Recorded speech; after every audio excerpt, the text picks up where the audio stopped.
back to you and I'll go track her down. Where's Kat? Is he both he's watching?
I've been having this vision.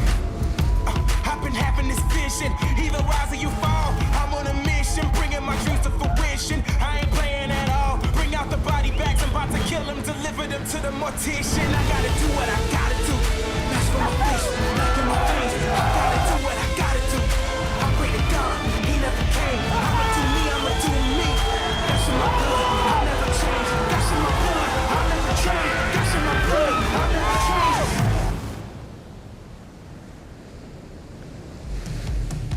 It is a beautiful Friday morning. Caio Ibelli already with that trusty Rusty under his arm with a jersey on, showing signs that he is heading out in the water for that first heat with Ezekiel Lau. Will it be a finals day? We'll get the whole breakdown from Jessie Miley Dyer in a moment for the Hurley Pro Sunset Beach presented by Shiseido.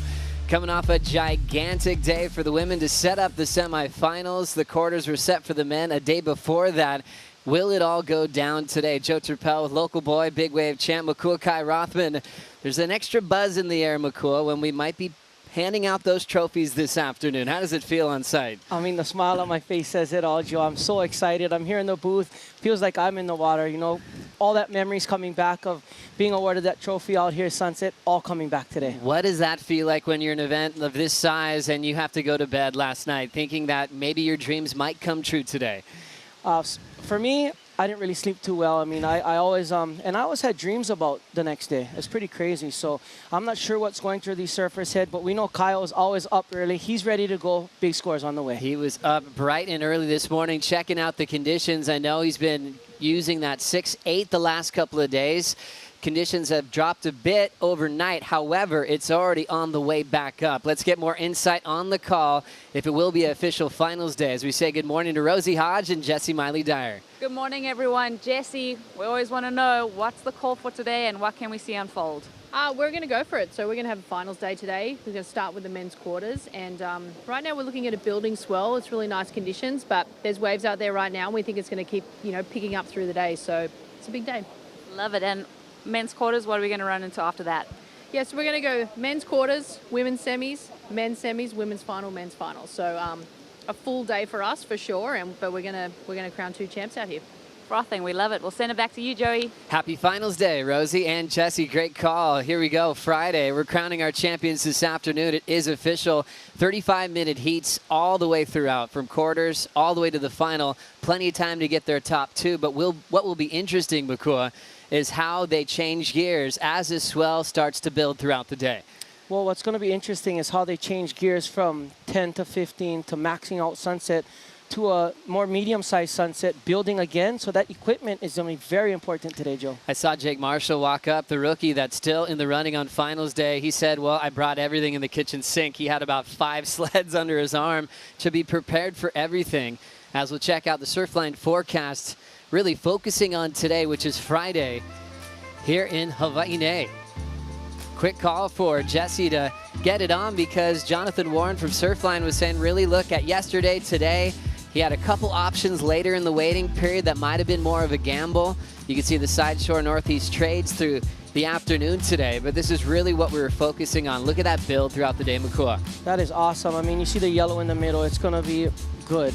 You know, the conditions out here, trade winds are perfect for Sunset. It kind of bends around the corner, comes into the cove.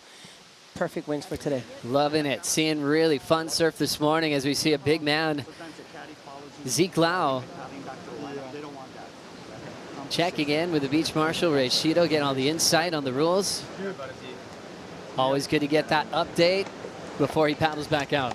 You know what's crazy about that is in Hawaii we have from the junior rankings, you know, the Manahuni contest all the way up, we still have a beach marshal that reads us all the notes, all the rules, regulations about paddling out, jersey times. It's crazy because I don't really get to see that around the world too much, but in Hawaii it's been a staple from Rabbit Cake Kai, passed down to Uncle Ray, and you know, he's becoming the new guy to always give us that, you know, thumbs up, go get him. And it just feels good, and you know it's game day, and for these competitors, they focus on their equipment, their fitness, and sometimes it's just nice to get that protocol done in the morning. They can hear it, they can ask a question if they want, especially about Sunset, about caddies, any sorts of rules about the water patrol. Zeke, so well prepared.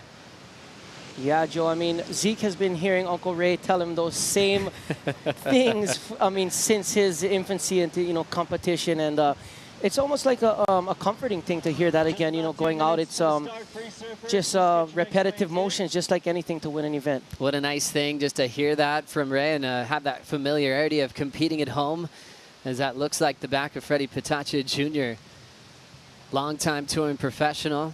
Had one of the craziest retirement send-offs when he got a perfect 10 and then dropped the mic at Lower Trestles a few years back. Having the quiet moments is Zeke Lau as he prepares for a big quarterfinal with Caio Ibelli, followed by an all-Hawaiian matchup, Baron Mamiya taking on Seth Moniz, and then Ethan Ewing, the all-star that surprised Felipe on the buzzer with a 9.67. He's got Jake Marshall, the rookie that took down John Florence. Then we get into the Jack Robinson, Kanoa Igarashi story. What an incredible lineup in the quarters. I mean, look at these surfers. This is the future of the World Championship Tour right here. These guys have been putting on crazy performances, Joe. And also looking at a couple of guys that have wins for Jack Robinson, Kanoa Igarashi, only surfers in the draw that have won Championship Tour events. Everyone else is going for their first win of their career. A lot of youth in this one as well. The oldest heat's the first heat. Zeke Lau, Caio Ibelli, 28. Everyone else, almost you could call them Groms these days. Talking about Caio Ibelli, Joe, he's been going off. And on screen right here, Joe, what do we have? We've got the women's semifinals, and look at those fresh faces. Malia Manuel has the longevity. She's the veteran on tour, looking for her first CT win, believe it or not. And then we've got rookies, Gabriella Bryan, Betty Lou Sakuda Johnson, and Brisa, who's still just having a couple of laps around the world, still new to the top 17 in a lot of ways, but she's going to be tough to beat. Yeah, we got the battle for the Queen of Kauai right there, you know, at the top. First semifinal one, Brisa Hennessy, Betty Lou Sakuda Johnson, semifinal number 2. It's going to be a cracker today, Joe. Crazy to see no world champions in that list. Missing 5-time world champ Carissa Moore. She's always in the running in the final series. Also Steph Gilmore, Tyler Wright, a lot of the favorites knocked out by this rookie class, showing the veterans that they're all business this year. Yeah, some people say, you know, oh, it's an upset or this or that. I think it's a good thing sometimes to have the new blood step up, because it really pushes the champs to be like, okay, these girls aren't playing games. You know, it's time for me to step up and do what champions do. But it's good to see new faces out there in the final day. It seems like that changing of the guard era, as you can see all these jerseys for sale on site. And if you're not here, don't worry, go to WSLstore.com. Grab yourself a jersey of your favorite surfer and show your support for who you want to win this event. A lot of Caio jerseys have been flying off the shelf, along with Zeke, who's returning to the tour in a big way. Remember, he kind of goes through a lot of highs at Sunset, and I'm sure it also was balanced with maybe a big low in that final where he finished second to Jack Robinson. He had to win to keep his spot on tour, and he had to walk away that day feeling like he did enough, but he was going to be sidelined from the championship tour. Boy, did he turn that around really quick. Well, right now, Zeke is coming off probably the biggest accomplishment of his life. He just turned into a husband. He just got married. And I mean, he's just glowing right now. You can see it in his surfing. He looks a lot more consistent right now, Joe, than in previous years. You know, a lot of highs and lows. Right now, he's on a nice even keel. He has the fire in his eyes. He certainly does. And what a great time to re-qualify with Sunset turning into a CT. This is what Lau had to say. I think it's a really good mix for the tour. I mean, I feel like we have a lot of high performance waves and a lot of like waves of consequence where it's just really barreling, but not really like a big open wave where you're doing big turns and surfing bigger waves. So I think it's really good. It's a good mix to throw in there. And you know, if you want to be the best, you want to win the world title, you got to be able to surf any type of condition. And I feel like this is a good test for a lot of the surfers. Yeah, Joe, I was talking to Jesse Miley Dyer earlier and saying how important I think Sunset is as a championship tour spot. It really makes the surfers work. You know, as you can attest to, a lot of the places on tour lately, they're really used to. You know, Sunset is a place that not too many guys like per se, but them having to do that really pulls out strengths and weaknesses and can really play into the strengths of all competitors, because they really have to work for this one. Well, it's an interesting topic because it has come and gone in the past off the CT actually several times. What do you hear? What is it about this wave that people go, oh, I want to avoid it? What's the big fear of having a CT out here? It's just hard to surf here, but here we go. Caio Ibelli is up and riding. I think this is just a warm-up wave there. Yeah, huh? Warm-up wave. The clock hasn't started yet, so he probably got some info that it was a few minutes away, so he felt like he was going to get his feet wet. Right before the start of a heat, they'll tell the surfers to hold their position, sit in the same spot so they can get things started when they're in the outside position. So Caio's like, well, I've got some time. I'll kind of feel this probably shorter board than the 6'8" he's been riding those previous days. So what's so funny about that is I was in the yard talking to him. He said, I'm going to try and get out there early and try out my 6'6", see how it feels. And if it feels good, I'm going to stay on it. If not, I'm going to do a quick switch. So he's out there, I mean, early before the event, and looked like he was just trying to feel his feet on that board. Smart move. For your first heat of the morning, you could grab your jersey at any time and just paddle out. You don't have to wait till right before your heat starts. So that was a wise decision for Caio. And he's been brilliant these last couple of days. Well, really, this entire season, he's really enjoying his best start to date. And he's actually a wild card. Yeah, well, he actually has this different like aura, this different vibe to him right now. You know, Caio's really relaxed. He's happy. He's thankful. You know, he has so much to be grateful for, he was telling me. And he said that, you know, I was telling him, you know, today with a win, who knows? Maybe you could be replacing that yellow jersey, bringing it back to Brazil. And I was telling him, you know where it is? It's in there. You just got to go in there and get it. And he said, wow, thanks for that. There was a little pump up right there, right before the heat for Caio Ibelli and Zeke, just minutes away from the start. Let's get a catch up before we get going with our scoring and judging expert, Richie Porta. Good morning, my friend. Morning, gents. How are you going? Great to hear your voice. Just a quick question here for finals day. We looked at the Surfline forecast. It's going to be a building swell throughout the day, so it could look completely different from what we start off with. How will the judges adapt the scoring scale throughout the day today? Yeah, for sure. It's going to change a lot from what we see now to what's happening this afternoon. And so this morning, expect a lot more hits up into that lip because the waves allow that. This afternoon, as it builds and gets a lot bigger, there'll be more of those calves that we've seen over the last few days. So the judges will actually change the way they score the surf this morning, all about attacking the lip and maybe some airs. We'll see what happens, a few little barrels. But as the day progresses, expect to see more of those bigger calves on with bigger boards because the waves are going to be bigger. Yeah, I was talking to one of our, good morning, by the way. I was talking to some of the judges here, and they were telling me they couldn't wait to see somebody actually paddle out to the peak and do a big carve out the back. They said there was a lot of points being left out the back. What do you think about that, Richie? Oh, Makua, the boys and the women, everyone has been frustrating me for years. We saw that in your day when you won that QS, you guys were all on the peak. And a few years ago, everyone moved in a little bit close for that roll in on the inside section. I understand why they do, because you can get more waves, whereas out on the peak, it's a bit of a gamble. So we saw some big scores happen when you get off on the peak and you get a big turn in before you get to the bowl. So fingers crossed that someone will go out there as the big sets roll in and take the challenge on. Well, Rich, as we look at this situation here, obviously kind of relatable to Margaret River. The surfers are pretty far out there. How easy is it to identify the big, powerful turns from where the judges sit? Yeah, that's why they use the replay. They get a good look at them because they're up on the balcony on the house just next to you guys, and you see them very clearly. But then they use that replay so that they can get a second look at it and do those fine adjustments.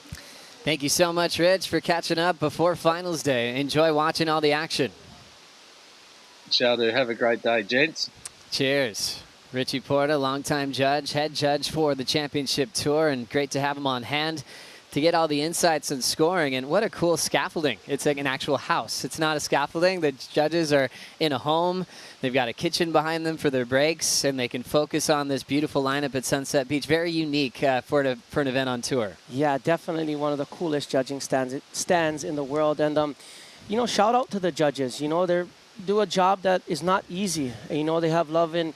You know, there's different controversy between the judges. I just want to say thank you very much, Joe. That's a really good call. Some of the hardest working people in the business, and they're always focused on getting the best surfer into the next heat based on performance. Now it's time to prepare for finals day. Big heat coming up next.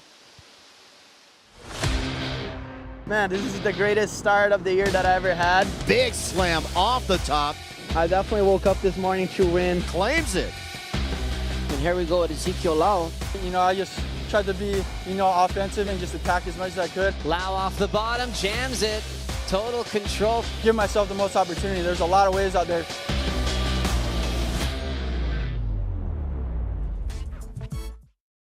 Lau and Caio Ibelli will kick off the morning here on finals day. Caio versus Zeke, Brazil versus Hawaii. Both these guys with a lot of experience, but they've never had a one-on-one heat together at the championship tour level.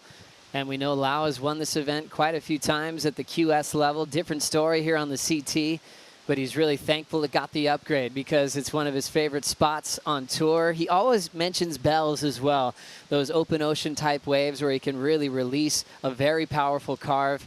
It makes you think a lot of world champ named Sonny Garcia, who is always so effective at waves like that with a huge open face hook. Had great success at Bells Beach as well. The power that these guys possess. Ezekiel Lau, it suits his surfing so perfectly. Gets out there, lays it on rail. I mean, there's someone that knows how to use their rail. It's Ezekiel Lau, and hopefully we see him show it in this heat, Joe. So things just getting started here. Different type of day, Makua. So what about your lineup marker, seeing it's a lot smaller than what they performed in the other day? Yeah, definitely. There's a picnic bench down the beach over there and a house right next to it. The first house, when it's this size, almost 90% of the waves are going to come over there.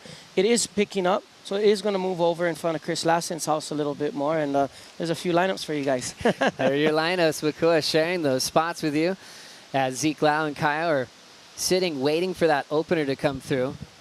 Zeke Lau has been famous for liking to apply pressure before a wave is even ridden. We saw that with John at Bells a few years ago.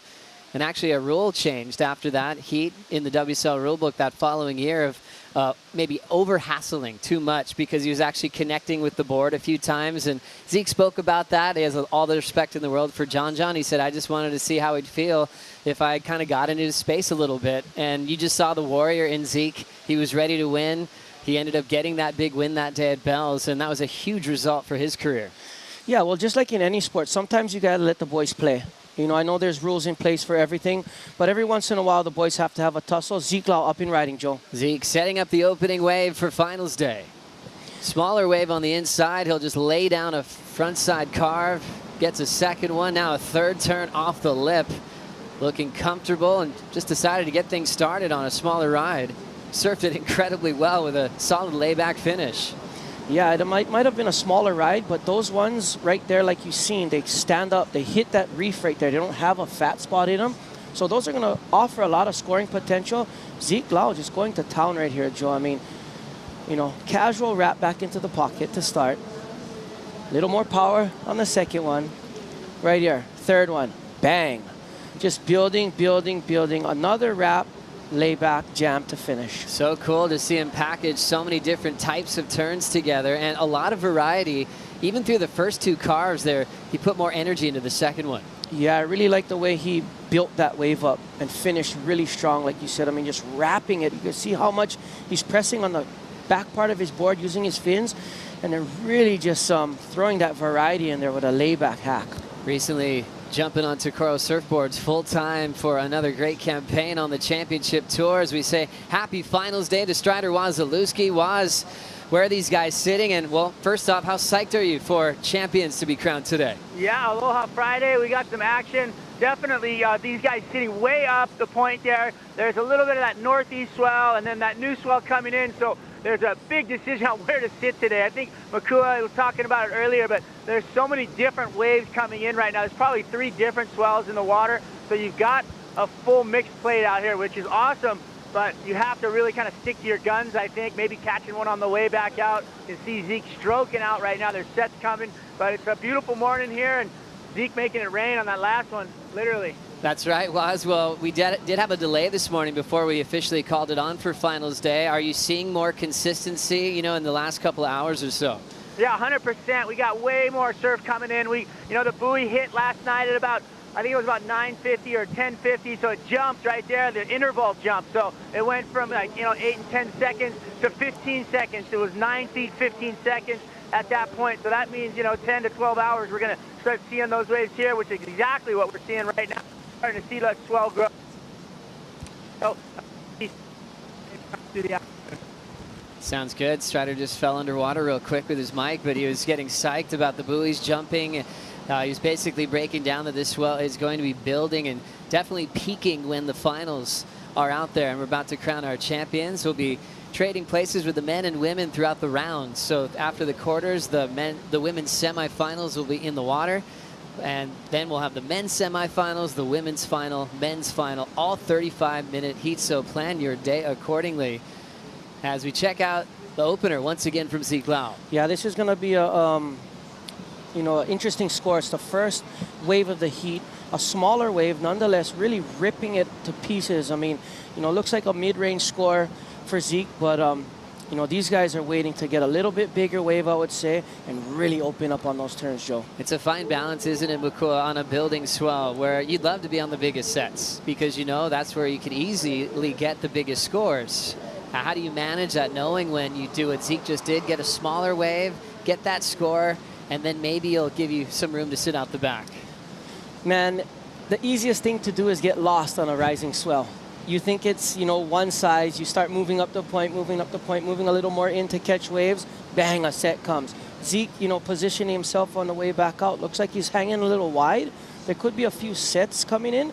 I think today is going to be very key, touching on that rising swell. Watch on the way back out to pick off one of those sets wide, open up with a big score. Looks like we've got an answer real quick, just up and out for Zeke. He was just looking for a backup score. Caio was still patient with priority. He did get a few warm-up waves before the start of the heat. Now he's just sitting, dropping anchor and waiting for more. It's the first time in Caio's career he's had quarters or better in consecutive CT events. He's had, about 6 previous quarters in the past. Oftentimes he translates that into a semifinal, but what a start to do it back-to-back. That shows that he's definitely in rhythm with the ocean right now. Yeah, definitely. He was looking a little deep on the reef right now, but I mean, like I said about Caio earlier, the aura, the attitude he has right now, it's different, and showing in his results. But he's just up against an absolute annihilator in Ezekiel Lau. Interesting thing, Caio's only lost in the quarters twice in his career. It happened to be by surfers representing Hawaii. And it's interesting, Zeke's been in a few quarters before, and he's always with a Brazilian when he gets this far, from Italo to Felipe. He's got Caio now. Zeke's done that at Bells twice. He's also made the quarters in Saquarema, as we see the local wild card, Baron Mamiya, preparing for Seth Moniz.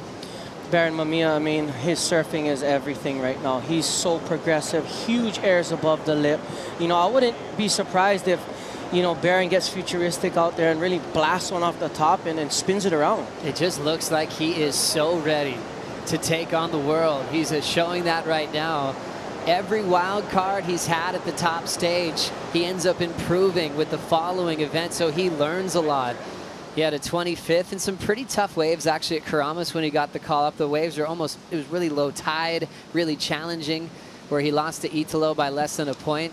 Did a bit better at the Surf Ranch, did a bit better at Pipeline. This is his best result in the making as a wild card on the championship tour. Positioning's interesting right now, Makua. It looks like Caio is way up the point right now. Yeah, I was just looking at, excuse me, I was just looking at that.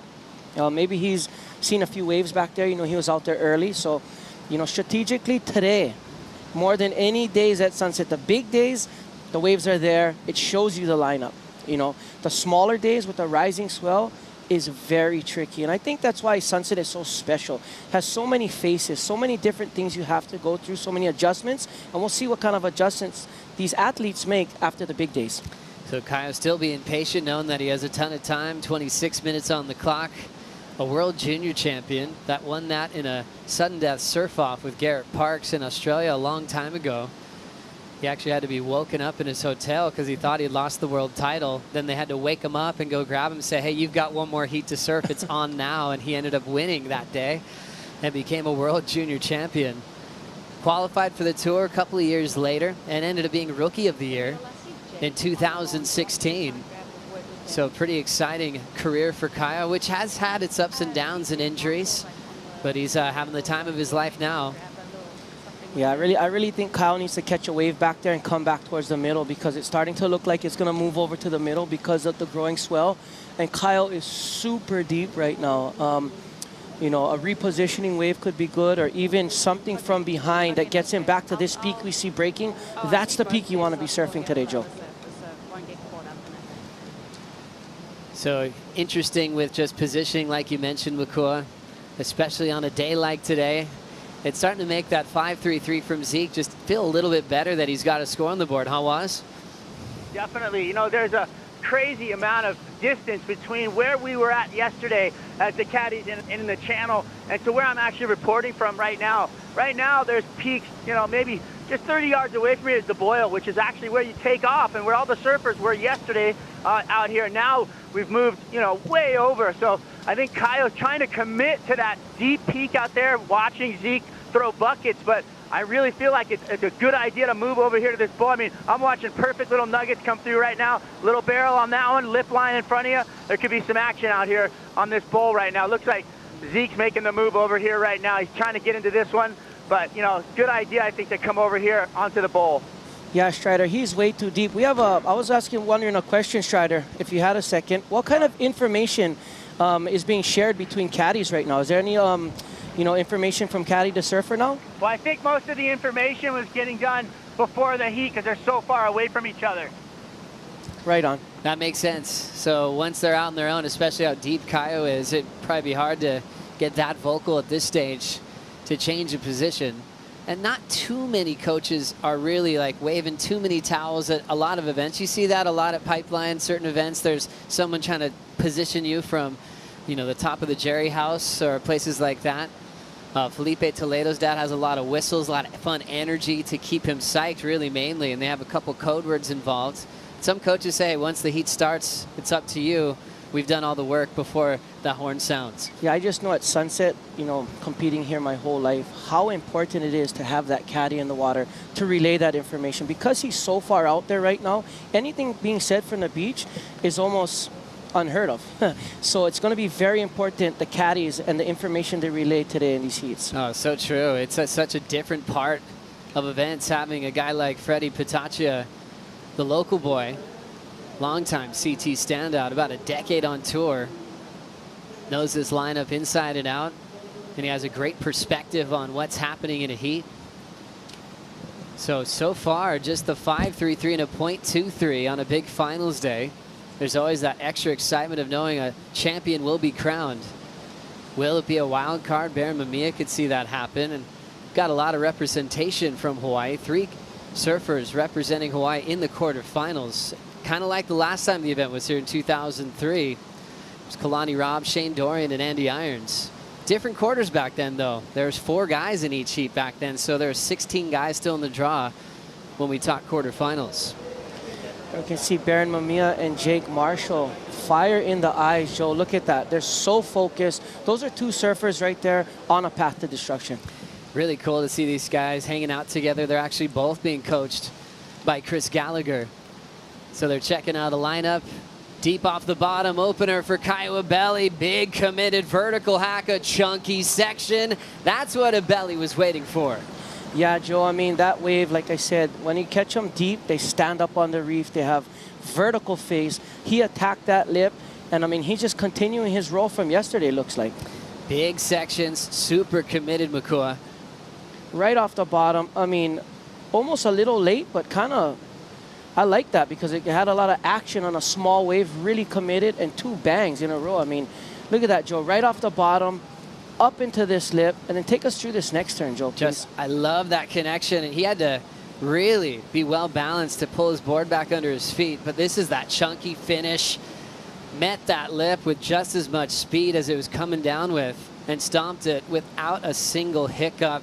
He knows that felt good. His game plan of waiting, dropping anchor longer than Zeke completely paid off. Oh my gosh, and like I said the other day, only a surfer knows the feeling. That feeling of completing something when you maybe think it's not possible, there's a feeling there that the surfers get, and Kyle showed it on his face there, Joe. A closeout hack is so hard to compare to Sunset. With the lip throwing so far out into the flats, you have to hit it with just as much power as the wave has itself. Sunset often wins and breaks boards, breaks bodies. It can be pretty radical no matter what the size. But Caio's rhythm was perfect. Now it opens him up to kind of freestyle under priority, just up and out. That's a repositioning wave. They're a little bit deep on the reef. I really liked the composure, especially after seeing that long. A lot of the times those bobbles go the opposite way and they're not completed. So completing a ride right there, especially waiting that long, big confidence booster, Joe. And more confidence hearing an 8-point ride. Excellence on your opening strike against Zeke Lau. Caio's well aware of what Zeke's done at Sunset Beach. And so he knew he had to stick to a game plan, get the bigger waves, an 8.0. Zeke now trails, needing a 3.11. As we see the Brazilian contingent. David Silva pointing out something in the lineup there. Miguel Pupo behind him there, who unfortunately lost out early in this event, but kicked off a pipeline with a huge result. Silva looked incredible on his backhand out here as well, Makua. Yeah, I mean, those Brazilian boys, just the Brazilians in general, they have so much passion, so much culture behind them. Surfing means so much to the Brazilians. And Caio Ibelli has a chance to do only one other Brazilian has done, and Fabio Gouveia, and that's a chance to win at Sunset. How good is that? Back to his start, that 8-point ride. Oh my goodness, like I said, it's all commitment. The judges rewarded it, and you know what? That was cool because he caught the second wave of the heat this time, and the bar was set, so he got, a great ride. Now roll in for Ibelli. Hard off the bottom, there's that quick vertical tail blow, just trying to force something in a short space. But yeah, Fabio Gouveia winning this at the championship tour level. And when you think of recent Brazil wins just at Sunset, QS level, it's been about 12 years since Rione Montero won back in 2010. So there's been a little wait to see another Brazilian champion, even on the QS level as well. There's been some finalists, though. Jesse Mendez, Gabriel Medina has been in the mix as well. And even Lopez got into the final a couple years back. But yeah, to host that trophy at Sunset, Caio's trying to wave the flag today. You know what's crazy? I forgot about that Rione Montero win, but it was in conditions kind of like this, Joe. Off the point, kind of deeper. Raoni was just hammering the lip that day, and here we go again. That was so cool. As we look at 17:30 on the clock, so many great memories at Sunset Beach. Oftentimes it was the last chance to qualify for the big show, and Zeke took advantage of 10,000 points as we look back at his victory in 2018. Look at that. I mean, so in form. Like I was saying at the beginning of this event, the surfer that completes his maneuvers effortlessly and makes it look just seamless is going to be the one at the end of the day going for that title. So cool to look back at 2018. Makua, what's changed for Zeke since then? I think mindset. He's grown a lot. You know, a lot of things have changed in his life. He's been on and off tour. He's more seasoned. I just think more confidence and you know, more determination to win now more than ever. And I saw what you're speaking about at the Challenger Series in Portugal when he did this air reverse with about 2 feet to land it before he got to the rocks. He stomped it. His board was tangled around like dry rocks. He stood up on it and just looked at the judges and put his arms up. It was one of the coolest reactions I've seen. It was all determination, all heart that brought him all the way to the victory. It was just one wave moment that I realized something had changed in Zeke Lau. He believes in himself more so than ever, and he's ready to be in a title hunt this year. Yeah, Ezekiel Lau is looking fit and in form. And right here, Joe, as we're speaking, Ezekiel Lau taking off. Had the 5.33 on a smaller wave earlier, so this one's got a bit more size. Matches it with a nice clean top turn. Rips into a clean frontside whip in the pocket. Bowling on the inside section. Carves his way through the open face. Lips coming down. Zeke shuts it down. Second scoring ride complete for the Hawaiian. Caio Ibelli is not going to like it when he hears the score of that next wave. And, you know, different strategies, they're sitting on different parts of the reef. You know, Caio's wave, 2 big turns, big score. Zeke just absolutely ripped that wave. As we now see Zeke on the Red Bull ski. One more look. Bigger size, obviously Makua, but what was the difference here? Just bigger turns. I mean, really just ripping into that wave, Joe. I mean, you know, right here, another just, I mean, textbook. His form is so good, and then just finishing strong. It's all about starting strong, finishing strong. Those strong scores will come. I really enjoy watching Zeke's style when he doesn't have to hunt for speed on a small wave. When he just he almost stands straight up in between turns, just knowing that he's in total control. I mean, he's just so built for speed and power. I mean, you know, when he comes into a section not needing to create speed, the top turn is just, I mean, amazing. Strider, we know we have a smaller day than what they competed on a couple days ago. You know what these guys are riding right now? Yeah, they're both out here on 6.4. So interesting that they actually have the exact same size board under their feet.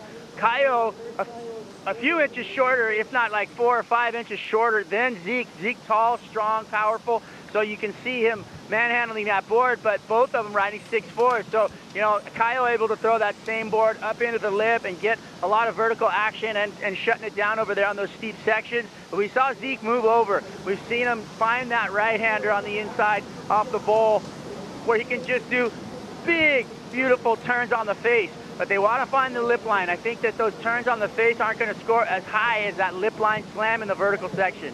Good man, Strider. Nice report there. Caio Ibelli, a bit shorter than Zeke, like Waz was saying, but both opting for the 6.4, just like Lau. And you mentioned he wanted to try to feel a 6.6 real quick, so he went even shorter on his last decision because he brought a lot of equipment down to the beach. There's the number we were waiting for, 6.83. Lau gets the lead change.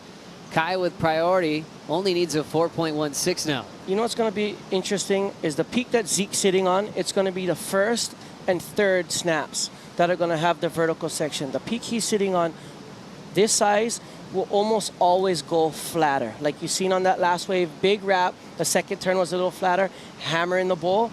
Caio's sitting on the part of the reef where it stands up more and gives a lot more vertical opportunity. So you see Zeke moving over. I think that's what they're seeing right now. And Freddie P is no fool. He's very smart out here. I think he's seeing that right now. Great read, Makua, on your local lineup here of Sunset Beach.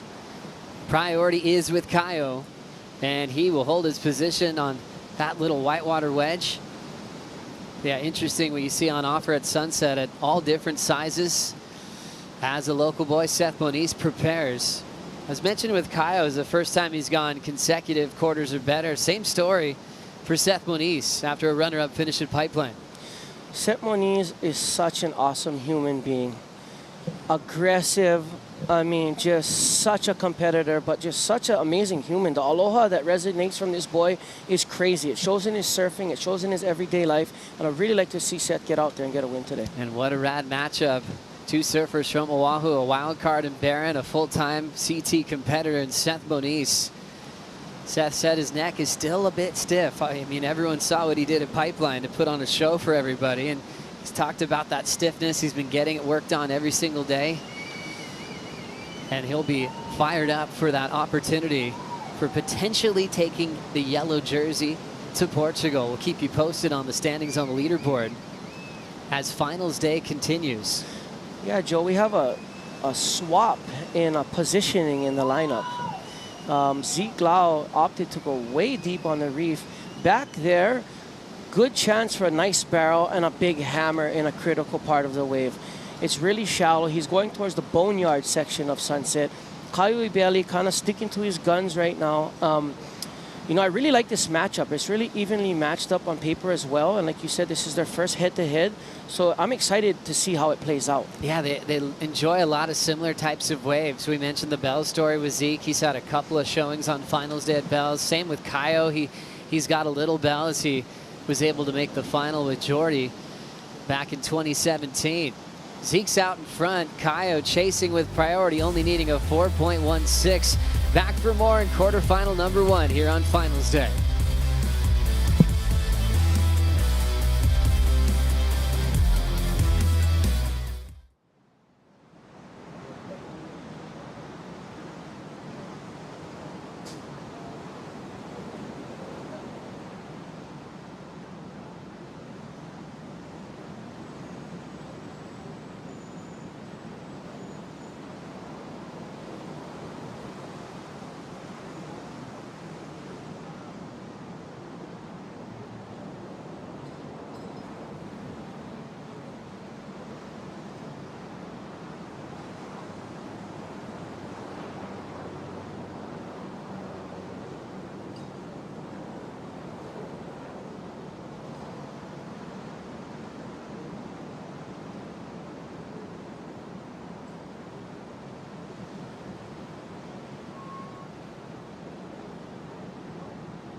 The Hurley Pro Sunset Beach presented by Shiseido is brought to you by Hurley, the official apparel partner of the Hurley Pro Sunset Beach presented by Shiseido. By Oakley, official eyewear of the World Surf League. By Flying Embers, official hard kombucha of the World Surf League. And by 805 Beer, proud partner of Connor Coffin. We're back at finals day here at the Hurley Pro Sunset Beach presented by Shiseido. Zeke Lau is still out in front. You guys didn't miss a thing. Priority still with Caio Ibelli as he's chasing down a 4.16 to at least match his result from Pipeline. We mentioned how Seth is gunning for yellow. Caio's in that conversation too, and we'll keep you posted on who will be number 1 in the world heading into Portugal. Just getting started, and it's fun to know that the swell is on the rise. Positioning's been interesting already at this stage of the heat. What are you seeing now, Makua? I'm just so excited for this heat because I know where they're sitting on the reef, and you know, Caio's in a spot where he has priority. If he catches a wave there, he's going to be in a better position with more scoring potential under priority than Zeke is with priority if Zeke stays back there. He's paddling now. It's a very good idea. He's just between Boneyards and Sunset Point. That's not a really good place to be. I'm sure Freddie's waving him over, and we are going to see those surfers move closer this way. Nice read. So just jockeying for position. Zeke moving a little bit closer to Caio, and now he's drifting away. Once again, remember, we've got a Hurley team rider, a rookie named Jake Marshall, that's coming up today in the quarterfinals. Jake's hanging out with Rosie. Team rider and quarterfinalist Jake Marshall in the yard at the Red Bull Athlete Zone. Jake, give us a Hurley board breakdown. What are you going to be riding today? I'm still deciding a little bit, but right now I'm thinking I'm leaning towards the 6.5 here. It's kind of an old faithful. I've had it probably like 4 seasons now. I've ridden it in like the Haleiwa contest a few times and the HIC event out here before.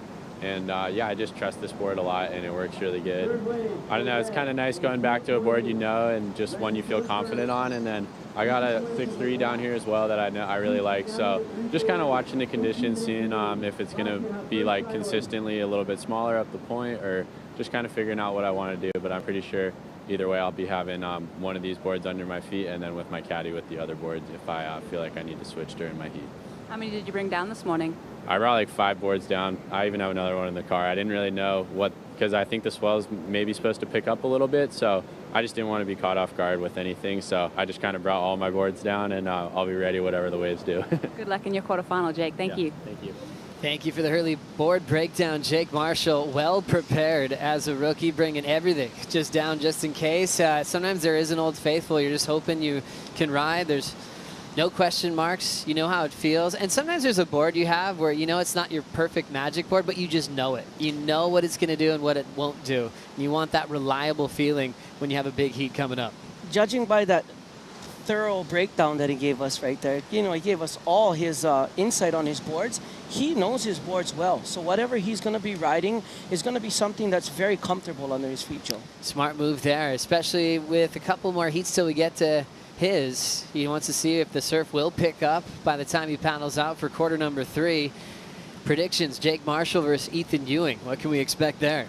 Wow, I mean, both of those kids just on a tear. I mean, Ethan Ewing has a style out at Sunset that I've never really seen too much, but it is amazing when he stands up on a board. Jake Marshall slaying the giant. I mean, it's a toss-up right now. Driving off the bottom, going straight up, a power hack for Ezekiel Lau. Lighting up that section with a frontside hook, back to the lip line with a snap. He's got a little inside wedge, lays into it for the finish. And standing tall with a lot of confidence, getting himself fired up. Here comes Caio on a bigger wave. Frontside slingshot, wrap, back into the power source, and left reaching for the re-entry off the lip. So loses the combination of turns. And Zeke probably let out a roar when he saw him fall on that turn, knowing that he made a good decision on the first one. You see what I'm talking about there, Joe? Those waves back on the reef, really standing up, even if they're smaller, really vertical, getting up there in the lip.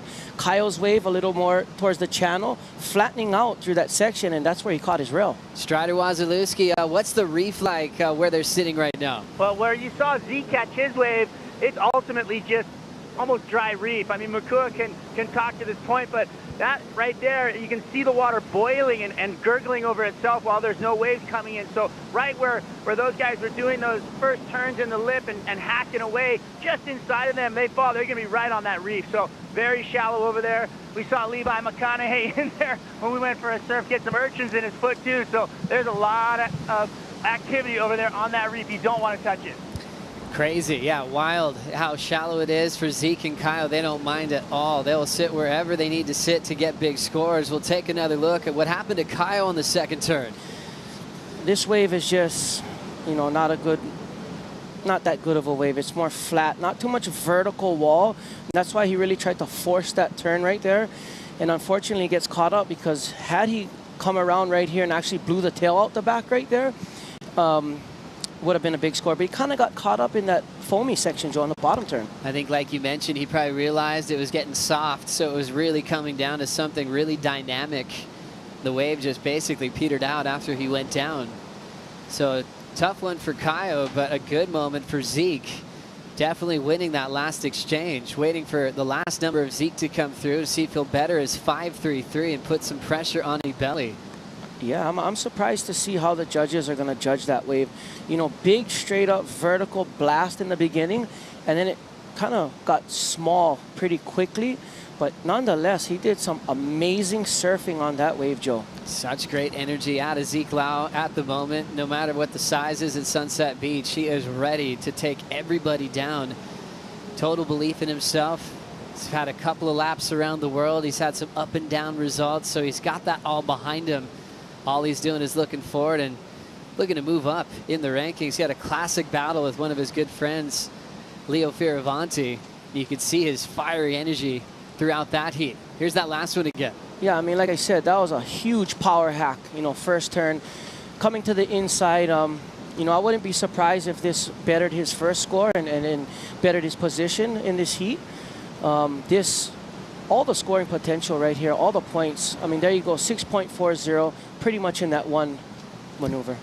6.4. Caio's not going to like the sound of that because the requirement has increased by Ezekiel Lau. Freestyling his way in these really rippable conditions. Every turn looks solid. Caio Ibelli on a wave with some size, looking to recover from that previous fall. Big sweep, back down to the bottom. Setting up that forehand hook again on the open face. It's not really giving him a solid lip to hit. Will it bowl up? Looks like he's got more of a wedge now. Clean re-entry off the top. Laying into a finishing move. And the Brazilians are losing it in the Red Bull athlete zone. Hoping for at least a 5-2-3 to get his lead back. That was a 5-2-3, all of a 5-2-3. I mean, Zeke Lau is going to have his work cut out for him. You know, I'm going to go out on the limb and say, you know, like I said, the first turn, a little bit soft because of where he caught it. Coming into the inside, really standing up, nonetheless getting 4 beautiful maneuvers, Joe, right here. And a lot of size on that first turn. Really driving through all the way to the bottom and getting up, you know, this second turn. That wave kind of gave him a gift right there because it usually gets flat like this. And that was a little bit big, a little bit, you know, big enough to be more vertical through that section. Beautiful snap, finishing it off beautifully. Nice bonus section. I feel like he really needed that inside track where the lip showed up a bit more. Here comes Zeke on a solid one as well. Hard bottom turn, big fan of spray on the first arc. He'll be patient through this part of the wave. Just a quick redirect to the pocket. A lot of foam here on the face. That's always tough to set your fins through. Keeps that tight wrapping cutback, but didn't really give him an inside wedge he was hoping for. He's down to 30 seconds, so he might just take this thing all the way through. Yeah, Joe, I mean, that, you know, that's the one he pulled the trigger on, and that's what he's going to, you know, look to better his top 2 scores right now. He wants to replace one of those with that wave. But, man, Caio Ibelli's last wave is really going to be the story of this heat. Caio Ibelli opened with an 8, and that's been the big separation that's kept himself in a great position, just fishing for that backup score ever since he got the opener. And we will run out of time. So judges will take a moment to score the last 2 waves to see who will be in the semifinals. Caio looking very promising for that semifinal berth. We'll see. I mean, you know, we'll see what the judges have their work cut out for them, Joe. Obviously getting a solid wave for Caio, and he finished well. This was the last of Zeke Lau. Yeah, I thought this thing was really going to stand up. I didn't know it was more of an inside wave, and, you know, unfortunately for him, not too much to open up on, Joe. You know, and there you go, the last score for Caio Ibelli. Last score for Caio Ibelli, starting to drift in as you see the last of Zeke. This thing just kind of rolled through, some foam on the face, didn't really give him a solid wedge. This is what Caio had on his last effort. Big wall to start, and he got a bonus double up as well. Yeah, I mean, getting to the bottom right here and having this part stand up to do another wrapping turn right there was a gift, because it usually looks like this right here. 8.03 for Caio Ibelli, even a touch better from his start of an 8.0. That's an excellent heat for the Brazilian as he moves into the semifinals. Incredible start to the season for Caio, with more to give as he's looking for the first CT win of his career, and he definitely took down one of the favorites in this contest. Coming up next, you'll see the wild card Baron Mamiya take on Hawaii's Seth Moniz right after this.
Seth Moniz here. I got sent into the elimination round. I already had 4 heats under my belt. Seth gonna fire back.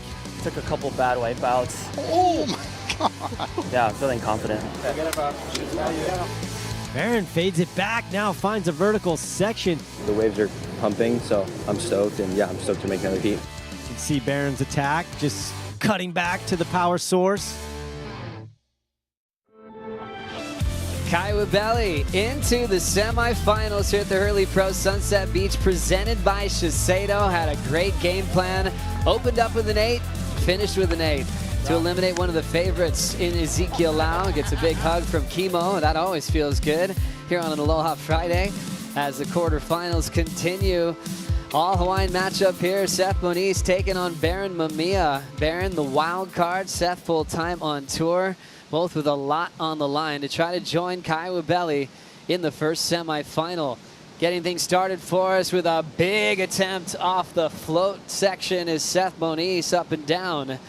Always has that go-for-it attitude. We can talk about how banged up his body feels, and that never means he's ever going to be safe in the lineup. Always goes for it, no matter what the waves look like. This boy is always going 100. You know what I mean? He's looking a little slow there in the whitewater. This was kind of a radical move right here. I hope he's all right, but coming down and just ejecting, you know, that was a smart move right there, Joe, not to land on that board, land awkward and hurt a part of your body. You have that idea of starting off with a bang, and that was probably his intention there. One big move and put pressure on Baron early. But then again, you got to save your body and save your equipment, save yourself if it's too risky of a maneuver. Floaters have taken out a lot of people in the past, have ended careers as well. I'll never forget that image of Shea Lopez in the lip at Pipeline, and his knee just completely was obliterated. He was never going to not go for it, you know, in the situation on tour at the time, but it was really hard to watch.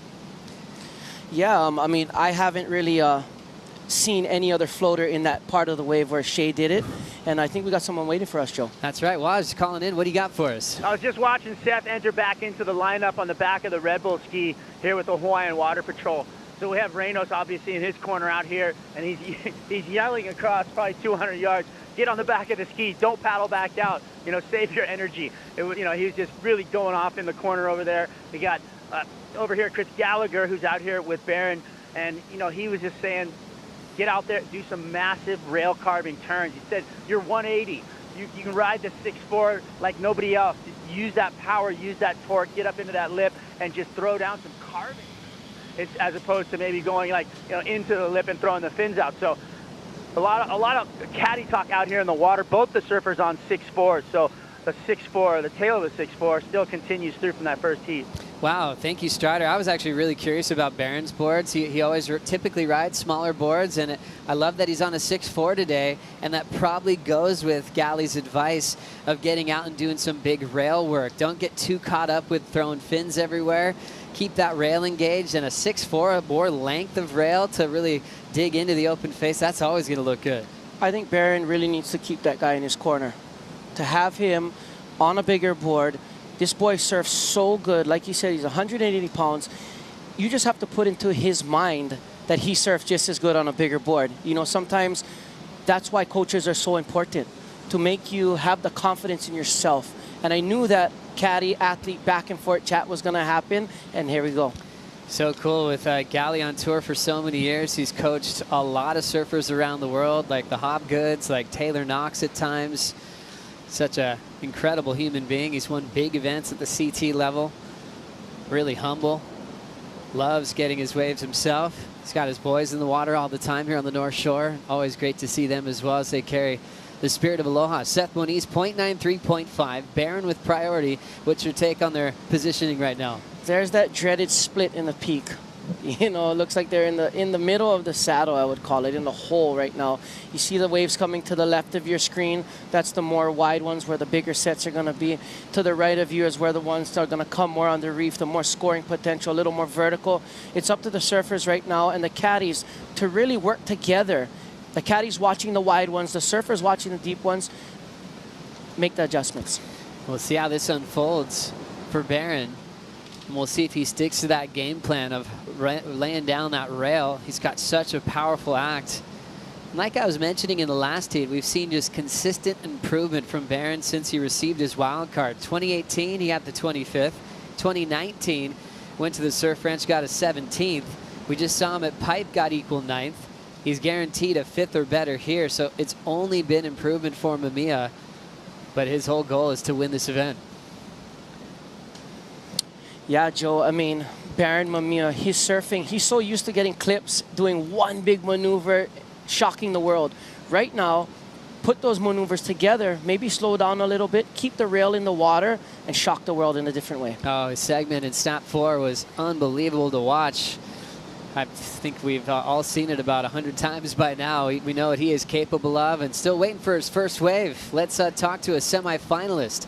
Caio's with Rosie. Ibelli, you just taught a masterclass on keeping your cool when the pressure is on. To get that first 8-point ride, you waited a long time for that wave. Yeah, not a lot of opportunities out there. I knew I had to wait for a good one. When I did a first turn, I closed my eyes. I didn't really want to see what was happening. I felt my board disconnecting from my feet. And every time that happened, the last heat I had a couple days ago, like I fell. So I closed my eyes, I felt my board just coming back, and you have 2 waves under a point. And then I waited a long time for another one, and I fell. The wave was kind of bad, and just put everything in God's hand. I'm like, hey, if this is meant to be, our wave gonna come. And I was really calm. It's just, I can't explain what's happening this Hawaii season for me. It's just a lot of things happening for this little hard to handle, and I'm just letting the natural process, and when you feel that's really good. You are looking so good, Caio, but arguably the hardest heat in this round. I mean, Zeke, he's won out here before. What did you make of that matchup? You've had a day to kind of digest it, so it has been a lot of pressure adding up. Yeah, well, I have not really a big pressure on my shoulders, not even on tour. What are you talking about? I'm just enjoying this and enjoy this opportunity. I'm really grateful. Hawaii always been my second home, and just to come back here and have all my friends and all the boys from the west side as the securities, like, just makes me happy, makes me feel home, and this is what I like to do. And I'm very fortunate to be able to show my surfing and make heats. Caio, you're tapping into something special. Good luck in the semis. Thank you. You could hear the emotion from Caio, the happiness. You could really feel his heart as he spoke to Rosie there, as he's digesting all that feeling of being where he's been and now where he's standing now with still a great result in the making. Back-to-back finals day appearances with a chance to win his first event. That's a beautiful moment to take in. I mean, just to hear him talk about his little heart, he has a massive heart, that boy. And I was standing there earlier with him this morning, and he's like, man, I don't know, this and that. And I said, it's just right in there. I touched him on his chest, and I said, it's up to you to go and get it and dig it out. And he's doing that right now, man. I mean, replay of Barron Mamiya. What'd you think about this wave? I think it was a little bit of a mistake for the first wave with priority to, minimal score right here. Beautiful surfing. Nothing wrong with the surfing, just the wave selection I think could be a lot better. Do you think it got to a point where he just wanted to get started, or does sometimes a wave like that look good on the takeoff and totally change shape? I mean, on the reef out here at Sunset, it could look like a nice wave, perfect wall, and then all of a sudden hits the reef a different way and just stretches out like that one did. I'm sure there's a beautiful line on that wave, and Barron Mamiya, I can't wait to see him open up on one of these waves on that 6'4", Joe.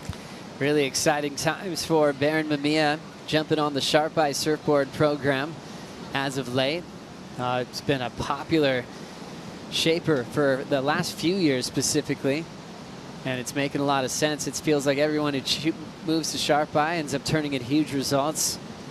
Mamiya 3.5, and Seth just had the big float attempt of 0.5, so this one starting off incredibly slow, which usually stresses out these surfers out the most. All they want to do is battle and surf and trade waves. When it comes down to strategy and more mental games, it sometimes can be a little bit more stressful on these guys. Let me correct myself. That might not have been a mistake on Barron's part.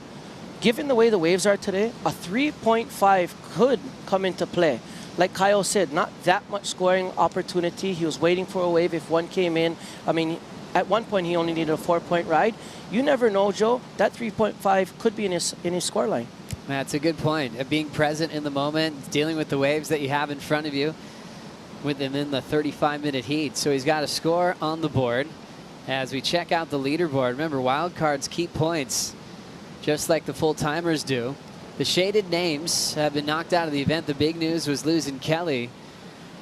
He got that interference, but Matthew McGillivray had already had a 9. He was ripping as well in that round of 32 matchup. We lost Miguel Pupo in the elimination round. John Florence knocked out so early by rookie Jake Marshall, as he was a favorite to win this event. So just like the women's side, we've had a lot of major upsets. And that yellow jersey, we know for sure we'll be trading hands from Kelly. It's just a matter of whose shoulders it ends up on when we head to Portugal. Yeah, I mean, I think you kind of got to win it to wear it, maybe, you know, one of those scenarios. And these boys are putting down the performances. The thing about Sunset right now, I noticed, it'll get you hunting. Sometimes you can hunt a little bit too much and confuse yourself instead of trying to pick one section of the reef and give it some time for something to develop.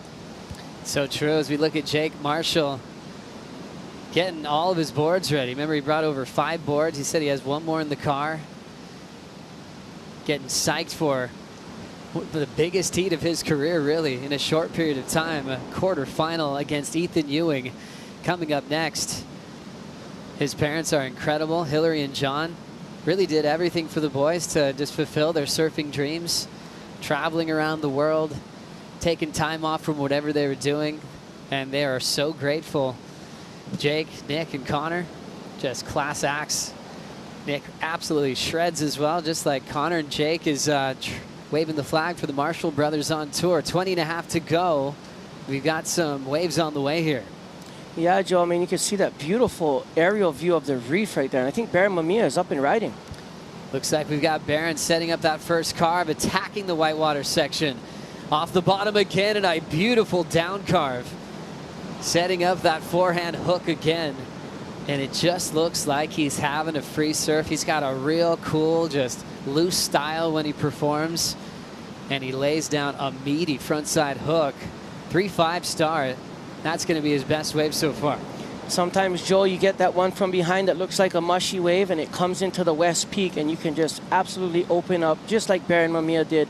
Bang, bang, coconut gang. I mean, look at that wrap. I mean, he's just throwing fans. Look at this boy. He's in form. I love that 6'4" under his feet. Gosh, he has such a beautiful line that he can draw off the open face. Love that setup turn. Look how quickly it pulled up for him. Yeah, like I said, there's a 1-2 punch right there. Wrap. Look at that form over his board, coming to the bottom with speed, right back into another beautiful wrap. He should stay on that board, Joe. Gosh, that board looks insane. He should just let go of that rail with all of his might. Judge is still thinking about his score, but this is the money turn right here. Just textbook. We've seen cover shots that looked like that. Just laying that rail over. That had to feel so good for Mamiya. I mean, like I said, the person who's making it look seamless and effortless is usually having the most fun, and that's the guy that usually advances out of the heat. I mean, big carves, beautiful score as well. 6-point ride for that one, Joe. The kid that went to school at Sunset Beach Elementary, right across the street from Pipeline. As we look at the answer for Seth Moniz. Big deep bottom turn. There's the top turn hook. Great start, quick transition, a bit late. And that'll take out the finishing move. Man, he's going for it. He's got to be careful right there. That was an awkward fall. Sometimes at this size at Sunset, like I said, that first turn is going to, you know, either put you in a perfect position, or you're going to be a little bit late for that double up. And there you go, Joe. I mean, what happened here? That was really late, but he still tried to get his board underneath the lip. I mean, Seth just going for broke. I mean, like, he would have made that. That would have been another beautiful score for him. It's interesting, when Seth talked about his win over Nat Young, he was like, yeah, that didn't really feel too good. He's like, yeah, it is a win, but he was ready to really open up. And I think the positive of that is he's still getting through the draw, getting through heats, but I can still feel with Seth, he's got unfinished business. He wants to get a gem of a wave and really unload. He's taken some big wipeouts, but there's so many positives that when you're making heats and you know you still have more surfing to show, it's got to happen now, though, because Barron's off to a great start. Last score, a 6.0. Yeah, Seth's got a long paddle, too. He opted to paddle right back out through the middle, and I hope there's no waves coming because he's kind of in a position where he could get cleaned up pretty good and lose some time paddling back out there. But nonetheless, Baron Mamiya has priority. He's going to wait for a beautiful wave to come in, Joe. Strider, what are you seeing here? Yeah, you know, definitely Reno's not happy with Seth paddling back out through the line of having a duck dive, you know, going through his energy. We know these guys have the energy to get through these heats, but, you know, like, get on the ski, come back out, get yourself a nice position in the lineup quicker is what he was thinking. It's really interesting out here. It's kind of that in-between, you know, size, but each set, they're splitting along the reef like Makua was talking about, and I think that these guys are in between two minds out in the lineup right now. They're watching each other. They're trying to figure out which way each other are going and, you know, trying to find that sweet spot in the lineup. The biggest scores, though, have been coming off the point. Thanks so much, Strider, for the breakdown. Barron 6 and a 3.5, so a much closer heat than what we had before when Caio was carrying that big 8 on the opener. Seth still in this, needing a 5.84. Seth's dad, Tony's had a lot of big heats out here over the years on the championship tour and also in the Duke Invitational events, where he actually finaled 3 times in a row. So many hours and so many bombs in the lifetime of Tony Moniz out at this venue. Yeah, I was sitting there talking with Uncle Tony the other day, and he was kind of reminiscing on some of the events that he's had here, and like you said, finals and all that. And it was great to watch him get back into that competitive mindset because he's been away from the game for a long time. But the way he was talking, the stories he was bringing up, I mean, it was just amazing to see. He's lived such a wonderful life, and he did his own thing. There was actually a time Tony left surfing, went into motocross, became a world-class boxer, then got back on tour. He was able to mix it up, and he still has a lot of fun these days. Oh, yeah, I mean, he's like, you know, I'm trying to get fired from work, but they won't fire me. And he's just living life. He's out there riding his Suron, I mean, you know, 3 to 4 times a week, and him and his son-in-law go and have fun. That family is just so tight-knit, so amazing, and such a model family to look after. They stop everything when Seth's got a big heat on the championship tour. They're all here rooting him on. And Seth, gosh, in a short period of time, he's already won 7 events this season. Or excuse me, 7 heats, I should say. Seth's already won 7 heats this season. That's 2 more heat wins than he had in 7 events last year. So after a complete year, he's actually already passed his performance from 2021. And he's into a great position. Number 1 currently on the leaderboard, not quite clinching yellow yet. So a big opportunity if you get more points moving into the semifinals. Yeah, I wouldn't doubt this boy gets 7 wins in a season one day. You know, yeah, he surfs more than enough, with more than enough potential to do so. I mean, he's out there right now looking a little, not frustrated or confused, but just kind of, I think, needs a good wave to open up on to kind of just relax and be like, okay, I'm settled in, here we go, let's get another one. Well, we've got Laura Enever hanging in the Red Bull Athlete Zone. Laura, nice to see the guys back to business today. Yeah, the guys are back to business today, but speaking to a lot of them this morning, they were actually very, very happy about getting the day off yesterday. A lot of them saying that they didn't even surf and just how taxing, you know, Wednesday and Tuesday was on their body and mind, and just, you know, it was huge. It was 12, 15 foot and, you know, just crazy at times. So I think for them, they were stoked to get the break today, waking up and not really knowing what to expect today, bringing down, as we heard from Jake Marshall before, 5 boards, some of them bringing down half their quiver. So having to come today prepared and just with a different headspace on to the other days. Oh, that's great insight, Laura. So interesting that, you know, putting in 2 gigantic days to be a part of the final series, you're actually going, okay, I'll take a break. I'll save my body, save my equipment for finals day. So, and that was well earned. The women maxed out the day yesterday all the way from the opening round to set up the semifinals. So the women might be feeling some of that adrenaline coming into finals day today. Well, some of them surfed as much heats as a finals day, you know, on the first day of competition. Really putting the girls into a role, but I think you could see a lot of those rookies, a lot of those really hungry Hawaiians, I would say, getting in there, taking out some of the giants, and really performing well. So great to see. As you can see, everyone supporting Seth Moniz, staring out to see when the sets are coming through. Tony, longtime competitor at Sunset, is seeing Seth kind of switch gears now, chasing down a 5.83. Semifinal berth awaits either Barron or Seth, and they'll be meeting up with Caio Ibelli. We did lose Zeke Lau in the first heat of the morning. And some big heats coming up in the back end of the draw. Ethan Ewing, Jake Marshall, Jack Robinson, Kano Igarashi. All so worthy here at Sunset, no matter what the size. We'll see how high performance these guys get in this round, McCoy. Yeah, I mean, right here, maybe an opportunity for someone. Barron opting to use his priority, Joe. Barron looking to better a 3.5.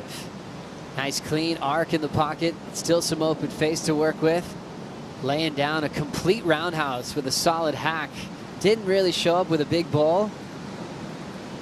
Yeah, I mean, that was a nicely surfed wave. I mean, nothing too spectacular on that wave. Nothing too critical. Nonetheless, a beautiful ride, and hopefully, you know, he can better that 3.50. And that's probably where Seth was waiting for. Just hand me priority so I can pick the next wave with 11:30 to go. Very intense situation, number-wise, very close quarterfinal. We'll take a quick break. Back for more big turns by Baron Mamiya right after this.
The Hurley Pro Sunset Beach presented by Shiseido is brought to you by Hurley, the official apparel partner of the Hurley Pro Sunset Beach presented by Shiseido.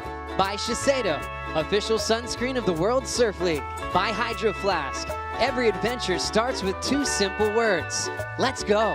By Havaianas, official partner of the World Surf League. And by Expedia, official travel booking partner of the World Surf League. Welcome back to Sunset. Baron Mamiya, Seth Moniz in the lineup still at 9:40 on the clock. They are trying to battle for a spot in the semifinals. Seth needs a 5.84. It's been all about trying to figure out where to sit on the rising swell. It's been very rippable this morning. We saw Caio turn in two big 8s. We haven't seen anything excellent yet in this heat, but there's still plenty of time. Catch up with Baron, just kind of roving under priority, quickly up and out. Barons has surfed one less heat than Seth. Seth had to go to the elimination round where he got through with a second right behind Caio. That was the heat where Miguel Pupo was eliminated. Here comes Seth using priority, fading the takeoff, drawn out carve. Waves going flat quickly on Seth Moniz. But now he's committed. Inside track starting to set up. Yeah, Joe, he's onto a better score. So it felt like he probably had to make a move at some point, was still carrying a .93, but he was definitely hoping for a better bowl after that first turn. Yeah, I mean, Barron's definitely, the door's still open in this heat. You know, nobody really put the nail in the coffin yet. Here we see on the replay, I mean, beautiful arcing turn off the top. Had he had 2 sections to do that, I think that score could have went up in the excellent range. Unfortunately, it kind of got foamy right here, Joe. So a very interesting inside section for Seth, but that first turn, you can see how solid that rail work is on that Takoro surfboard. Yeah, I think this one might improve, obviously, on the 0.93. Now we're going to see what his ask is after this wave. So Seth's last combined heat total win over Nat, 8-6-7 combined total. He's had some scrappy heats. He was really looking forward to just opening up on a sunset special. And the challenge continues on a smaller day with a building swell just to manage some bigger scores. Thing is, if he can get through this heat and get into the later part of the day, he'll have many more chances to open up. Scores in for Seth, 3.93. Still chasing a 5.58 for the win. Like I said, Joe, those 3-point rides may come into play today. Sunset's tricky like that. One heat, guys will have 8s and 9s. Next heat, combined heat total of 8 points. I remember in the semifinals against Dane Reynolds out here the year I won, he needed a 2.90 to beat me. And unfortunately for me, he fell on a big closeout turn, which Dane is, I mean, one of the best at doing. And sometimes you got to take those wins, enjoy those ones. They don't come often. Those give you the confidence in the next heat. 7 minutes on the clock. The coaches and caddy, Strider, what are they thinking at this point of the heat? Well, we just had Reynos, we had, Seth come into the lineup. Reynos immediately telling him, I want to see more flair, more spark. I want to see more energy. You saw Barron on his 6-point ride where he was torquing down and he had a lot of speed through his turns. That's exactly kind of the surfing that I feel like Reynos is looking to get him to do a little bit faster, a little bit stronger. Let's see if Seth can get some more energy in the lip line right now. Seth Moniz driving hard off the bottom, rock and roll float. He looks sparky right there. Out in front, fading cut back. He wants some more. Still time to blow the fins, but he doesn't hang on. And that is a tough mood. You have the lip just for a brief moment before it goes deep into the channel. And he definitely went for it with a bit of energy, chasing a 5.58. Those little incompletions make a huge difference, especially on a day like today.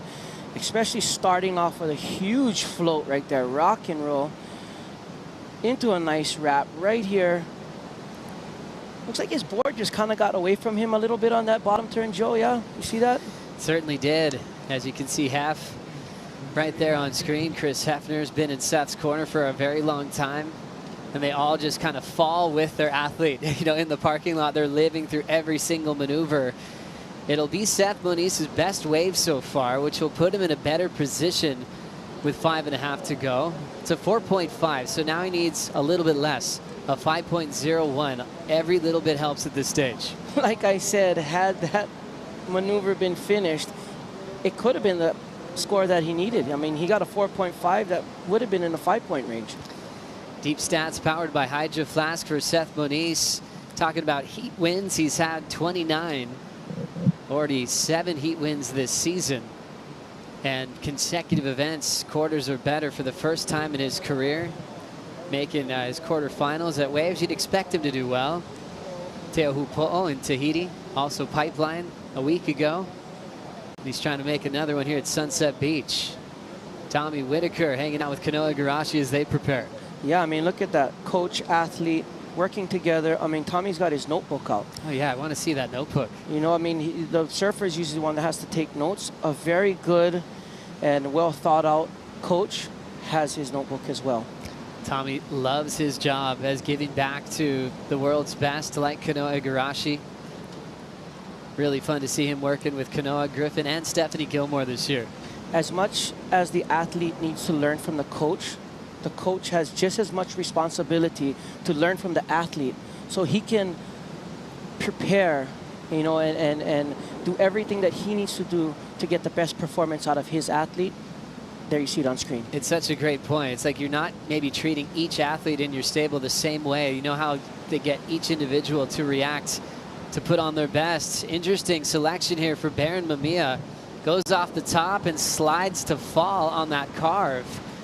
Moniz with priority. He's thankful that Baron chose that wave. I mean, that's like a gift right there. Like, here you go, buddy. Now, Baron might have been a repositioning heat strategy, excuse me. I'm not sure, but beautiful little bank off the top right there. But just wave, Joe, not very much scoring potential at all. Interesting. Seeing Baron fall. Seth now with priority. Strider, you kind of wander around everywhere. Have you looked inside Tommy's notebook before? He probably wouldn't want me to talk about it, but I'm going to talk about it. What did you find in there? You're not allowed to open that up. Well, just you know what? I'm not going to give away everything, but he is definitely he's got, you know, drawing of the reef, and he's pinpointing positions of takeoff and points. So he's actually pinpointing where these guys are taking off on the reef and what scores they're getting for those waves. So in his book, he's actually got diagrams and he's got little dots, and I love the fact that he's in there, you know, basically getting pinholes on a golf course and knowing what the yardages are. It's exactly what he's doing out here right now. Secrets out. Go grab that book. And that's a really great coach, a great inside strider, actually identifying where the scoring potential is. Yeah, Joe, I mean, I've got to look into that book and watch him do his thing with some of his athletes. But unlike Strider, I'm not going to give away his secrets in his book right now. I mean, if you're staying with Strider, you leave cookies out, he's going to eat those, you know, right? I mean, Waz on the water, giving the inside scoop. Seth Moniz with priority. He needs a 5-0-1. Barron's going to shadow him, even though he doesn't have right-of-way for the next set. Seth needs a 5-0-1. Such a small score. You're thinking a nice, decent combo that he could put together. But he hasn't had that high of a score yet, so that's the challenge of the conditions at the moment. He's going to pull the trigger here. Moniz, hard off the bottom. There's a solid rip off the top. Unfortunately, only good for one move. You can see he's put his head down in frustration. Now with 90 seconds to go. Oh my gosh, Joe, where they are on the reef right now, these waves are going to stretch out, and usually the second and third waves are much better. As we can see here with Baron Mamiya, I'm surprised Seth went on that first wave. Third turn complete for Mamiya. 2 punches off the lip. There's the carve, and Mamiya knows it. He's going to better a 3.5 with that effort. 1:15 on the clock. And we'll stand by for that single maneuver for Seth as well and see if he can pull off a miracle here as we enter the final minute. Back to Barron's wave. This is what you call game over right here. This is what you call clutch. At the end of the heat, without priority, just ripping in. Baron Mamiya showing so much style and patience as well, you know, not getting frustrated, knowing Seth has the priority, just laying it down when it counts, Joe. Really solid effort there for Baron Mamiya. Obviously Seth with more heat experience on the CT level, but you're reminded how Baron was groomed on the North Shore, surfing in a lot of events out here at Sunset. Been on the QS leg for a few years now. And we'll see if the upsets continue. You always call it that when you're a wild card because you've got nothing to lose, all to gain. Last number for Seth, the 3.83. Barron's last will just increase his lead out front, and we're already into the countdown. Oh, yeah, Joe, I mean, game, set, match. Baron Mamiya, you know, when they say upsets, some of these kids that are wild cards just need to figure out 1 or 2 pieces to the puzzle, and they should be on tour sooner than later. There's the big result. Noah Veshin and the rest of the crew excited for a big Baron Mamiya win. He is into the semifinals, his best ever result in the making on the championship tour, as he will be taking on Caio Ibelli here on finals day. Coming up next, we're going to see a lot of Jake Marshall as he heads into quarterfinal number 3.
This is Ethan Ewing on the attack. Just searing one off the top like a hot knife through butter. Especially with the mid-year cutoff, it's more pressure, and I'm really happy to get this result early. I just wanted to catch the biggest, best waves, try to separate myself by being on the biggest ones out there and just see what I can do. Jake Marshall, nice fluid maneuver.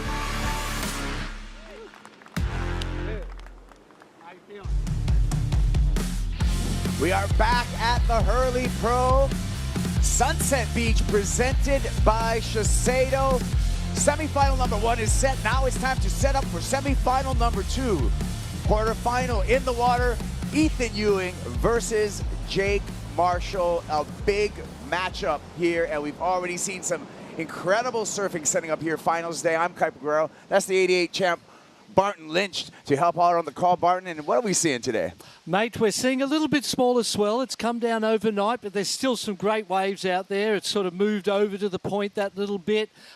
We might see some tubes, but we're definitely seeing some really high-performance surfing at the moment. Yeah, and what I'm seeing is a story getting played before us right now. We're going to see new leaders on the rankings at the exit of this event. So we're going to have new surfers in those yellow leader jerseys. By the time we get to the finals here, it's all going to play out, and it's really cool that we have a semi-short finals day as well. This is already quarterfinal number 3. We're going to go into the women's semifinals, followed by the men's semifinals, and then we're going to look for our champions here. Getting to this heat, BL, we got a former world junior champ in the way of Ethan Ewing, and someone who's been performing just silky smooth out here in a variety of sunset conditions. Here we go. They're having a paddle. Ethan Ewing up and riding. Speaking of Ethan Ewing, let's just enjoy the technique by this young Australian. Again, just really clean rails. That wave did dissipate a bit, but that first turn, cashed that one in. Jake Marshall having to prone into this one, and a little late start for Marshall, but getting some momentum after that takeoff. Inside bonus section, but can't get to it, and that's probably because of that delayed takeoff that happened to Jake Marshall. Yeah, a couple of catches there on that one for Jake. Ethan, you know, Ethan has looked so beautiful on the rail, and in the big open faces that we've had these last few days, those carving, searing turns have just looked so perfect.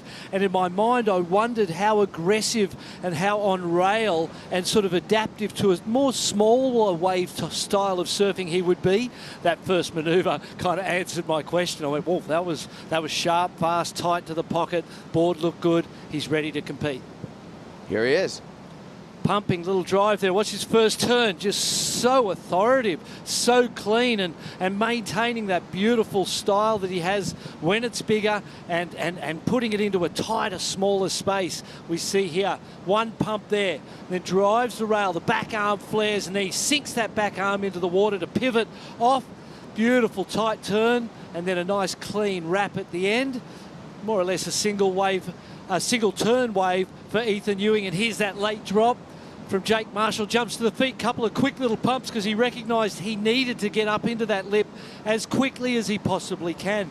And then in this inside just pulls through the section. So kind of more of a ragged, kind of disjointed ride right from the very start for Jake. Contrasting the two opening exchanges, who do you think is going to start with the advantage, BL? I think Ethan Ewing. It looked completely controlled, very calm, very smooth, but aggressive and strong at the same time. And right you are, 4.83 for Ethan Ewing, a flat 3 for Jake Marshall. Strider, what do you got out there in the water? I was just catching up with the caddies again. You know, there was a good point being made by Shane Dorian, who's out here for Ethan Ewing. You know, watching Ethan Ewing surf, they've been watching the tapes, and they've been comparing, you know, other surfers like Colapinto and different surfers out there in the field, and the pace of their surfing and how fast they're going. Ethan Ewing, it just is all gas all day, all the way through every turn. He doesn't slow down. He doesn't try to syrup it out. He doesn't try to make it look smooth.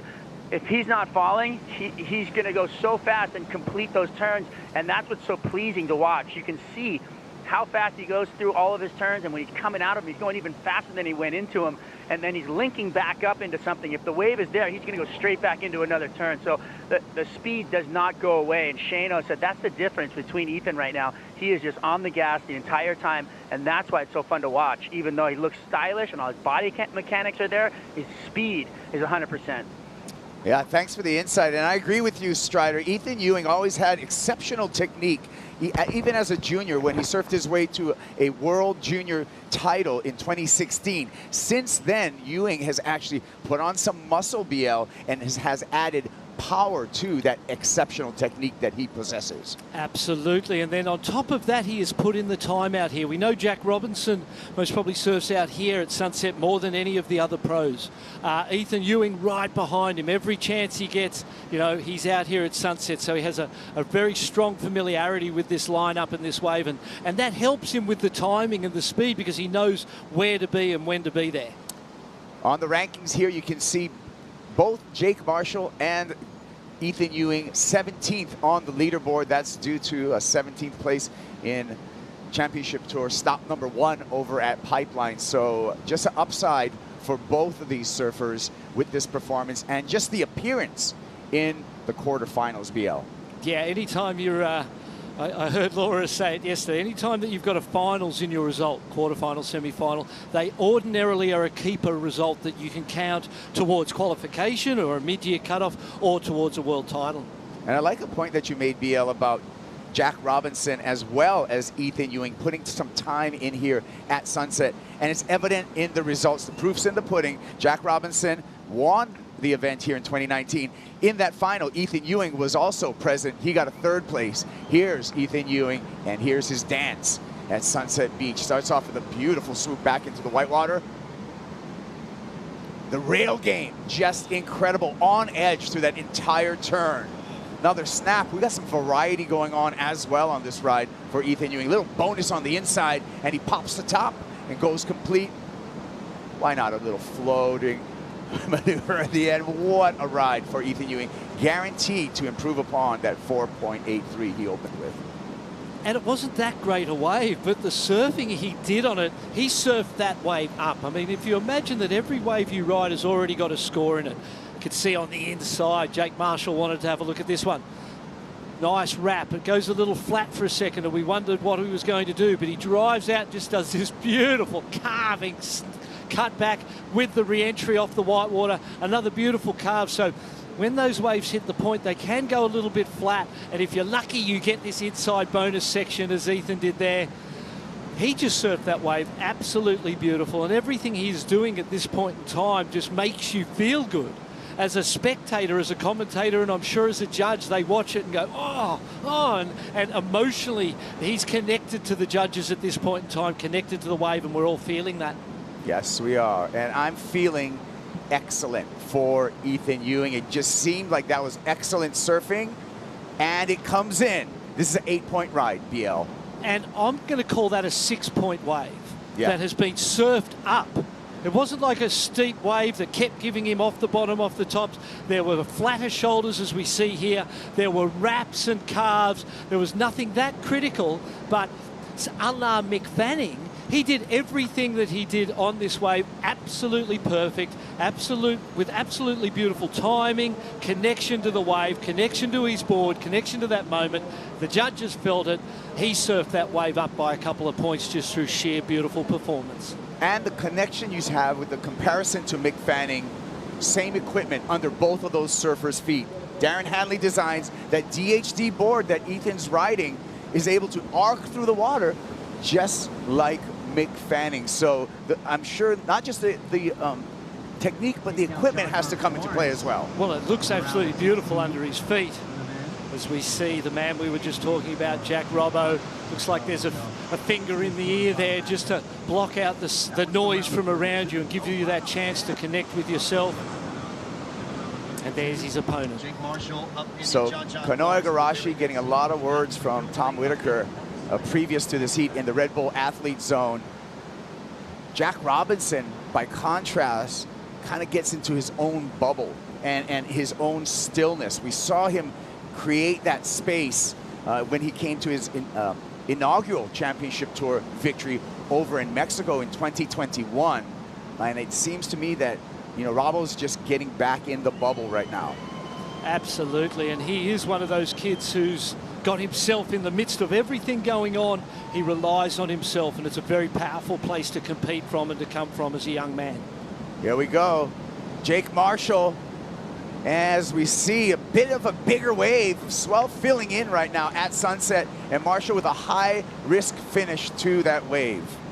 Going to be super interesting to see that again on the replay, and then consider the 8-point ride of Ethan Ewings that really had no commitment that was dangerous to the overall performance. You weren't going to fall on anything that Ethan did. It was tight and it was in his ballpark the whole way along. That wave there from Jake Marshall had a little more abandon in it. Let's have a look. Pumping from deep. Fades it down, waiting for this wave to stand up in front of him. It does. He gets a snap, kind of short, into the closeout. Nice critical manoeuvre. We've seen the two-turn combinations like that one score quite big in the past. I'm sure he would have liked this first turn to have had a little more in it, even kicked the tail out a little more, but he knew there was limited time that he needed to get back up into the lip and get that closeout turn in right before it just goes to whitewater. So it's going to be super interesting to see how the judges compare this to that 8-point ride. Very different types of rides. And the judges sometimes like those shorter, sharper ones better than the longer, more fluid type of rides because there's more drama and excitement in it.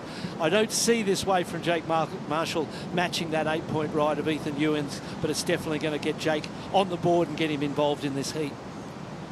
More waves out the back, and speaking of Jake Marshall, we'll look to his equipment. He is on a Sharp Eye surfboard, Marcio Zuvi shape. Sharp Eye, pretty dominant board brand right now. If you look in the context of this quarterfinals, Baron Mamiya is already a semifinalist. He's on a Sharp Eye. We got Jake Marshall on his Sharp Eye in quarterfinal number 3, and in quarterfinal number 4, Kanoa Igarashi will also be on a Sharp Eye surfboard. There you go. When you're hot, you're hot. And it's interesting, you know, you see someone riding well, and Felipe Toledo's been making those boards look good for a long time. Oh, yeah. And then people follow because they want to get that magic recipe or the magic serum that's in those boards. Well, while we wait for that score, let's hear from the last heat winner. He's into the semifinals, Baron Mamiya. Baron Mamiya, an impressive heat with Seth Moniz. I mean, looking at your opponent, Seth, I mean, you probably looked up to him so much growing up, I would imagine. Yeah, me and Seth grew up together, you know. He's from the South Shore, and my dad actually grew up with his mom, so we all know each other pretty well. You know, Seth's a really good friend, and yeah, like watching Seth the last few years, you know, it's been a huge motivator for me, you know, just growing up with him and watching what he does, and, you know, it was sick to have a heat out there. You know, obviously you don't want to surf against your friend at all, but you know, when the horn blows, it's game on, and you don't have friends when the horn blows. So yeah, I just tried my best, and yeah, Seth gave me a good battle. So yeah, stuff. Definitely motivating. And Baron, coming to finals day, I mean, coming through the quarterfinals, you're in the semifinals of one of your first ever championship tour events. How good does that feel? Yeah, for sure. I'm so stoked. You know, I feel like this is where I belong, and, you know, I feel like I just want to, you know, display the best surfing I can, and I'm super stoked to be here. I got one more heat to go, and then hopefully in the final. Coming up against Caio Ibelli in that semi, what do you make of the matchup? Yeah, it should be good. Kyle's been ripping all event, so it's going to be a good battle, and may the best man win. Rest up, and we'll see you in that one. Thanks for your time. Getting to the replay here of Ethan Ewing, BL, and well-surfed wave once again for the lad from North Stradbroke. Beautifully surfed wave. He's got that style is silky smooth. Everywhere that the body goes is exactly where the body looks at its very best. A 7.5 came in as we finish up this replay. A 7.5 for Jake Marshall on that two-turn combination. Speaking to the, you know, the potential for different ways of reaching excellent scores, and obviously Ethan Ewing's surfing and wave selection was better on his 8, but for Jake to get to a 7.5 with that sort of small amount and simple amount of surfing, a two-turn combination on kind of a fast closeouty point wave, shows him how capable and what the potential is here. So it really evens out this heat and puts it at an interesting place. Yeah, I think the judges really was impressed by the on-edge surfing of Jake Marshall. The turns he was doing were high risk, especially that final turn, and that is what produced that score. So it's still a really even exchange between our two surfers in quarterfinal number 3. We're still waiting for last score for Ethan Ewing to set the situation here. We're at the 18-minute and 15-second mark.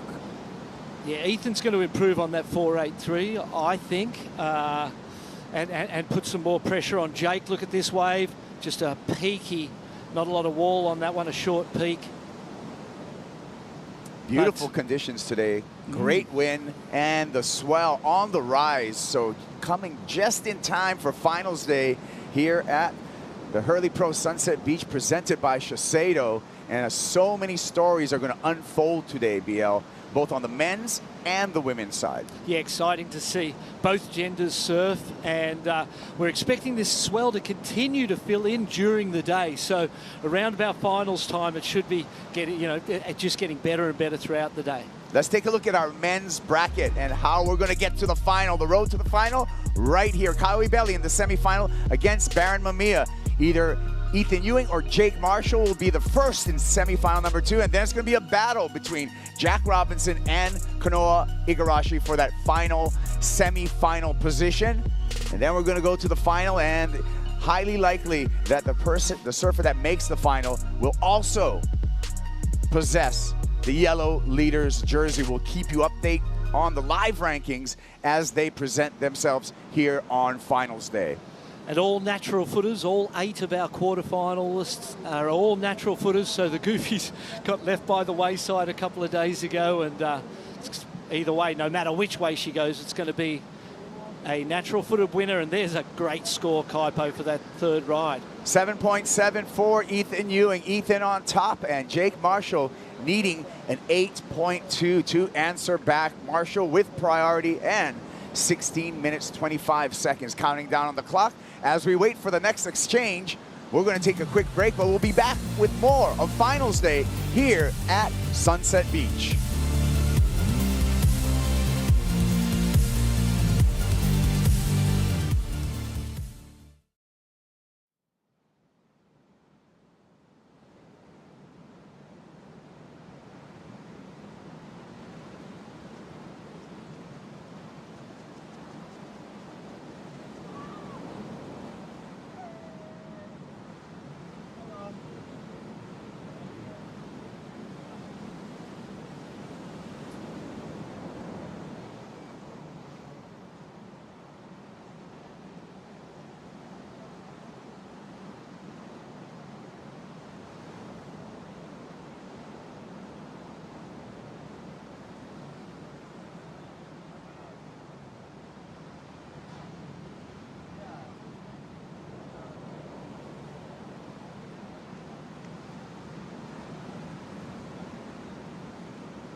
Hurley Pro Sunset Beach, presented by Shiseido. Stop number 2 on the championship tour as we zoom in on our venue of the archipelago of Hawaii.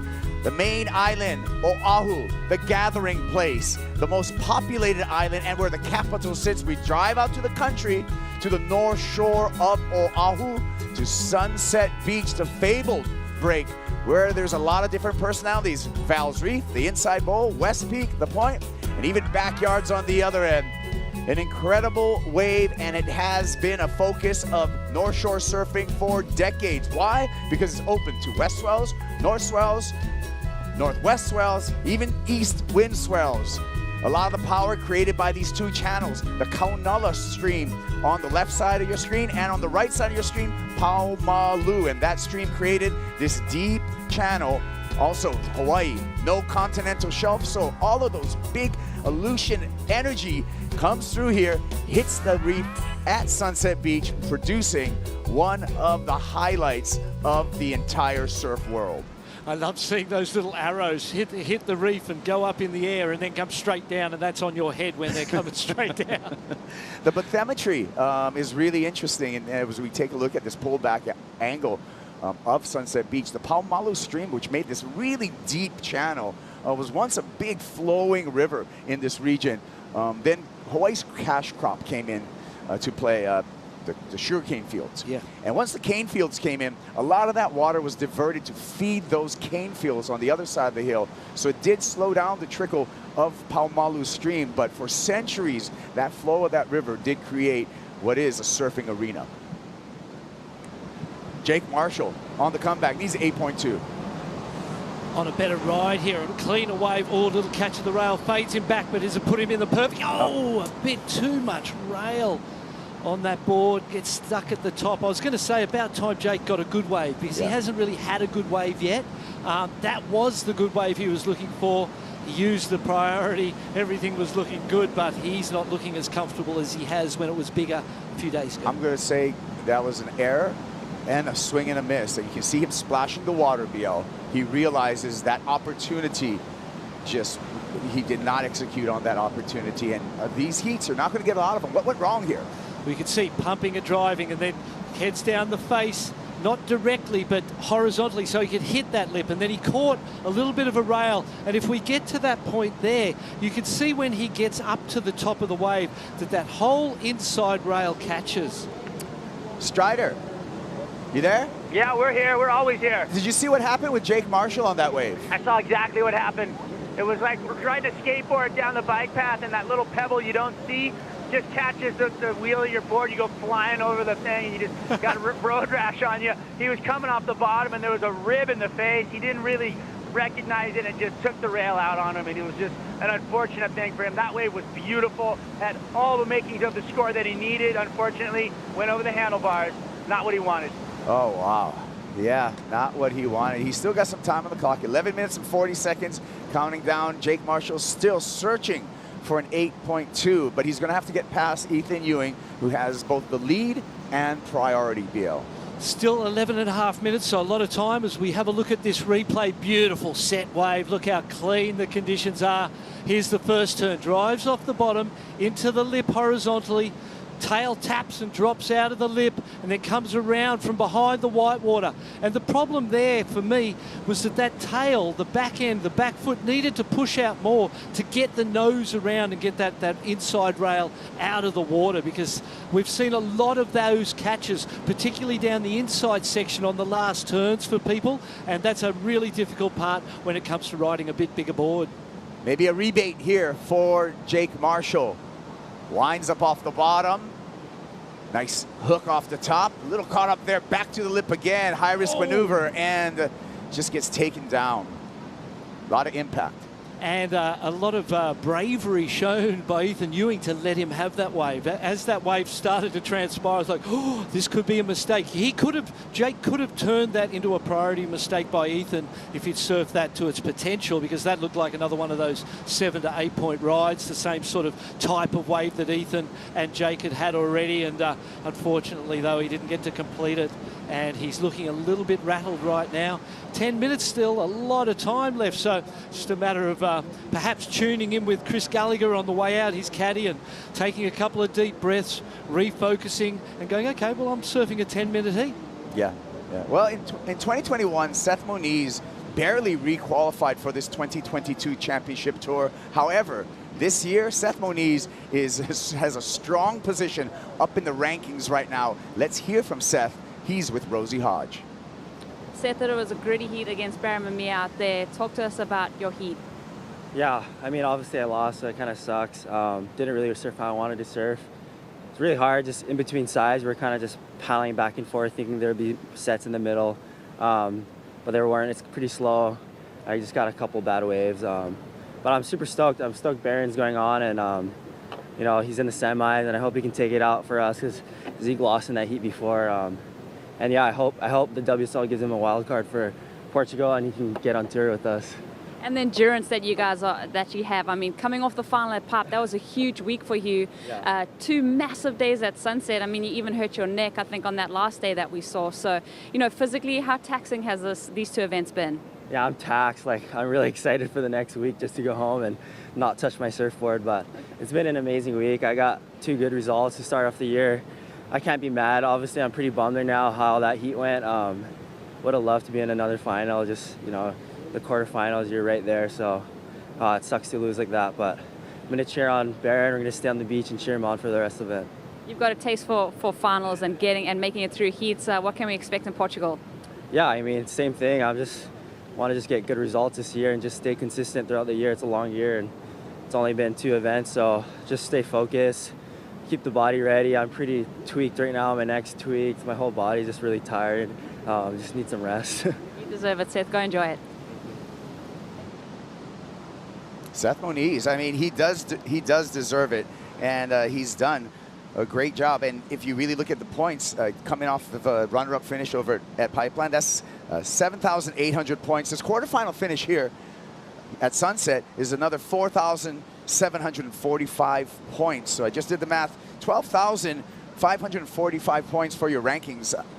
That's pretty solid just after 2 events. It's a fantastic position, and if you would have been told as you came into Hawaii you'll come out of this leg with a 2nd and a 5th, you go, oh, I'd accept that. Yeah. I'd be happy to run with that.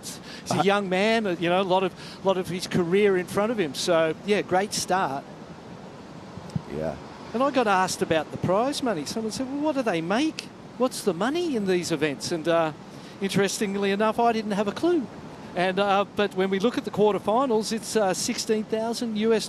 So that's not to be scoffed at as well for a few days surfing the beautiful Sunset Beach. Yeah, really to expand on the conversation for Seth Moniz is he wants to be in that final 5, and he's on his way right now if he keeps this momentum. Remember, the Rip Curl WSL Finals, we're going to have the final 5 women and the final 5 men battle out for a women's and a men's world championship all on the same day, and the waiting period is September 8th through the 16th this year.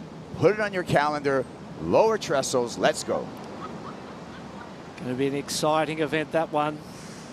It was so exciting last year where we had not just our viewers, and I want to thank all the fans, all of our viewers online. We blew up the numbers there and on all of our linear broadcasts, but on the beach, thousands and thousands of people came out to watch that historic day of surfing. So I look forward to that, and this is just the beginning of the road to that Rip Curl WSL Finals, and it is a tricky, curvy road with all kinds of different personalities when we talk about getting through that final 5 BL. Yeah, surfing's a tough sport. Every one of these places is completely different.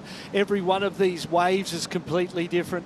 Finding consistency is what's going to get you to that final 5, going to win you a world title, but finding consistency in surfing is such a difficult thing to do given the random nature of everything around you. Yeah. Well, Ethan Ewing out in the lead. How did he get there? Let's check out the heat recap, BL. Well, he got there by beautiful, fluid, fast rail surfing, whether it was off the bottom of the wave or in the beautiful wrapping cutbacks or in the lip hits that he did. Everything that he has done so far has looked near perfect. And a nice finish, exclamation mark, for that 8-point ride from Ethan Ewing. Jake Marshall answered back, BL. And Jake, this is the 2-turn combination that got him 7.5, and it was all because of this. Late to the party, threw it up there, critical late drop, completed easily. 7.5 would give him a lot of confidence. Here's a 7.7. This was the backup for Ethan Ewing. Again, look at that rail carve into a lip hit. A little bit mistimed on this one. Again, big scores coming because of the way he is doing everything that he's doing. A 7.7 for that one. Big scores, but beautiful surfing and deserving of them. We'll see if the surfers are going to take a choice of wave here. We got another set coming through, and it looks like they're going to sit this one out, so I'm going to send it out to Strider Wazalewski. Thank you very much. Yeah, just a quick note on some headspace. So before this heat got started, Shane Dorian talking to Ethan Ewing, he said the last time you surfed, you got a 9+ ride from the judges. He put that in his head. He said they want to score you. They like what you're doing. And that kind of will lift your soul, will lift your energy. And just to put that in the back of your mind before you even start a heat would give you the upper hand, I think. Hey, Strider, have we seen Jake Marshall have the chance to talk to Chris Gallagher yet? Has he had a chance on the way back out, or are the caddies a little bit wide so that communication since the heat started hasn't been there? There's definitely a separation. We've seen Jake paddling back out, trying to get back into the lineup. He did take the ski once, but It's more of a set program, I feel like, going into these heats, and understanding of what you need to do to get it done. There hasn't been any conversation between Jake and Galley that I've seen. I've seen Shano get involved, though. He paddled way over to get into the head there, and there is some talk going on there. Thank you, mate. Thanks for the reporting, Strider. We'll be sending it out to the ocean with Waz on the water throughout this finals day, and what a great finals day it is. Aloha Friday. Clock has ticked down to just 3 minutes and 15 seconds, and Ethan Ewing has got a lot of heat control at the moment. The lead and priority, BL. Yeah, 7 minutes just flew by. I remember we were talking, he's got 10 minutes, still a lot of time. Nothing has happened since then. Not a wave's been ridden, not an exchange of priority. And when you're in the lead, believe it or not, you want lulls. You want it to stop breaking because you don't need to do anything more. Ethan Ewing doesn't need to do anything more. And in the back of your mind, you're thinking, I don't need to show those judges anything more either. Let's just get this time over and done with. Let me get in and come back out and start again in the semi-final. So we'll see how this final 2.5 minutes play out. A little lully, but the swell is on the rise throughout the day, looking to peak this afternoon in time for the final. So really anticipating what we've seen on the buoys already, on all of those swell trains traveling past Kauai over here to the north shore of Oahu. It's a beautiful thing out here in the middle of the Pacific Ocean, exposed from all directions, and the joy of being on an island. Doesn't take, you can only really drive an hour in any given direction, right? You're on another side or another part. You've been living island life for a while now, BL. You know how it is, right? You just drive in a circle, but I'm not complaining. I love this place. It's the best place in the world, and I'm proud to call it my home. You should be, mate. It is a beautiful thing. And not only the natural elements, but the people like your fine selves, the concepts of ohana and aloha and these wonderful ancient ideas and traditions, ideologies that have been passed through generation after generation that create the atmosphere that is Hawaii. Yeah, aloha is real. Yeah. Here we go. 1 minute 15 seconds and a beautiful blue Pacific Ocean, but Jake Marshall is hoping for a 4-wave set right now to materialize, to give him an opportunity to come back at Ethan Ewing again. You can see the need for Jake Marshall. A big score, 8.2. And I suppose if you're Jake, you can't be disappointed about the opportunities that you've had, because even though this last 10 minutes has been very slow, the first 20, Jake has had waves and had opportunities. He's just been a little off in his performance today. That means that he finds himself behind. But it has been a pretty even, fair playing field. Both guys have had opportunities. And at this point in time, the guy who has surfed the best so far is in the lead. Yeah, you got the right guy in the lead, that's for sure. And the guy who has really made no errors, too. So, you know, errors come into play, especially when you have some of these quiet periods that you're not going to have a chance to come back. 20 seconds, and it looks like it's all but done in this heat, given that Ethan Ewing has priority. So we're just going to watch the clock tick down before we make it official.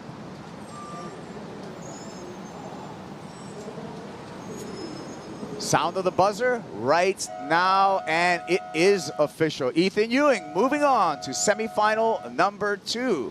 Coming up next, we got Jack Robinson versus Kanoa Igarashi. They'll be in the water when we return.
so much going on and it can change in an instant, but also you have to be comfortable in the chaos of it. That's a challenge, so I kind of like that part. Kanoa pulling the triggerashi right here, burying the rail. Maybe you'll get mentioned this time. I had the highest heat total on the first day, but no one talked about it. And I'm glad to have that 9. It was a special wave, and I won't be forgetting it for a while.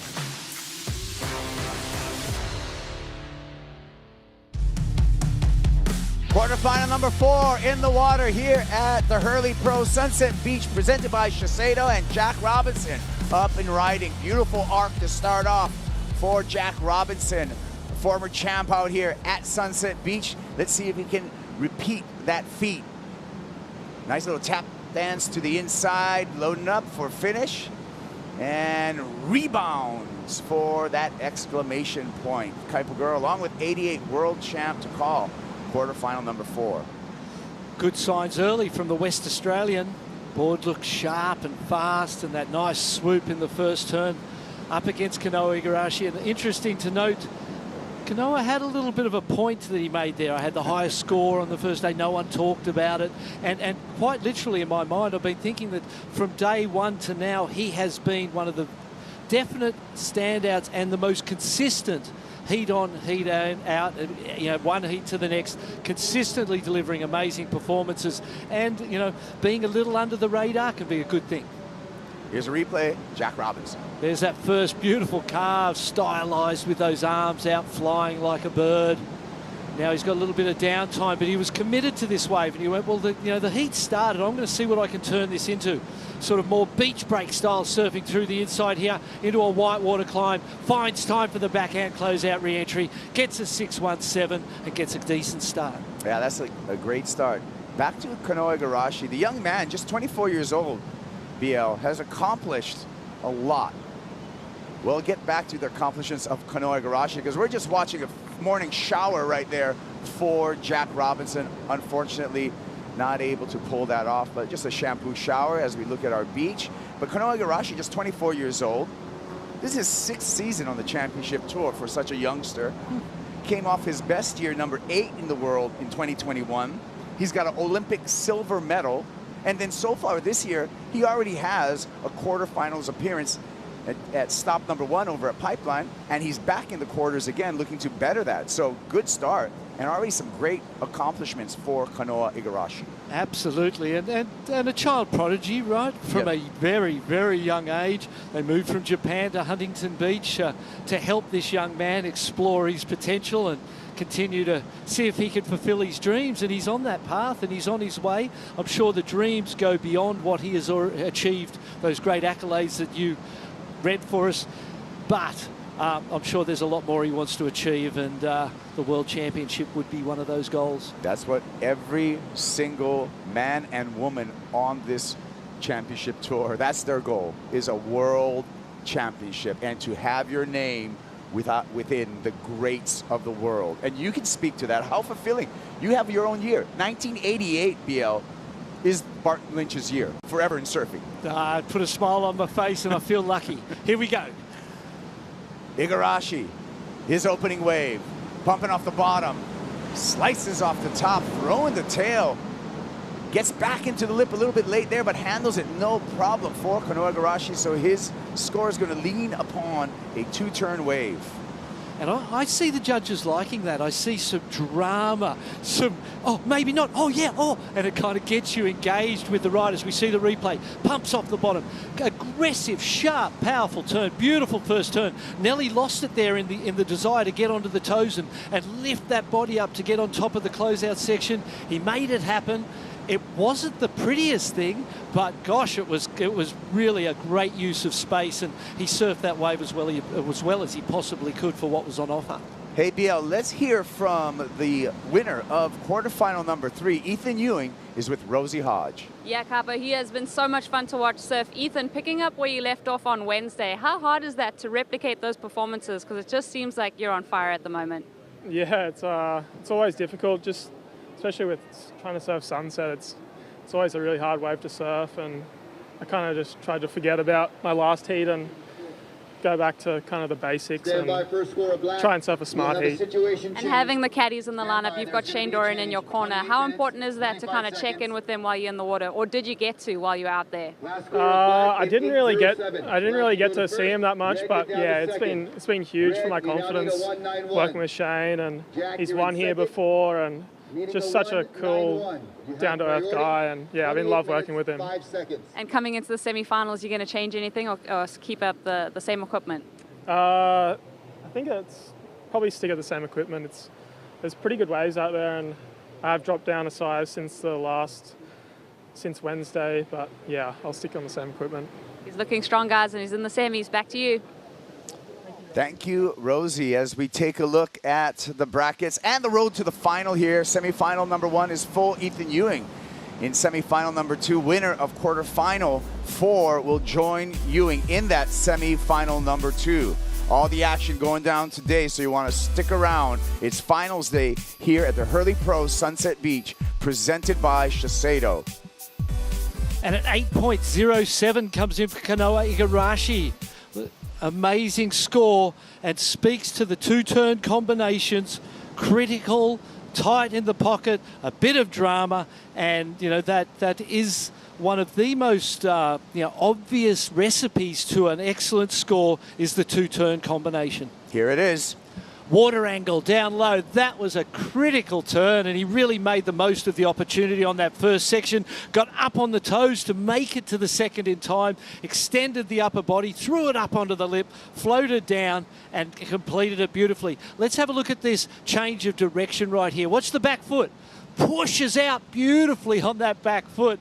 Every bit an 8-point ride in my mind, these two turns. And see, there's him getting onto the toes because he could see that lip coming at him fast, and he knew he had to get up there. He nearly didn't, but with that onto the toes and the throw of both of those arms upwards to lift his body up, give him the projection up the wave face, he was able to complete the two-turn combination, get the excellent score, take the lead, and put some pressure on Jack Robbo. Strider, did you see Kanoa's 8? What do you think? Yeah, I loved it. Just kind of that reckless abandonment into the lip and power and force, and you know, he just looks like he's spicy and just sparky in the lip line. That's what we want to see. That's what the judges want to see. They want to see you pushing it that little bit extra every time you go to that lip line. Just a quick hit on surfboards. You know, heat number 1, Caio Ibelli, 6'4", got the win. Heat number 2, Mamiya, 6'4", gets the win. Heat number 3, you've got Ethan Ewing, 6'4", gets the win. Right now, Kanoa Igarashi's on a 6'4". If he takes the win, it'll be interesting. But I want another thing. Jack's up there on a 6'3". Can he break the curse? Thanks for the reporting, Strider. And you know what? It's all about the details. You know, an inch can make a difference when you're looking at surfboards, for sure. Absolutely. And then it comes down to other things as well. The rocker, the tail shape, the fin configuration. So size one thing, but there's a lot of other elements that determine the board you ride. Oh, man, the phone's ringing, and I got a 2-time Sunset champ on the other line, Jake the Snake Patterson. How you doing, mate? Yeah, Kaipo, how are you, mate? Really good. Good to have you around, because if anyone can talk about Sunset, it's yourself. Yeah, thanks. BL, how you going, mate? Yeah, good. Jakey, how are you, bros? How's Western Australia treating you, mate? Oh, Perth in a heat wave, mate. We've had like 40 days over 40. It's been a cooker. And from watching this, what are your insights, mate? Obviously, having competed out here many times in all sorts of varying conditions and had amazing success, as has your brother. What do you think from what you see so far? Oh, this is the toughest sunset to surf. It's not quite the point, but it's not quite the bowl. So it's this is when I used to tell all my guys they need to practice surfing. Oh, here goes Kanoa here. This is going to be a nice little backup for him. Beautiful flaring turn. He spins out the back. Oh no. Hey, Jake, on that same subject, you've worked with Kanoa Igarashi. He can't hear you right now because he's surfing in the water. But as a coach, what would you tell him right now? Oh, well, there's nothing really can tell him, like, right now. After starting with an 8, like, all he needs to do is survive his second wave right now and unfortunately just come unstuck on that third one. I can just see Tommy in the channel right now pulling his hair out. That's why I don't have any hair, because I've pulled it all out from coaching these kids. But, yeah. Break down this replay. He looks like he's on point. drives into the lip, and look at the spray on that first turn, and he gave it as much as he possibly could, got a little bit behind, and perhaps that didn't need quite as much. If that first turn was held back a tiny bit into that second turn completed, he would have had a score bettering the 617 of Jack Robbo's and been in a really strong position. So a little bit of an opening of the door for Robbo as he gets the priority. Yeah, let's bring Snake back into the conversation, Jake. I want to talk to you about equipment, because on the big chaos day, surfers were riding still only 6.6s, but now a smaller day on the point, the surfers haven't really gone that far down in length. So why, what's going on with the equipment out here, in your opinion? This is like those 6.4s that they're riding in 6.3s in this heat. They're going to feel like shortboards right now after coming down off those bigger boards. So look how easy Kanoa's throwing around that 6.4. Like, he's throwing his fins out the back, and we saw Ethan just swooping on that last heat. So you've got to get a board that fits in the face at sunset. So these guys are onto it. And if you had to, what was the primary piece of advice? Was there some singular piece of advice that was consistent relative to sunset that you would share with the people you were coaching? I always call sunset can be your best friend or your worst enemy, and it's like a wave catching contest. You hardly ever surf against the opposition. You're normally surfing against the ocean, as we saw those other days, like guys having absolute shockers, or some guys having a dream little run and getting in a rhythm. So it's all about holding your rhythm, and positioning is so key when it's big and stormy out there. So it's just time. And like Kelly said it, he's going, he doesn't respect the wave, and it doesn't respect him. It's like, you got to get out there and spend your time with your lineups, and never kind of like, as you see these two guys sitting so far apart from each other, it's knowing where to sit and when to sit at those spots. And coming from Yallingup, coming from the southwest of Australia, and it's a raw, wild, open ocean down there, do you feel like that was a contributing factor for yourself in having so much success over here? Oh, definitely. I mean, just the other day, I was riding my 7-foot surfboard at a place called Bears Bommy. It was like, in the middle of summer, and I'm surfing 8-10-foot waves on a longboard kind of thing. And the East Coast guys are in the middle of summer, and they probably get to ride a big board like that once a year. And we kind of like, especially coming into this March, April and stuff, we use them every week. So, Hawaii was just like home for us. As you see, Jack Robbo's had huge success as well here, as well as my brother, and Taj has made a final. He's won pipe, and he made the final at Sunset as well. So, yeah, we love it. Yeah, hey, great point. And just to frame that up, Paul Ant-Man Patterson, 1996 champion out here. Jake Patterson on your screen, 2003 and 2005. Do you have any, good feeling memories from either of those years? Do you have a favorite victory out of your two? I think one was the QS and one was the CT. So the CT one was against Andy, the great Andy Irons, and him and Kelly were having a crazy world title battle that year. And I was in a heat with, I actually knocked out Kelly. Me and Kalani Rob knocked out Kelly, and Andy was in the next heat and paddled out and said, "Oh, you just left the door open." So, and Andy came from way behind to win the world title that year. So I had a little hand in that, I guess. But yeah, that final that we had with Shane Dorian, Andy and Taj, and it was probably the best sunset I've ever surfed. It was absolutely pumping, 10, 12 feet, and riding a 7.0 Glen Pang, little baby swallow, glass on fins, of course. Oh, love it. I love the stories, and thanks so much for calling in. Thanks for catching up, Jake, and look forward to seeing you when the tour returns to Australia for stop 4 and 5. And, yeah, guys. And give your brother our love. Give Ant-Man our love, mate. I will do. All right.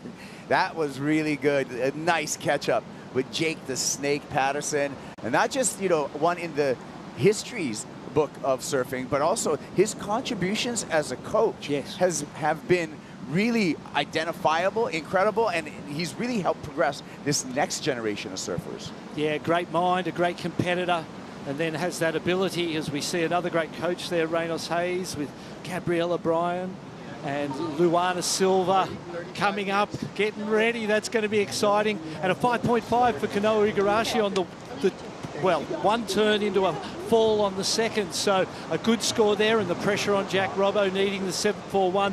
And what great timing for a chat with Jake Patterson, because nothing broke in that whole time we talked with him. Yeah, that was awesome.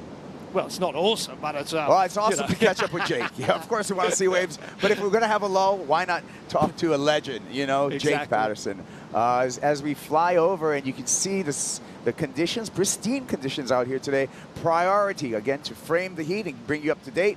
Priority with Jack Robinson. Jack Robinson needing a 7.41. Kanoa Igarashi with the lead with an 8.07 and a 5.5. Still 18 minutes on the clock, and look at the distance between them. Priority with Jack Robbo, but he's focused on what he's doing. He's focused on the waves and positioning for the waves, not paying attention to his opponent. And at this point in the heat and at this point in time, that's exactly what you've got to do. You're not in the lead, so there's no use for defensive tactics. Obviously, you'd hate to let Kanoa get away and get a better score than that 5-5, and that would feel like a mistake. But at this point in time, the focus and the concentration has to be on your own performance to get it to a level where you're in the lead or challenging for that lead. Then you can start to think about defense a little further down the line. He's coming back now. He thought there was a set moving wide, and as Jake said, this is that in-between size. When it's 4 feet, 3 to 5 feet, it's all on the point. The minute it goes to 6 feet, it starts to move over. When you're at 8 feet, you are over on that west peak. And it's that in-between size where you don't know which way to go and whether to stay on the point, go wide, the sets start coming, you're trying to read it, that makes it really difficult. It is the most difficult size to surf Sunset in that sort of 4 to 6 foot range. Well, as we wait for the next exchange, we're going to step away just for a bit, but when we return, the conclusion of quarterfinal number 4 here at Sunset, it's the Hurley Pro Sunset Beach.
Get the perfect gift for the surfer in your life.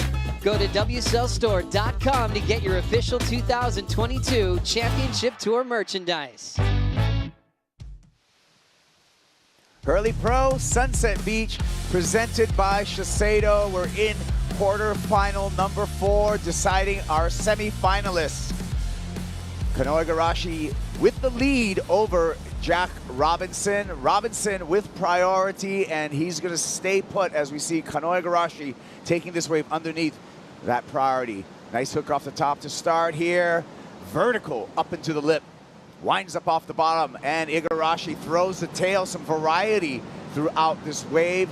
Tic-tacking through a flat section. Snaps the tail again, and is going to get the little bonus inside for one more turn, and stomps it. Stomps it, all right.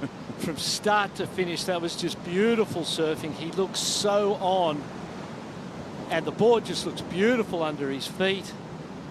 Yeah, sharp eye surfboards, and I have a feeling that Kanoa Igarashi is going to throw away the 5.5 that he has in the scoreline. Here's the replay. I figure you're right. First turn, nice snap, tight to the pocket. Pumps and drives to get out and hit that white water. Fades it down. Another beautiful snap, and the way the board sat up on top of the water. Flared into this inside section. Another turn, and then there's this little bonus down in here he sees. You can see him hopping and weaving and punching his board to build speed, and then straight up into that lip. Beautiful last turn. Let's have a look at it from this angle. Look at the weighting and unweighting, compressing and extending to build speed. beautiful surfing, great style, and that was not a priority wave. That was a wave that Jack Robinson was never going to go, couldn't really go, because as you look at it, it was a great score and maybe a good ride, but when you've got the priority, you want the sets, you've got to be on the biggest and the best waves. So that was strategically fantastic, competitive surfing, putting pressure from Kanoa Igarashi onto Jack Robbo, staying busy and taking advantage of not having that priority, and he just, what do we say, he ripped the bag out of that one. Yeah, I'm expecting for the lead to get extended by Kanoa Igarashi once those numbers drop from our 5 judges. So we're still waiting for the score, and swell lines starting to formulate this beautiful Aloha Friday here on the island of Oahu. What do you see out to sea there, BL? Yeah, there's lines, some corduroy making its way in. And you can kind of see the different options that surfers have as far as the broad playing field that is Sunset Beach, and really where to put yourself. As we talked to that conversation with Jake Patterson, a lot of success here is determined about your positioning. And for me, the conscious decision that I make ordinarily when it's big sunset is, am I positioning to catch a wave or am I positioning not to get caught? And that's kind of a conscious decision that you make for yourself. And you go, okay, I'm not worried about getting caught. I'm positioning to catch a wave, and then you put yourself in harm's way to make sure you get it. If you're positioning not to get caught, then that's a different strategy. In this situation, in a heat, the decision is, do I position with my opponent in mind, or I just focus solely on the waves? Jack Robinson's obviously made the decision to focus solely on the waves. Yeah. Well, early this season, before the start, we caught up with Kanoa Igarashi and got a little bit of his mind space at the start of the championship tour.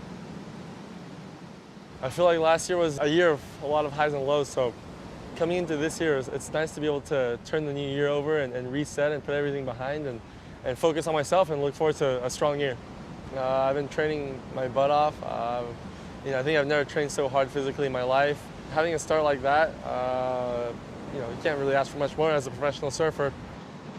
Well, there you go. And he has had a great start. Quarterfinals at stop number 1 at Pipeline. And looking at a semifinal here, if he's able to successfully fend off Jack Robinson. And he just added to his scoreline, BL, with an 8.2. So now he put Jack Robinson in a 2-wave combination position in the final 11 minutes. And that's one of those situations as a competitor when you've got the priority, your opponent goes a wave that you evaluate and go, well, I can't really go that, and I don't feel like he really could. And then you hear the score come out that it's the best wave of the heat so far. You imagine to yourself that you may have been able to put on the same style of performance and turn it into an 8.20, and then you start to lament the possible mistake you made. And it's at these points in time where you've got to ignore yourself, ignore the thinking, focus in the breath, and just try and stay calm, because there's a lot of pressure with 10 minutes to go, and Jack Robbo's sort of staring defeat right in the eyes, because Kanoa's got a great, an excellent 16-point plus heat score already, 10 minutes to go, and is looking in the best form of his career, perhaps. Yes. You can see on the paddle, Jack Robinson paddling more towards the middle peak here at Sunset and off the point. He's been taking that position, BL, through the entirety of this heat, actually sitting wider than Kanoa Igarashi, and he's not going to give up that position as we're flying by. But we talked about the time bandit that Sunset is. The clock, he spent a lot of time just sitting and waiting for that magical peak to come, and it hasn't paid off for him yet. No, but that word magic is something I'd like to reflect on here, because I believe Jack Robinson and Sunset Beach have some magic together. With that last win, the 2019 win, that final was one of the best tube riding displays I've ever seen at Sunset. He is able out there to find waves and make it look like they are the very best of friends, Sunset Beach and he, which is such a hard thing to do. And the morning after he lost at Pipeline, I came out here early that next morning, and Jack Robbo was out at Sunset the very next morning, getting ready for this moment, getting ready for here. So Jack's got that depth of connection to this place and to himself and to his surfboards. And I have that faith still with 8 minutes 50 that he could pull this out and turn it into something spectacular. But you'd really hope that Kanoa Igarashi doesn't ride another wave with the form he's in. Yeah, Jack Robinson, just a mere 23 years old, And BL, we saw him when he was, I would think, about 14 in a pro junior out here, surfing 12-foot sunset. He took a win that day. Incredible stuff. And to your point, Jack Robinson does have a connection with this break. Absolutely. Let's hear from Jake Marshall. He's with Rosie Hodge. Yeah, Jake, you've had a massive finish here at Sunset, an equal 5th place. You got to be stoked with that result. I'm sure you wanted more. What's the takeaway? Yeah, definitely pretty stoked on my event. Obviously, right after a loss, it's a little tough. You know, I just was a little frustrated in that last heat. I felt like I gave myself a good opportunity to get the score, and I just fell. Just kind of a bad maneuver choice on that section, but it is what it is. And I'm still stoked. I had a pretty good game plan. I thought I did a good job, but yeah, for the rest of the event, I thought I did a lot of good stuff, and pretty stoked on how it went. I mean, it was good to make some heats and have some points going into Europe. And this tour keeps moving. How much experience do you have at Portugal? I don't have too much experience at Peniche, but I do really like Portugal. I've competed in Ericeira a lot over the years on the Challenger Series and stuff like that, so I feel really comfortable in Europe. I've had some of my best results just in like Portugal, Spain, and stuff like that, so I really like the area, and I'm excited to go check out Super Tubes. Good luck for the rest of the season. Thanks for your time. Thank you. Wow. Well, during that interview, we saw a wave break, BL. We saw the wave that Jack Robbo had been waiting for. I watched the wall on this as it peeled through, and it never really stood up the way that he would have hoped for. As we look at it there, could have got off the top on that one. You imagine coming around into a swoop, but then this shoulder goes flat. So really, in the end, it wasn't what he needed. And it may be such that wider peak and the size of what the swell is, it's not filling in as we anticipated at this point in time. And perhaps he needs to adapt and get over to the point a little bit where he's kind of got the chance to get 2, because you've just sat for, call it 15 or more minutes, and the information is that there are not a lot of waves coming through on that peak where what his mind is set on, and it might be time to get a little flexible in the old mind and change it up. Well, another factor is time on the clock. 6 minutes, 15 seconds. Two rides. You've got to ride 2 waves. So you're not getting anywhere with one, so he knows he needs 2. So you've got 3 minutes a ride, which is doable. But just if that clock ticks off too much further down, you're not going to get 2 chances. And so, yeah, critical time, critical moments to decide where to be and what to do. They're moving. Here we go. Oh, Robinson with priority. And Kanoa Igarashi, you're going to want to stay out of his way with the priority surfer. Here we go. Jack Robinson. Smooth first turn. Paced approach, big hacking second turn. Here's the low line inside bit, Kaipo. Double up on the inside. Got to get busy. Lip glide there, kicks out, and has to hurry back out. Back in the game. What do you think, BL? Back in the game. I'm calling back in the game. It was a bigger set wave. It was what he was waiting for, and I was calling for him to abandon the program, but he stayed true to his program, paid off. He's going to have enough time for a second ride. It's just going to be determined by where the score comes in and how much the judges appreciated that big layback. Yeah. Strider, what did you see? Yeah, a couple of big lip lines right there. I liked it. I saw Kanoa Igarashi trying to stay in his mental space, trying to be all around him while he was taking off, just to kind of get him off his game, but it didn't work. Jack went straight into the lip on that wave, and I loved every second of it. And the urgency as he kicked out of that wave to get back outside was key, knowing he needs another wave. He's ready for game. He wants to get back out there. He knows he can get back deep on the point and pick one up, or maybe on the way back out. Can't wait to see the rest of this thing. Hey! All right, let's check out the replay, BL. Drops down, bigger set wave, bigger than anything Kanoa's ridden. Cut back, pretty ordinary, but this turn is fantastic. Full commitment, dedication. Another little wrapping turn, waiting for this inside to stand up, and it gives him a bonus section. Beautiful re-entry. Lands it, cuts out with authority. That's exactly what he was waiting for, Kaipo. Oh, yeah, I love the study in slow motion, BL. Lays that back arm back fully, lays in the water, and then straight back up. You see how quick he was back to his feet? So strong in the core. And then inside section, a 7.10, Kaipo finishes up on the inside. Not really what he wanted, but it puts him in with a chance, and 9.17's now the ask. That's right. The combination has been broken.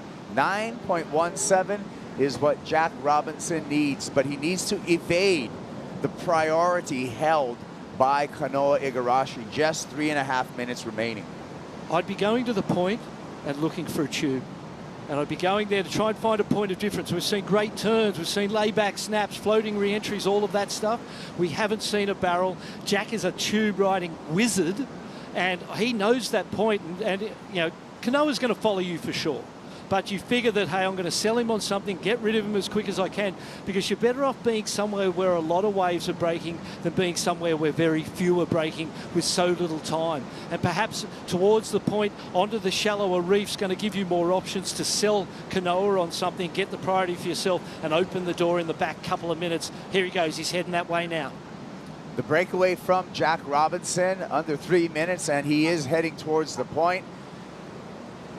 Looking for some opportunity, and you know what? Looks like Kanoa Igarashi is just going to let him paddle away. Perfect. If you're Jack, you know, that's what you want. And if you're Jack, see, I don't know if you noticed Jack's paddle's he's not alerting Kanoa to anything. The paddle's not got urgency, like, oh, I see something, I'm going there, and all of a sudden Kanoa's following you. He just going to sculpt away there, nice and gently, trying not to alarm him. But where Kanoa is, he can easily block with the priority that he has. Jack could be riding that wave, and he could just take off on it when he chooses. Here's Jack's put himself in a good space. What's going to happen here? Too deep. I would have maybe tried to get up and see if Kanoa would take that one and leave me with 2 minutes in the priority. Good point, Biel, because he could have just fished him right into that wave. And but so Kanoa's still in a very defensive position down the line from Jack Robinson, and we're under 2 minutes. Perfect defensive position. You imagine where he is. The first decision's got to be made by Jack Robinson, and when that last wave came in, Jack made the decision so Kanoa didn't have to make any. And the idea is you've got to make them make one and hope they make the wrong one. And the more pressure you put on them to make that decision, the chances are that... And as to Kanoa being in Jack Robinson's face, more or less, when Jack was trying to position for that set wave, that's not a mistake. That's not just coincidence. Kanoa knows that he wanted to be there and give him something else to think about and make sure he went that way. Sun Tzu, the art of war. A lot of times the battles are won mentally before you even hit the battleground. And the mind games also come into play when you're at the pointy end of an event like here. 1 minute to go, pointy end, all right. Kanoa's heading back that way, which is almost to Jack's advantage. The distance between them is to Jack's advantage. Jack now feels like he's not in such a great spot, and Kanoa's sitting where the waves are coming, and Jack's trying to get back there. Kanoa looking on the inside. There's no way he's going to use that priority unless he has to. Down to 35 seconds, and the curtains are starting to get drawn on Jack Robinson here in quarterfinal number 4. And I can see Ethan Ewing and Kanoa Igarashi giving us one amazing semi-final. Two of the absolute informed surfers of the events, if this thing stays on track with nearly 10 seconds left. Yeah, it is just going to be a formality now as the clock winds down.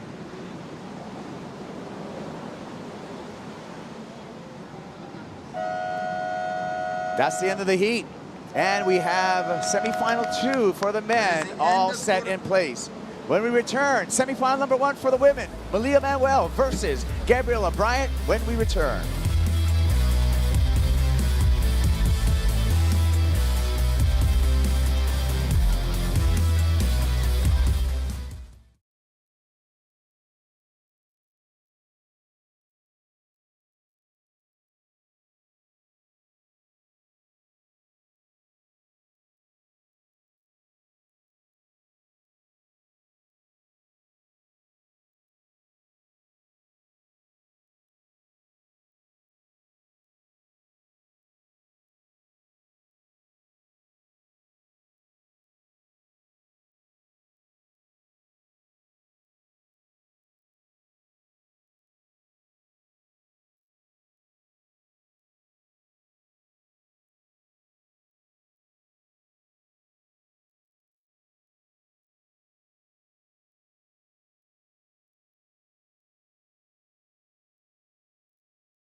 semifinals are set for the men, and now it's time to get the women involved in finals day. We got the semifinal heat squared away yesterday afternoon as Mamiya Manuel will take on Gabriella Bryan. They come from the same island of Kauai.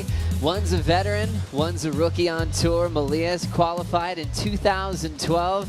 She won Rookie of the Year, and she's been here ever since. And Gabby just getting her feet wet against the top 17.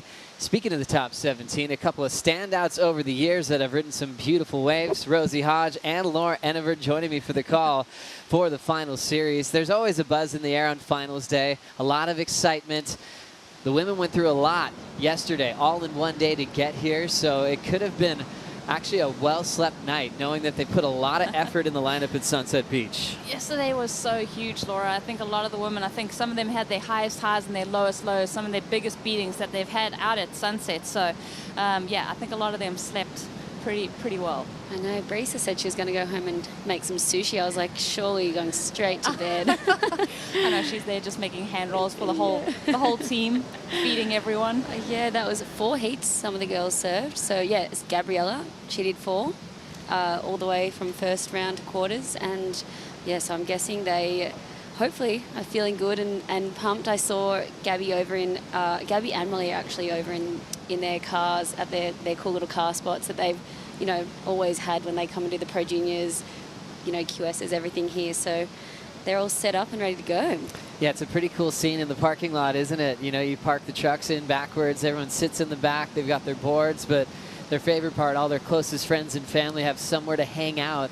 And it gives that kind of grassroots kind of feel to one of the biggest events in the world. And I think they were actually sharing a caddy in Reynos Hayes, both Mamiya and Gabriella. And if you're getting one of those parking spots, you got here on dark. Yeah, so 4 a.m. apparently. Oh, really? So someone's got to draw that straw to be the first one to get that parking spot. Someone's sleeping overnight there. Well, the start of the heat it looked like we saw some size. The swell's picking up. What do you think about that cleanup set? Yeah, definitely clean up on aisle 1. Had milk all over the floor. There was just this foamy stuff everywhere. And in the foam, we saw Gabriella Bryan and Mamiya Manuel just dealing with it. You know, there's a lot of water moving out here. When they come and they arrive on that reef and they state themselves, it's intimidating. And I was just watching that set come, and I knew I had to move out, and just watching the ladies having to deal with it. Mamiya came up a little short on her first wave, so she elected to paddle back out and then got met by that big set. And Gabriella Bryan trying to make it over to the left of the wave, but still the next one, she got that one on the head, then the next one on the head. So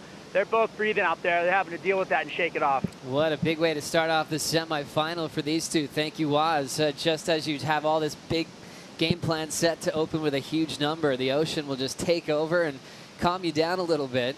Now they're catching their breath as we'll talk to a semifinalist. Kanoa Igarashi's with Kaipo.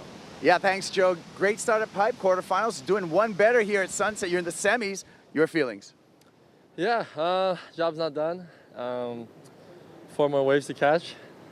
And yeah, I just want to stay focused, stay in the moment. It's easy to get ahead of yourself, and I've done that a lot, just, you know, being so young and young and stupid. I get really excited, and it's hard to keep my emotions, but yeah, I feel like I've gotten older, I've gotten more mature, and you know, it's you can't win the contest in the quarters, so you kind of just have to stay steady and just do what you got to do. Semifinal number 2 versus Ian Ewing. Your thoughts on that matchup? Ethan Ewing. Yeah, that's a good heat. He's definitely. I think Jack and Ethan are the informed servers of the event, and yeah, it all stacked up on our side of the draw, and it keeps it exciting. You know, it's. I mean, I got this at this point. You know, you're in the quarters. You've made so many heats already that everyone puts up big scores. You know, you're at this point. You're not even up against the other person. You're up against numbers. You just got to put numbers up. Kelly said a really cool interview the other day, and you know, he was just like, hey, you got to put the numbers up, and he's got to serve pretty good to win the heat. So, you know, it's I guess it's that mentality of I'm going to put my numbers up, and if the other guy beats me, he's probably serving pretty good. There you go. Well, thanks for your time. We'll see you semifinal number 2, Kanoa Igarashi. Thank you, Kaipo. Kanoa Igarashi has had quite a few heats already to make it to the semifinals and taken down some big names along the way as we'll get caught up with Gabriella Bryan here, Rosie. Yeah, I'm just so enjoying the aggressive approach. As soon as she gets to the lip, Laura, it just seems like she adds something a bit extra, hitting that little reverb on the inside section. I mean, those really hurt. Sunset packs a punch. Even at this size, Joey, it's going to light you up when that board reverbs up into your knees and ankles. Yeah, she's so good at, you know, like twerking that, like pushing, kicking out her tail when she goes up into the lip and just throwing that little bit of extra spray and like really pushing her board around and making it, you know, point back into the pocket. So it's a good little weapon she's got there, and she throws so much spray. It's awesome. The story from Mamiya Manuel, and it kind of reminded me what competitors do to simplify a formula on how hard it will be to achieve a win on finals day. You could look at a semifinal and a final. It's 2 more heat wins away from her first ever championship tour victory. You could make it sound easy, but the emotion of a final day, sometimes that can carry you in a different direction, can it, Laura? Yeah, well, Mamiya has, this is her 18th semi-final appearance, and she has made 6 finals but no wins. So I wonder if that's like, you know, it probably weighs on her. She wants that win so badly, just wants, it's that chip on the shoulder. And, you know, looking at who she's up against 2 rookies and Brisa Hennessy. Brisa, this is her second semi-final appearance. So, I mean, she is the top dog out of the 4 girls left, and I think this is going to be her time, and she knows it. Well, it's interesting. Just like the men's side, when we started the quarters, the oldest age was 28. That was in the top part with Caio and Zeke. Caio still in the running. Same story for Mamiya. She's 28. Everyone's quite a bit younger than her. Gabby Bryan, 19. We've got Betty Lou, the youngest, at 16. And we've got also Brisa Hennessy, who's like 22. So it's such a young draw here in the semifinals. So if you guys missed yesterday, it was all about the world champs, the favorites to go all the way, getting knocked out as early as the round of 16. And that was really because of that very strong rookie class and how comfortable Mamiya's been as the veteran, picking the right waves and channeling her father Celso, that same style that they both have on really big waves out there. Yeah, I saw that post on Instagram from Mamiya, but also just thinking Malia's carrying the torch for the veterans on tour at the moment, and also thinking she knows the mentality coming in as a teenager, and she might have, you know, the edge over these younger competitors just playing like that icy game and just that experience really coming into play, and that can be, you know, her weapon of choice that she gets to play and really control this heat with. And there might be some freedom in all those competitors that have knocked her out of getting those wins. At her more recent final, Steph Gilmore, of course, once again gets another win. That's been the story for Mamiya. So many matchups with Carissa. She doesn't have the best track record with the world champions on tour. They're all gone. That might be a clean slate running into a final series situation with a bunch of younger surfers that she'll maybe have her way with the experience and confidence in her mind. Yeah, I agree. I think she does have that experience. She does have that confidence. But, you know, these rookies in Gabriella and Betty, they, you know, like we've said, they've served so many contests out here and probably, you know, they've done more reps at Sunset in the last 5 years than all the tour girls. So they are showing their knowledge out here, and they're, you know, just how much their training's shining through. And I suppose when you look at Gabriella Bryan, she has been very active in a jersey, fresh off that Challenger Series. Mamiya wasn't involved in that. She was the wild card coming into 2022.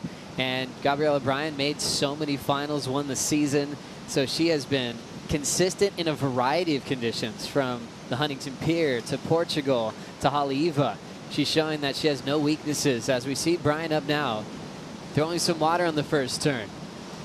Nice deep bottom turn and power hacks the lip line. The rookie into some clear water, will fade it one more time.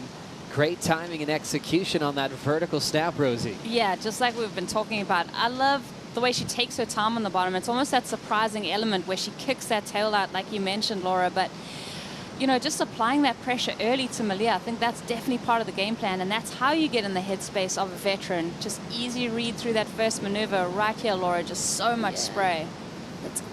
That's her turn right there. And this was a smaller wave, just turning around in the host set here and looking. The girls have actually moved across up from the point where the boys were sitting and down to middles now. So this was a smaller inside wave, so I think she won't get like a very high score because of the wave height. But yeah, interesting to see the girls move and find their position in this changing lineup. It is changing quickly. They kicked it off with A pretty wild cleanup set, and then things calm down. Gabby Bryan just trying to get things started. We'll see if that pays off. We kind of saw in the last heat how Jack tried to wait forever for a bomb and ended up being a little too late. Mamiya Manuel getting started. First turn, positions that well. A full wrap on the second effort. There's a straight up vert foam climb. She will be incomplete, but I like the idea there. Mamiya still looks like she's on like a bit of a bigger board to me, but it's looks super fast and swooping. Not as like flashy, I would say, as Gabby's, but you know, she's just got that amazing style. She sure does. What'd you like out of this one, Ro? I just like the two-turn combo. Bigger wave from Mamiya, so she's waited and really identified that she wants to get the bigger set waves. It goes up for that whitewater climb, incomplete on that, but I agree with you, Laura. Her boards definitely have that kind of yellowish hue from a well-ridden board. And hot potato. Hot potato. That's what Canoa was calling his.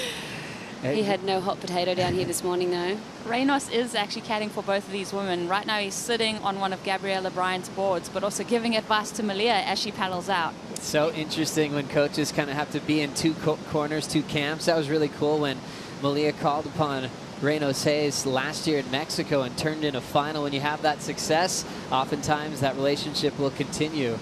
Yeah, Reynos had 3 of the girls out there yesterday afternoon. He had Mamiya, Luana and Gabby in the same heat. So coaching 3 girls at the same time, 2 of them in the same heat. Oh. So he's winning the Coach's Cup, that's for sure. Very busy, and he's always talking surf, talking about turns and framing them up vertically. And that looks like Kona Johnson breaking it down, Malia's boyfriend, who's an incredibly talented surfer as well. Charges. Born and raised here on the island of Oahu, lives just down the beach. So he's been happy to support Mamiya. Everything behind the scenes says she's turning in one of her best results of her career. But the goal is make the final. As Laura was mentioning before, it's been 6 runner-ups in CT event finals.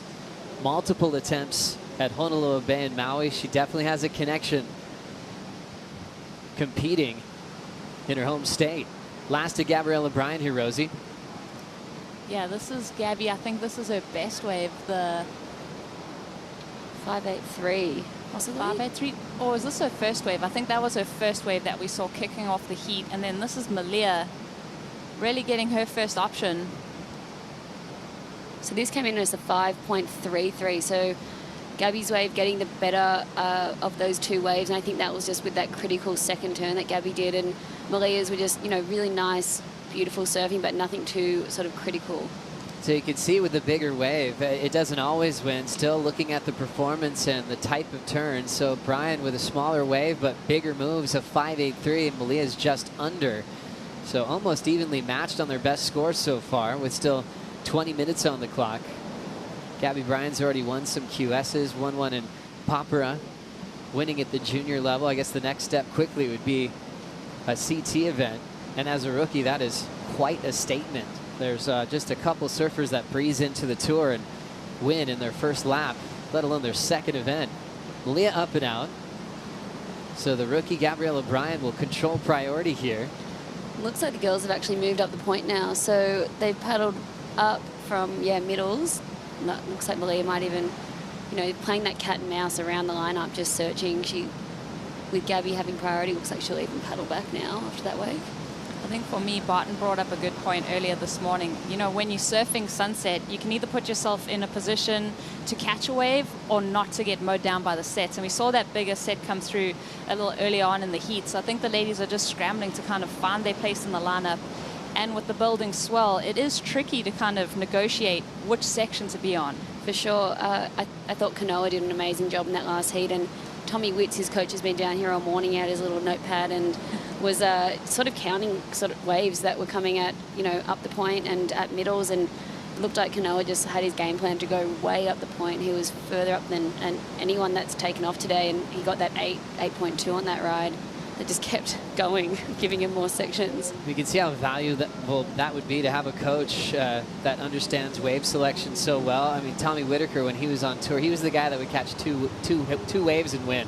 He didn't need to warm up. He wasn't fishing around the inside. He'd sit on his mark, get 2, and move on, like a Bobby Martinez almost. And when he's studying a lineup, knowing where the the big scores are coming, especially on a day where it's increasing in size and it can shift. That's extra valuable. I mean, Rosie, you were talking about this at the opening day of the waiting period, how this size is so tricky, where you're trying to figure out, should you sit on this side, wait for a bigger one, or should you move up the point? And we'll see Mamiya Manuel stretch out the bottom turn. Just connects with the top quickly. Off the bottom again. Nice down carve. Sets up a nice section to lay that back foot into that front side gouge, and she'll celebrate the kick out. I like the emotion that comes out of these surfers when they kick out a variety. You know, the claim conversation's always a fun one. I'm loving seeing how they're feeling in moments like this. She needs a 4.34 on this wave, Laura. What do you think? Yeah, she'll definitely get it. Nice hit off the top there. It was kind of went flat here, and then she identified it was going to go nice and sucky right here, and that's the Mamiya turn. Drops the wallet there. A little finger click. Whipping that braid round.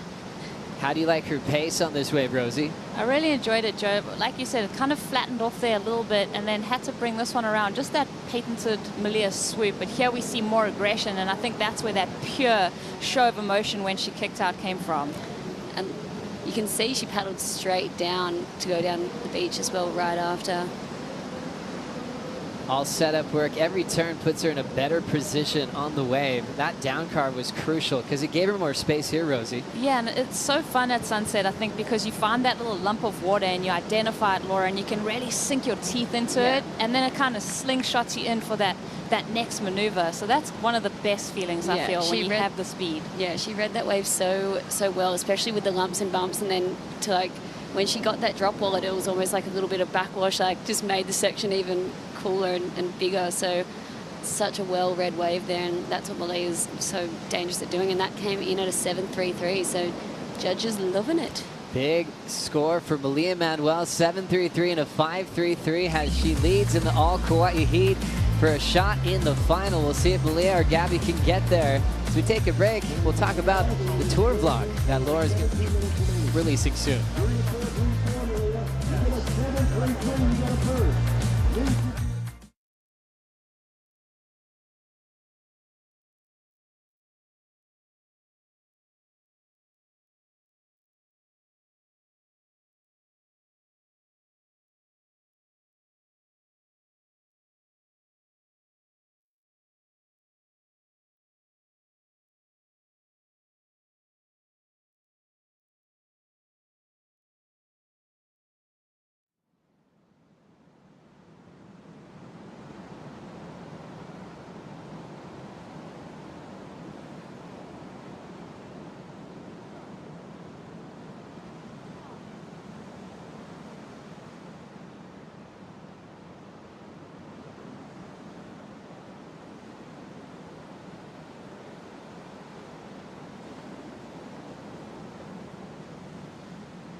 Hello everyone, and welcome to North Shore.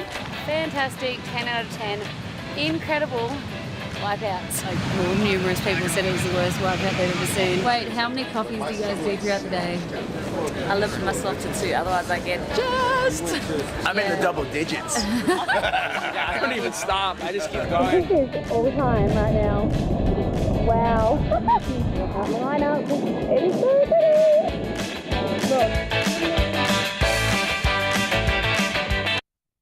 The tour vlog with Laura Enever presented by Havaianas. It's going to be releasing on Monday at 3 p.m. Pacific Standard Time. That's the first episode. I'm so excited to follow the tour vlog with Laura throughout the entire season. Good thing we have Laura Enever here in the booth with us for the call. What an exciting project. How fun was it to make the first episode? Yeah, it was so fun. I mean, because you know, got the job to be on the broadcast team all year, you guys can't get rid of me. I thought it was a perfect opportunity to show the fans just what it's like to be behind the scenes at the events with all of you guys. You got some great clips in there, great showings, and you know, just the athletes, all the fun that goes on behind the scenes, and just the beautiful locations we go to. So yeah, episode 1 where we'll be airing on Monday, 3 p.m. Pacific Standard Time, I think 1 p.m. Hawaii time, and then yeah, we're going to make an episode at every location. So yeah, be sure to check it out. How fun is that, Laura? Because as a former competitor yourself and now a commentator, you know what goes on behind the scenes and how fun things can get. We saw a taste of that last year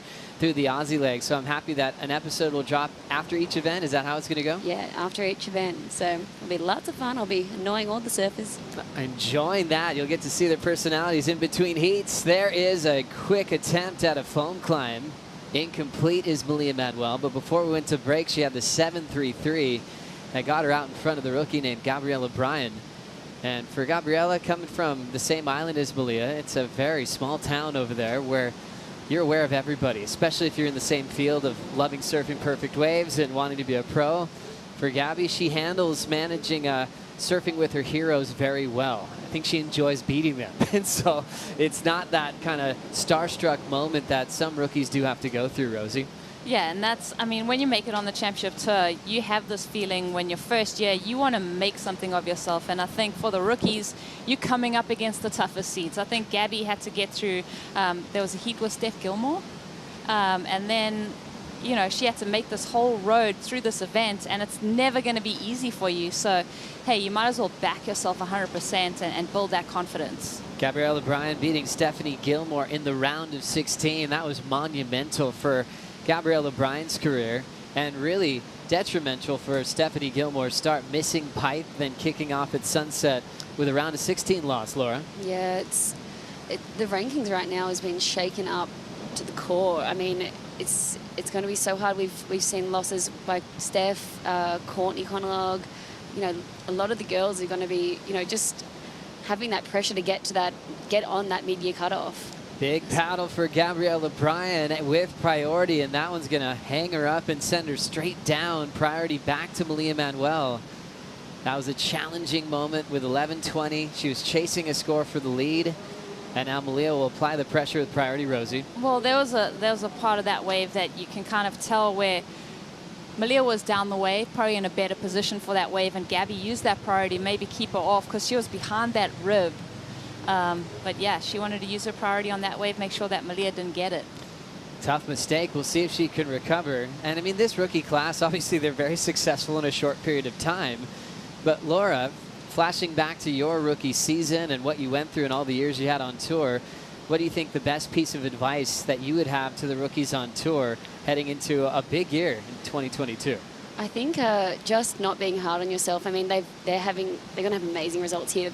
The thing that sort of stuffed me around most was I came in and got a third in my first ever event, and then had another amazing result, and then couldn't make a heat for the rest of the year. And it was like you put that pressure on yourself. You're up there high in the rankings, and then you're like, whoa, I could be in the top 3 this year. And you know, these girls are all going to be really high in the rankings after this event. So just not, you know, if you have a loss after that or if you have a bad heat, just not being hard and just like wiping it off. And I think for these girls, yeah, just staying calm and doing their thing. That's really relatable because starting off with a bang like you did, these rookies are going to be feeling that heading into the European leg of the season. Rosie, what about you? Great advice that you'd give to the rookie class. Yeah, I agree with Laura. I feel like this is such an emotional roller coaster. I mean, you're on the road. We've started off in Hawaii, pretty much going straight to Portugal, and then you're into Australia.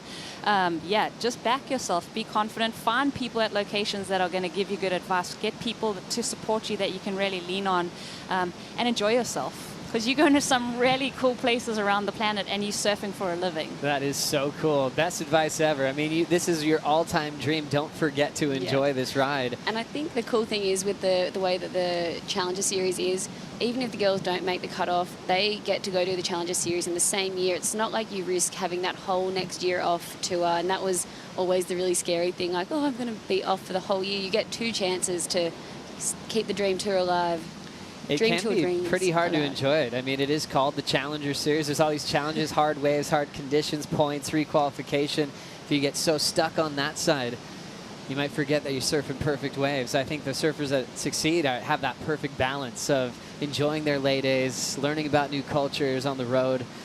It's truly the dream tour for a reason. And Mamiya Manuel's had so many great memories over the years as she's hoping for a heat win here and a win in a final to maybe achieve her first ever championship tour win. When you look at the entire draw in the semifinals, it will be a first for whoever wins this contest.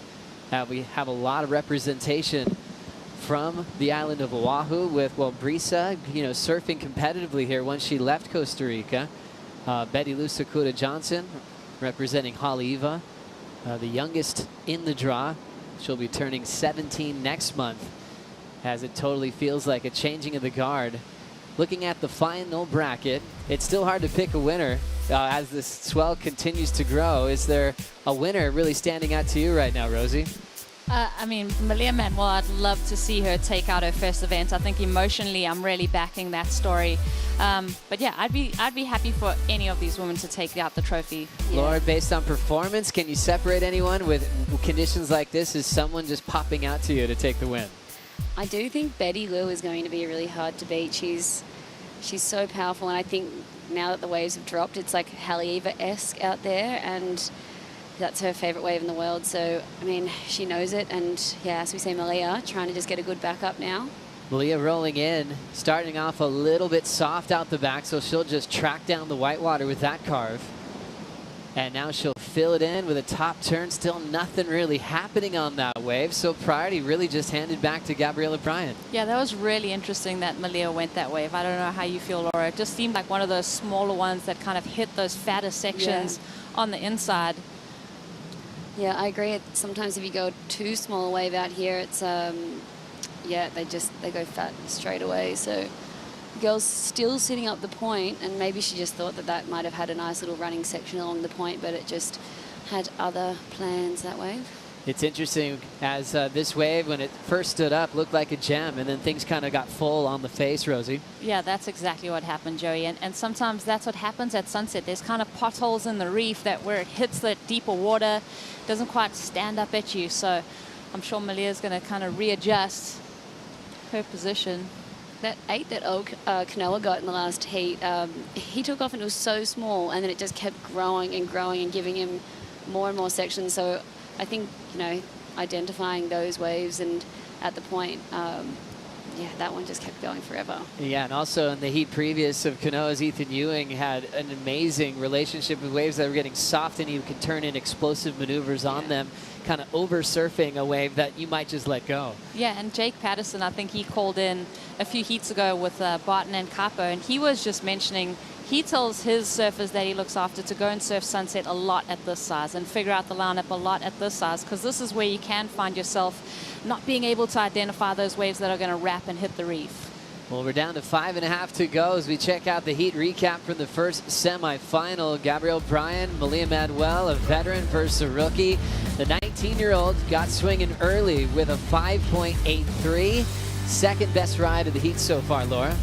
Yeah, that was a really good ride. And then this was Malia's bomb, or maybe this is her 5.33 at the start. Just Malia's getting the bigger waves. Like, she's found herself on, two really nice size waves that have given her more sections to work with. If Gabby had one more section on that first wave, it would have been danger time for Mamiya. But yeah, this wave was her nice one, hitting the lip and then coming over that bump and doing that incredible swoop into Larry. Love combinations like that where you see variety, 3 different types of moves, and that's what makes watching sunset and surfing sunset so fun. The planning that's going on in between those moves. You always have the speed, and Mamiya handles a bigger board so well, and finishing with one of her best moves. She's got a crazy big layback, and you remember when the tour went to Fiji, Laura, you're still on tour, and when Mamiya just hit the lip on one section backhand, you realize that she surfs world-class waves at home all the time. She just needed a stage to show that. You see where the tours come, and having these world-class venues where surfers like Mamiya can show that they've surfed with power their whole life. Now they got a stage to show the world once again, and Mamiya got started as a wild card at Sunset and had instant success. She's got to be so thrilled it's back. Yeah, and I think just touching on that, for quite a long time, we didn't see a lot of the Hawaiian girls getting on tour, and then, the QS had so many challenging waves. Sometimes you're surfing in all these small beach breaks, and all the Hawaiians would come to the beach breaks and be like, oh, we don't know how to surf these waves. But the Challenger Series has amazing, big, powerful waves. Gabriella showing that at Irisira, she took out that event, or got the final with that event, and Luana winning that event. So the Hawaiian girls just, they get the powerful waves, and they can show what they can do. Looks like an opportunity setting up with 3:25 to go. Priority with Gabrielle Bryan not moving. Mamiya looked interested for a second. They'll let that one run through. Critical time in the heat, and Bryan's maybe just thinking about one wave now. A 6.84 to go straight to first, and she'll wait out the back until that thing comes through. Yeah, she's got the composure for this, the mental fortitude that she was showing us yesterday. I think that's been one of my favorite things with these rookies is they're so mature. I mean, they're teenagers, like just getting into their 20s, and they're so mature and able to handle themselves in the pressure situation.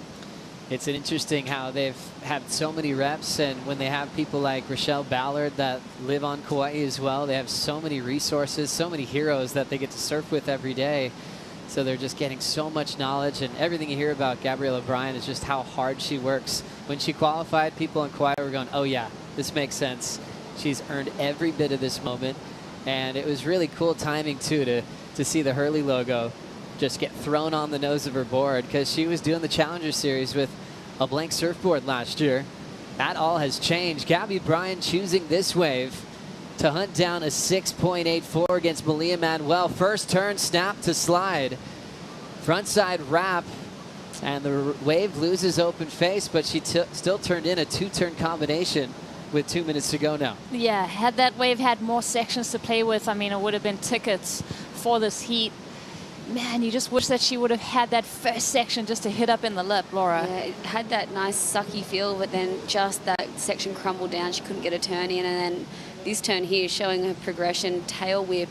Not many tail whips at Sunset you're seeing, but Gabby's throwing them, and yeah, if she had one more section, it would have been dangerous for Mamiya. Really well surfed with what she was given there. Made that decision to go a bit earlier than waiting for the buzzer. So she had a 3.83 to improve on. Ultimately, she needs the lead change to get a spot into the final. Mamiya Manuel holding priority in the ocean, still very calm on this building swell throughout the day. We're anticipating some big sets by the time we have the finals in the water. First signs of a score are coming in for Gabrielle Bryan, and it's going to be a bit short in the 4 range. So she still needs a 6.84 now into the final minute. I think it's always scary. Malia's probably hearing the beach commentator announce that it wasn't enough, and you can probably see Malia's demeanor kind of like her shoulders kind of shrug and feel a bit more relaxed, even though still time on the clock, but Mamiya might be feeling a bit more confident about her place in the final. That's right. There's the number. That's what the judges thought about the combination. She uses it as her low score, but she was more concerned about turning the heat. The rookie had the highest combined heat total out of the final 4 coming into finals day that she threw down in the quarterfinals. 20 seconds. Oh, she showed Bryan's interest. hitting nice and inside, not even trying to get close to Mamiya, so she might be able to sneak a wave here under priority. It's just a soft little roll in, not much happening on the open face. Gabrielle Bryan's just going to surf it into the channel. A very soft wave. Mamiya Manuel feeling really good about this performance. She is into the final of the Hurley Pro Sunset Beach presented by Shiseido. That is the Mamiya camp there, as they will celebrate her opportunity to maybe win her first championship tour event later on today. Semifinal coming up next with a 16-year-old named Betty Lewis Akuta Johnson. We'll be right back.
One Ocean is an initiative led by the WSL to inspire our global surf community to protect and conserve our One Ocean.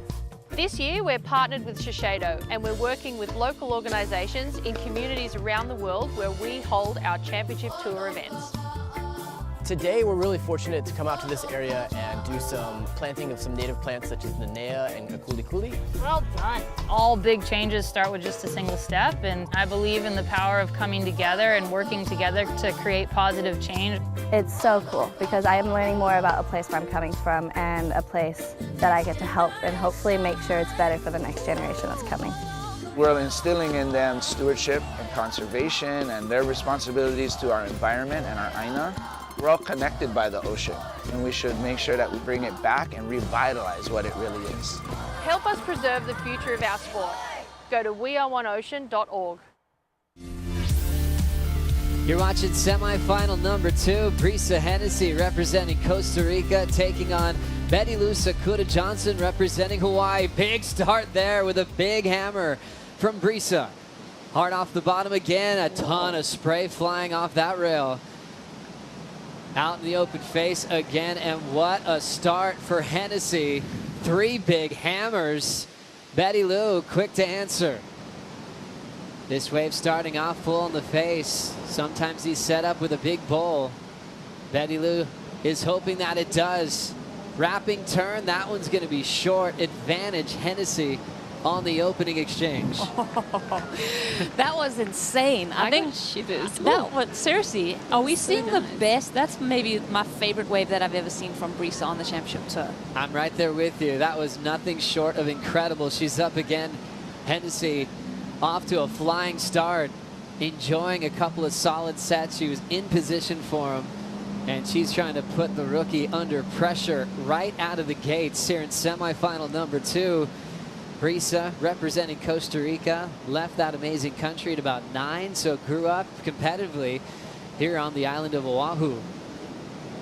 Citizen of the world really these days, as we know. She has the dream life, spending a ton of time on Namotu, a lot more time than others as she's out there eating fresh fish, certain perfect waves. She's charging these days at cloud break and always pushing herself.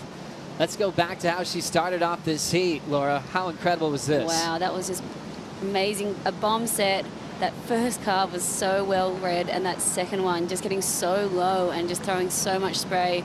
Another carve, even it just fattens out there. Look how much spray she threw. It was just amazing, and look at that score. Timing was perfect, using so much of the wave. A 9-point ride on her opener, Rosie. So well deserved. I feel like this wave was an absolute gift, but to that point, Brisa surfed it to perfection. Just so impressed with her, the strength that she's showing at the moment. She's been doing a lot of training and it's paying off. Brisa actually came into the semifinals on finals day with the highest single wave score from yesterday at 8.6, higher than any other surfer on finals day. And now she's throwing a 9 on her opener. That just speaks to her connection here at Sunset Beach, how she's enjoying the power. Getting boards from Glenn Pang. They make sense at this venue, and she's really trusting them. How good does that feel, Laura? Kicking things off with a 9-point ride. Kicking off your second ever semi-final with a 9-point ride up against one of the most amazing and talented rookies. And that's just showing composure and experience and just straight up power, and that was a bomb. So sick for Brisa. Brisa into her 3rd season on the top 17. And yeah, her 2nd semifinal. So her first semifinal would be back in Bali that year at Karamas, where she ended up losing to Sally Fitzgibbon. So she's trying to enter her first final of her career. Well, to get into that semi-final, she had to beat Carissa on a buzzer beater moment, and she got like an excellent score. So, you know, you just mentioned Brisa coming into her 3rd year, and I'm just thinking about the headspace and what she would be feeling and her level of comfort coming up against a rookie, and just knowing that she's been on tour for 2 more years. She has that experience, and I think she's really going to enjoy this opportunity to let that experience play out. Now, Laura, I'm going to bring this up. It's interesting. It's a funny page in a stat book. It's perfect 10s with a loss. It's an interesting page, isn't it? It's strange. It happens all the time. Laura, you ripped that wave at Cloud Break. So many crazy backside turns. You had a 10-point ride. What does it feel like? Can you kind of settle down? Can you speak to that moment specifically on getting a 10, but then not getting through the heat? Yeah, it's a real honour to be in that book that we got given with the 10-point ride and a loss. It was my only 10 on tour, and yeah, still couldn't win the heat. But yeah, when you're up against the best in the world and Carissa gets 2 9s, 110 and a 6 isn't going to cut it. Well, it's interesting, right? Because there's so many different ways that story happens. Sometimes surfers say, I relaxed, or I got too comfortable getting a 10 early, and then you forget to back it up, or you just don't have the energy, where you get the 9 and you have to actually move forward like you almost didn't get the score yet. Totally. You're even thinking that your 9 isn't even a score. Like I think, yeah, it happens a lot. There was a lot of amazing names in that book too, which made me feel better. I'd like to say something, because although Carissa got the 2 9s, the only wave I remember was your 10, Laura. That's kind of seared in my mind. guys. I was there commentating in the channel, and I just remember Laura. I mean, you're small, but you just cracked it so hard, and that wave was so big, and it was just, like I said, it's seared into my mind, and definitely on that highlight reel for the women in Fiji. Oh, it was so amazing. I can see it as well. And it just brings up a topic with starting early with a 9 with Brisa Hennessy, where it's far from over. Betty Lou, Sakura Johnson still in the game. Obviously, Hennessy with her foot to the floor with a big advantage, kicking off with almost maxing out the scale. But Brisa can't just relax, and I feel like she has that energy. How quickly did she get into that second wave to follow? She's feeling the energy to try to close this one out very early. Yeah, she doesn't want to just drop anchor and sit. You know, she probably knows that, you know, up against Betty, like if she gets a 6, like a 16-point heat total will be an amazing heat total to get through. But I mean, if Betty gets a wave like Brisa's and does something really progressive, then that's when you know that could happen. So she's going to have to be smart here, not wait too long, but yeah, just try to keep putting the pressure on Betty. Thinking about Betty Lou in these last couple of events, Rosie, what have you been feeling getting to know this Grom on tour? Yeah, that's been fun, Joe. Getting to know these young faces, getting to know the demeanor of these young girls. She backs herself, and that's so cool. She knows she isn't going to wither away into the background. I mean, even just seeing glimpses of her in the Red Bull Athlete Zone, she has this look in her eyes that's just incredible to see from such a young teenager that's going to compete at such a high level. Yeah, I agree, Laura. Yeah, it's been amazing.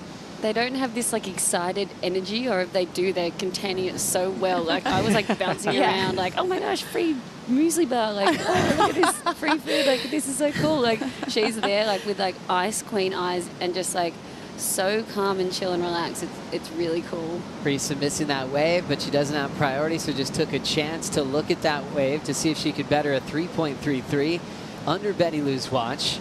Let's catch up with a finalist in a moment here, because we've got Brisa setting up the lip again. There's the vertical, straight down to the bottom, into the open face. There's the front side carve. A 2-turn combination, which could help her cause. Now let's chat with Mamiya with Kaipo. Mamiya, pretty glizzy. That was a really solid performance out there. You're in the final. How do you feel? Thank you. I'm so happy. I had a little moment out in the water after that heat. I shed a little tear, not gonna cry. I was just really happy that just put in so much work over the last couple of winters, and having so much trust in myself this year, and I'm happy it's moving forward so far. 2021, we saw you in a final. You runner-up there in Mexico. What's it going to take the W here at Sunset Beach? I think not thinking and attacking. I think bringing more grit to my surfing, and you know, it's the final, and I am where I am because of what I've been doing the last couple of days, so I'll go from there. Look forward to your finals performance. Congratulations, Mamiya Manuel, our first finalist. Thanks so much, Kaipo. How cool is that? Mamiya with a big smile, well-earned spot in the final, and she'll be out there with either Brisa or Betty Lou. And I feel like she handled that question, too, of that elusive win very well. Just talking like it's not this elusive, emotional roller coaster of not getting a win. Just talk directly to her performance, and she's ready to attack, Laura. Yeah, I mean, and look, she's picking up where she left off last year in Mexico. And I think it's, you know, she got that wild card with WSL, and she's going to run with it. She wants to show that she doesn't need that wild card anymore. So, I mean, yeah, amazing to see. Checking out the final bracket, we saw Mamiya get past Joanne DeFay, just got past the rookie Gabriella Bryan, and she's in the final on the opposite side of the draw. It's been incredible. Brisa Hennessy got past Molly Picklum, and Betty Lou in the all-rookie clash got through that matchup. We're in semi 2. Brisa, remember, dropped the 9 on her opener. So Betty Lou playing some catch-up. She's actually in a combination right now that increased dramatically. Brisa's last wave, 6-1-7. Betty Lou needs 2 big scores in the next 23 minutes, Rosie. Yeah, Brisa surfed such a great heat, and this is that 6-1-7. Just a beautiful timing off the bottom, Joe. I think, you know, we've been saying it from the beginning of this waiting period. That bottom turn really sets you up so nicely at sunset, and it is under a spotlight. You've got so much time to get to that lip. The way that you lay that foundation for the wave is so important. Brisa always has some good laughs with Keikoa Bagalso, who's in her corner. Championship Tour rookie. Way back when, not too far away. He was on the mid-season rotation that year when they had the cut. He didn't survive one of the cuts, and I always wanted him to get back on the QS, but he had such a great job helping other people fulfill their dream. And it's all the people you surround yourself with for Brisa. It's Keikoa kind of on the sidelines support crew, and then it's Glenn Micro Hall as her head full-time coach from event 1 all the way to the finish line, and they've got a great support crew and sparring partners to work with on the lay days. Definitely. I mean, Molly's in that mix now, but also noting other people that have helped Brisa in the lead up to these events in Hawaii. Kaheo Hart, she's been training with Billy Kemper, I think Makua Rothman. So, you know, she said yesterday in her interview that those guys have really been pushing her in the training sessions. Oh, you got to have those people that push you. She even brought up a wave that Kahea made her go on when she was a kid. She's like, I didn't want it, and she was going, and that changed everything. Strider, who do we have for caddies in the lineup right now? We got Ross Williams out here for Betty Lou and Glenn Micro Hall. He's in Brisa's camp, and you know, interesting to sit here and look at them and watch them kind of conversing through what's happening in the heat. You know, it's fun to think that just because Brisa's got a big high score there in the 9s, that, you know, Ross is nowhere even thinking about being out of this heat at all, since he knows how good Betty Lou is, and she's out there waiting for her chance to strike. So, you know, you guys, there's a curse of the 10, so to speak, and that big, really high score, you have to back it up. We saw Brisa doing that, which was super fun. It was exactly, you know, what Micro was saying to her. But, you know, Betty Lou, we got to see what she does, because, you know, in my book, she was the favorite in this heat going into it. So it was really fun that you could hear the competitors' area screaming after she got off of her wave. So it was insane. Thank you, Waz. And Waz was talking about how you couldn't hear the crowd or the cheers from the Red Bull Athlete Zone on the big days of competition. It was just caddies screaming. So now that eruption from the beach is really playing a part of finals day, and I love that emotion. Usually it brings the surfing level up even further because they can feel the connection to their family supporting them. 20.5 to go here in the second semifinal. Still a 9 and a 6-1-7 for Hennessy. She wants to potentially be the first Costa Rican to make a big championship tour final. Fading the takeoff. Here's Betty Lou looking to get out of combination. Big straight up verb, but that wave just breathed underneath her feet and created almost an impossible entry off that lip line. Rosie, that was a challenging section. Challenging section. She goes down the mine shaft. You could tell that there were those ribs up the face, Laura. That wind just seemed to puff up as she was going for that maneuver. And it's interesting when you see a surfer in the position that Betty's in right now. You know, the guardrails fall away. She's got to surf. She's got to go for broke. One big maneuver on this wave, she would have got a huge score. Knowing that she only had that option, you see the fins kind of skip out over there. She gets hung up in that lip line, and that wind kind of puffs up, and she's going to have to shake that off. Yeah, it was such an amazing committed turn. She just does the most incredible surfing and really goes for it. But yeah, that wave looked like a perfect wave when she took off, but unfortunately that section on the bowl just shut down on her, only giving her one turn. So she knew she had to do something really special, went for it, but just got a bit too high there and had to jump over the falls. And she was always going for a very committed hack. As you can see, Ross Williams taking a few strokes to have some words with Betty Lou. Yesterday, he got very vocal because he didn't want her to repeat the same mistake that she did at Pipeline.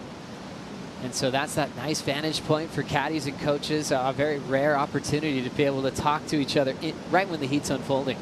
Yeah, that was interesting, just telling her to close that heat out and just stay aggressive in those last points and learn from the mistakes. I mean, she did let Isabella have a wave in the dying seconds at Pipeline, and that turned the heat for her. So Ross was just being very encouraging from the channel, telling her to close it out was priority. Betty Lou's won a lot of events as a junior, as a QS, as the Challenger Series, and she wants a CT win as a wild card prepares for Caio Ibelli It's not just a wild card, just happy-go-lucky going through the motions, saying, hey, the tour's in town. This is a guy that goes, I belong on tour. He showed that. He's proven that. And he's into his best result in the making. And now 4 wild card call-ups to the top 34, Laura. So cool. I mean, yeah, Barron's heat at Pipe against Kelly, where he just got taken out by that wild 3-second buzzer beater, was yeah, that was so cool, and just amazing to see him here at Sunset and capitalizing on that wild card. It's both him and Caio, I can't believe it, like both wild cards just showing how much they want it and just putting together amazing heat after heat after heat. Wild card semifinal coming up next. Caio versus Baron Mamiya. Baron rode a 6.4 earlier in smaller conditions. I was almost going, maybe he's probably going to ride a 5.10. He often rides very small boards, and his coach, Chris Gallagher, said, hey, maybe ride a 6.4 today. He thought that'd be a point of difference, thinking Seth might be riding something shorter. He felt like the longer rail line would make sense. He didn't know if Baron was going to agree, and he said, yeah, good call. And he was like, there we go, let's do it. Knowing that the waves will get bigger, he'll probably stay on that 6.4 throughout finals day. Yeah, I think he mentioned in his interview he's not going to change anything heading into those semifinals. So, yeah, Baron's one of the guys that really set that evolution of riding the smaller boards at bigger Sunset. As we see how beautiful the conditions are today here at Sunset Beach. We saw that in the Surfline forecast, that it was going to be a very beautiful day condition-wise, and just a slow build of this swell that should really start showing itself during the finals. Started off almost flat on dark this morning when I first looked at it, and then it started increasing quite a bit about 8:30 in the morning. Yeah, it was a good call to just go and hold and see and wait and see if the swell filled in, and it did. I was just saying then it looked like Betty might have hit the reef with her foot. She's been looking at her toe, so hopefully nothing too serious. But yeah, it's been an amazing, beautiful day. That moonrise was out this morning. It was really cool. We've got 16 minutes to see if Betty Lou can break a pretty severe combination. That's on top of her. Brisa Hennessy a 9, and wisely backed it up quickly with a 6.17. Winner of this heat will get a chance to surf with Malia Manuel. All surfers going for their first ever championship tour victory here at stop number 2 of the season.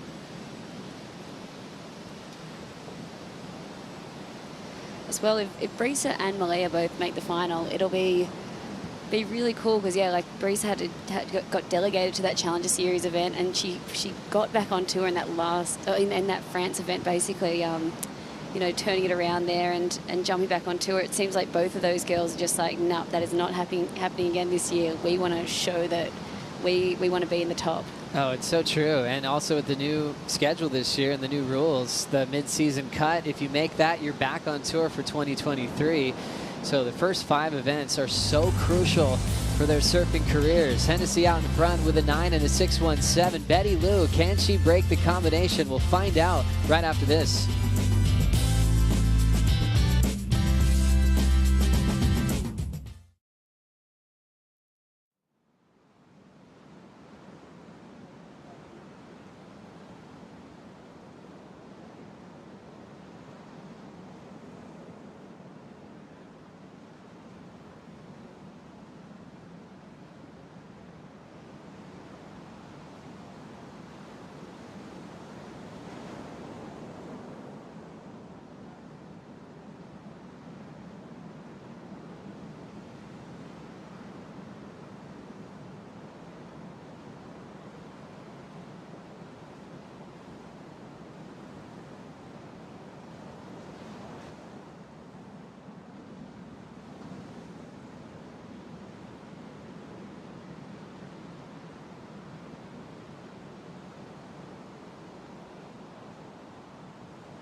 We flash back to the last event of the regular season in 2021. It was so fun to watch Brisa Hennessy at this dreamy little sand bottom right-hander, feeling right at home. Big connection. She's always so powerful. Felt so comfortable at this venue as well. She's obviously fluent in Spanish, and I don't really think she wanted to leave, Rosie. Yeah, she was dismantling these right-hand point breaks and just such fluid style through it. This is one of those last stops on the Women's Championship Tour, and you can really tell that she had a lot of aggression in her surfing, wanting to make it count and qualify. Oh, it was so exciting to see her just rip apart these running rights. Maybe she didn't get the result she was hoping for, missing out a spot on finals day, but she definitely made her mark in the early rounds of competition. On a dreamy right like that, Brisa's surfing makes a lot of sense, Laura. It does, and I was just thinking about it in the break there. Brisa has had so many amazing heats against the top seeds and just, you know, come up short. She's not, and just with her seeding and her matchups, like so many heats are so close for her, and it's just kept her down the rankings. And but I mean, this must feel good then to be knocking on the door of a final. I'd imagine her confidence, like we were speaking about with Mamiya, you know, with all those top champions out of the event and seeing a clear path to a title. Brisa might be feeling, even though she's just in her 3rd year, she's kind of feeling veteran status with a rookie on tour who's 16. She's learned a lot more, you know, with her experience on tour. You can see she started off just like Mamiya at Pipeline with an equal 5th. Those rankings and ties are going to change dramatically with this result. Yeah, and it's so great for Brisa to have the strong start, to feel like, you know what, I'm going to make that mid-year cut, I'm going to qualify. I've got all this time to really put my focus into the Championship Tour events and see where that kind of leads her. Yeah, it's going to be a new feeling for her after this event to be like, wow, I might not have to do the Challenger Series for the first time in 3 years or 5 years. Brisa Hennessy, exactly. Wrapping turn to start here. Looking to better. 6-1-7, throws down the layback, and she was kind of forcing that move. Knew it didn't have much on it, so that'll be a throwaway score. Sometimes that night is a nice feeling not to be worried too much about sets. You don't have priority, and Brisa could do some damage with that second priority roll row. And even just going on those waves and showing that they have opportunity, you know, Betty might start second guessing where she is in the lineup, and that's where you kind of wear on your competitor to show that you're getting waves and they're sitting out there and almost getting a little bit cold without having something in their scoreline. So Brisa got that wave, having lost her priority on this decision during the break, and that ended up helping her just take that last wave just to kind of shake off that feeling, because taking off on a wave you kick straight out of never feels good. No, not when you have priority. I mean, priority mistakes have really become, you know, what can win or lose a heat sometimes, Laura. For sure. Oh man, it hurts when you make a priority mistake and see your competitor taking off on a beautiful wave behind you. Like, you just want to just knock on your head. Head by the board quickly. Crazy run through yesterday. That was the opening day for the women, getting through every single round all the way up to this round, the semifinals. So they watched the guys surf the first couple of days of competition, so they were very well prepared. Brisa was down here in the warm-ups, the free surf, spending a lot of time at Sunset Beach, which she opened up this heat with a 9. You can tell her board looked perfect, her mindset incredible. She wants a chance to surf against Mamiya Manuel in the final. Think about Hawaiian surfers going top 2 in an event at Sunset. You can go back to the great Margot Oberg and Lynn Boyer finishing 1-2 in those 6 women finals way back when. A lot of the finals that recently happened with you, Rosie, there's usually a couple of surfers representing Hawaii on stage. Yeah, I mean, it's just been so fun to see this young group of women make it onto the championship. So I think, Laura, you hit such a good point. It just shows the quality of waves that you have on the Challenger Series that's really elevated their performances to get on the championship tour. And also that Challenger Series has its own spotlight. You know, it's a really nice time of year to collect those 10,000 points on the line. It's really cool how the regions have changed, really bulking up those local tours. So you can qualify for the Challenger Series and not have to go too far. Caio Ibelli preparing for a massive semifinal opportunity with Baron Mamiya. Didn't think he was going to be on tour a little over a month ago. Then the announcement was made that Gabriel Medina wouldn't be at Pipeline. The phone rang. Caio accepted that opportunity, and look where he is with a chance to potentially wear the yellow jersey in Portugal. Oh, it's so cool to see for Caio. He's been so emotional as well because he knows, you know, like he's pinching himself. He's made the most of the opportunity he's been given, coming in as a wild card, one of the lowest seeds, and making it to 2 semifinals. It's like, it's just wow. And he might have the yellow jersey by the end of this. So it's just, yeah, it's incredible to see what he's done with that opportunity. I enjoy when Caio surfs against someone who's called the favorite, you know, like what he did with John those years on tour in 2016. He built his profile by not being worried about all the hype around someone else in the water. Like Zeke earlier, he's won Sunset how many times, and Caio's just kind of unflapped by any sort of past results, any sort of history. I think he surfs his best when he's against world champions or people who have won events before him. Yeah, and he hasn't been afraid to be vulnerable in this event. He really has just led us into, or as a whale just breaches out the back. You know, he's led us in on that emotion and that passion that he's feeling. On his wave against Zeke, his first one, he said that he actually shut his eyes as he hit the section because he just, you know, he was so worried that he wasn't going to make it because he had fallen a couple times in other heats. So, yeah, he's tapping into something really special at the moment, Caio is. Yeah, he was a bit emotional with his last catch-up with you down on the sand, Rosie. With 7:30 to go, let's get the vibe with Strider in this semifinal. Thank you, Joe. Yeah, well, just, you know, time is definitely winding down here. This is not what you want. Betty Lou needing 2 waves to get out of that combination situation, down around the 7-minute mark.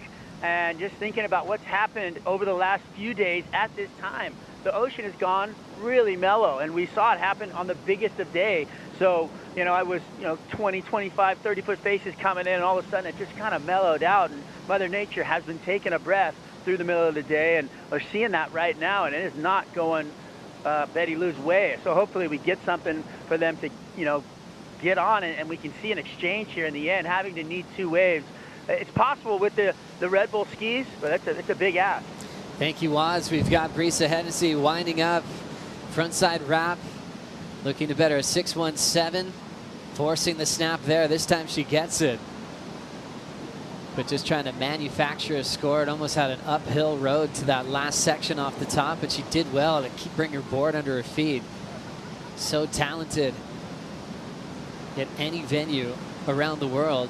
Betty Lou still comboed, 6:20 to go. Rosie, what do you feel is going to be a time that's too late to break a combination that big? Oh man, it's definitely getting down to that point right now, Joey. 2 waves is what she needs, and we've seen, like Strider said, the ocean kind of taking a break. Here, Brisa is just trying to stay warm, I feel like, but so committed on every one of her maneuvers. You can tell that she's just kind of, she's not really relying on her position at the moment. She wants every wave to count. She wants to show the judges that she's very engaged in this heat. Yeah, it's such a hard one for Betty. She's obviously dropped anchor further out, hoping to get her chance at a wave like Brisa's, but, you know, she's probably thinking now, maybe I should have just moved in and gone and tried to get a 6 on a small wave or a 5 at least to get out of that combination. But, you know, that's when you just want that crystal ball. As you can see, Glenn Micro Hall, Brisa's coach, shout out a couple words of encouragement as she heads out to do battle. And we'll take a quick peek in the 805 Flying Embers VIP zone. What a great place to hang out and watch pro surfing. It's always incredible people that gather to watch big events like this.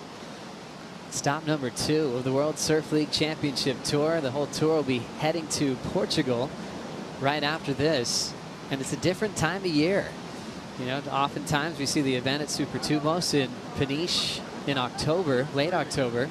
Now a big switch to March. Everyone's going from tropical environment, surfing in trunks, and going to be flying over there looking for a 4-3, a hood and booties, everything else you can find to stay warm.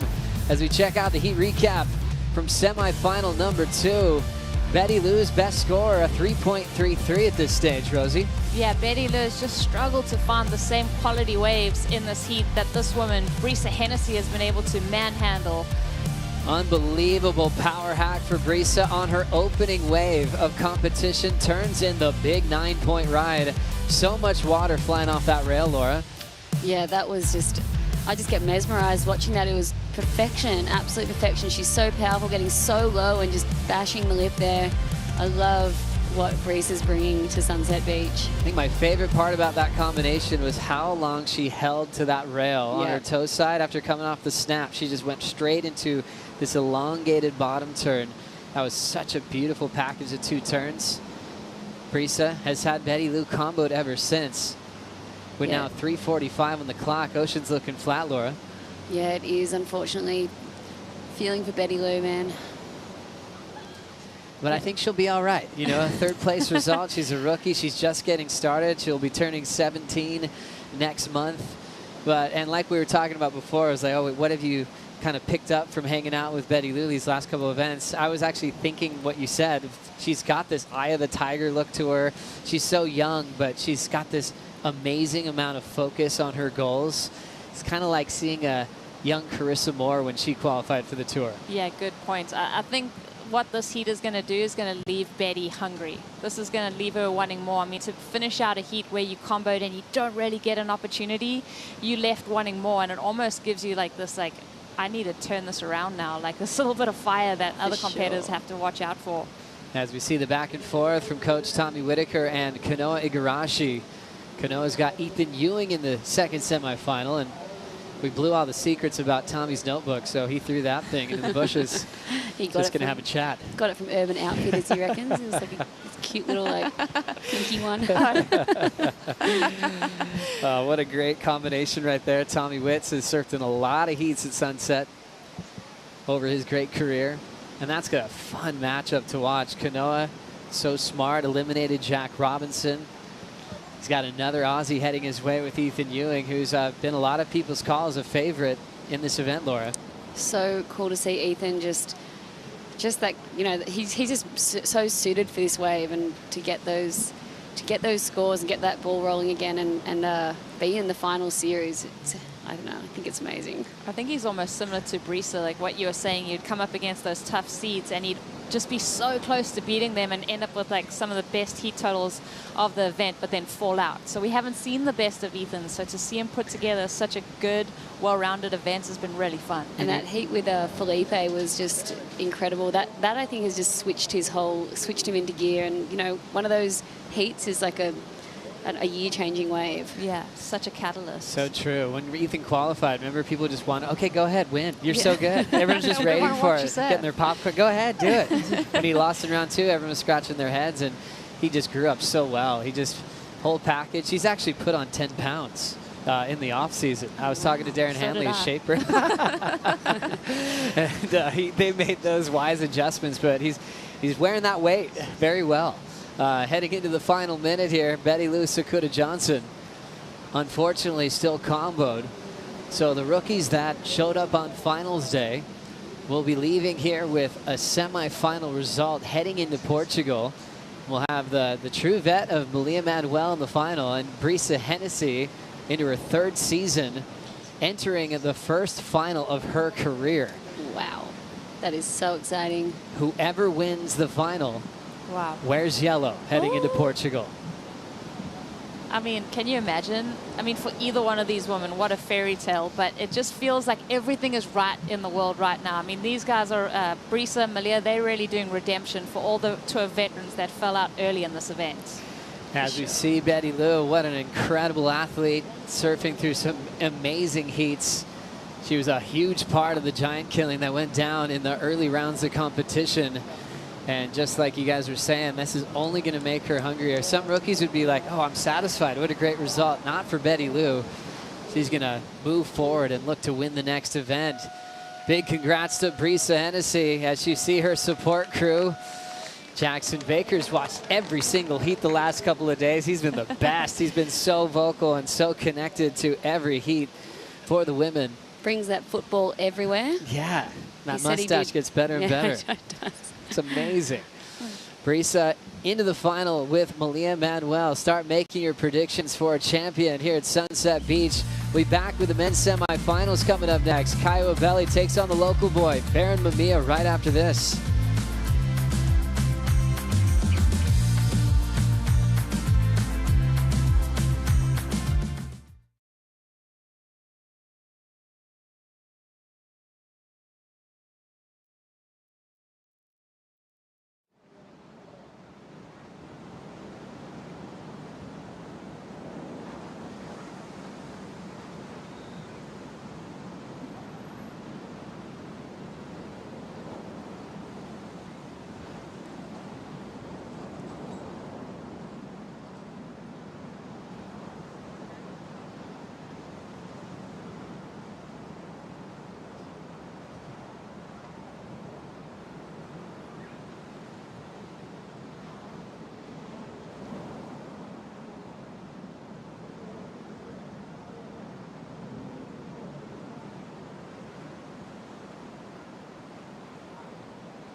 Man, this is the greatest start of the year that I ever had. I definitely woke up this morning to win. Big committed vertical hack, a chunky section. That's what Ibelli was waiting for. Here goes my man Mamiya. Big hack off the forehand. Open face opportunity. And he's claiming this one, Rock. The waves are pumping, so I'm stoked, and yeah, I'm stoked to make another heat.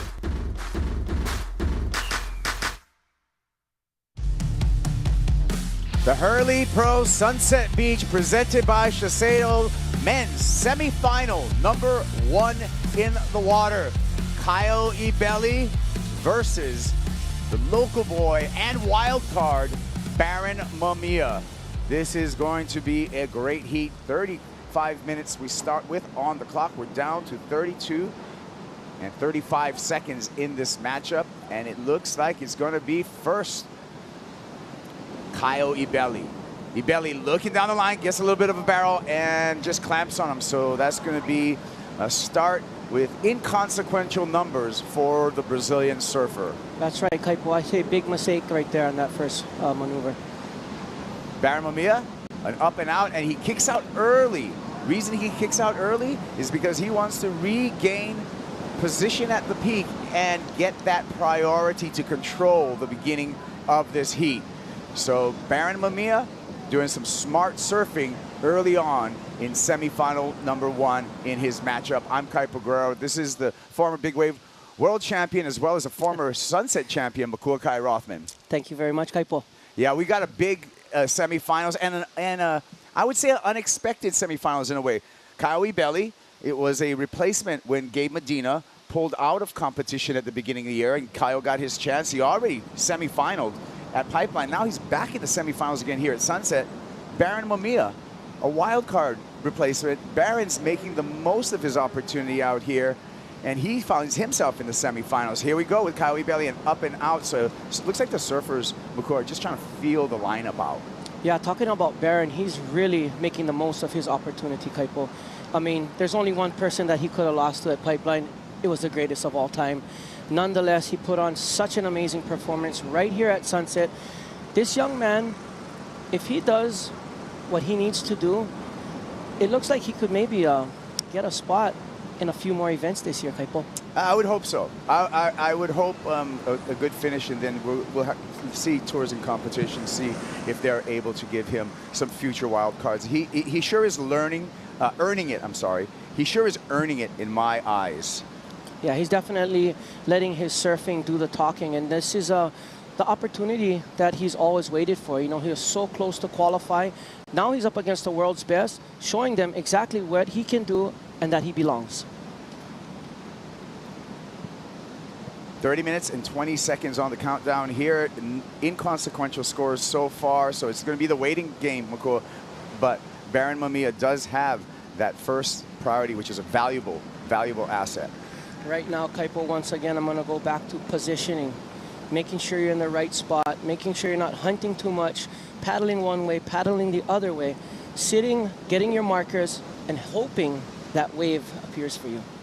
Yeah, and we're going to take a look at different scenarios right now for who's going to be at the top of the rankings at the end of this event.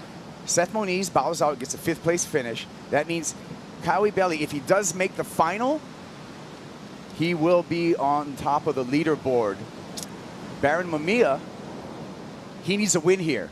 But if this young man is able to do it, he will be on top of the leaderboard. We'll talk more about these scenarios as things progress. Here we go, Caio Ibelli. Big slash off the top there. Really looking fired up and motivated. Difficult foam climb, comes around the section here, winds up, bangs the lip there for the finish. A little bit of an airdrop coming out of that turn. Eases his way through a cutback. And Caio Ibelli, with the body language kicking out of that wave, shows that he's pretty proud of that performance. I'm telling you right now, Kaipo, there's just something about Caio Ibelli this event. It's just coming to him. I mean, you see how comfortable he was? He did that snap before he even landed that airdrop. He already knew he was going to complete that ride. Surfing offensively, you know, really taking it to the wave, Caio Ibelli. Here we go. Let's take a look. This is a replay. Baron took off as well. Just under the lip, you know.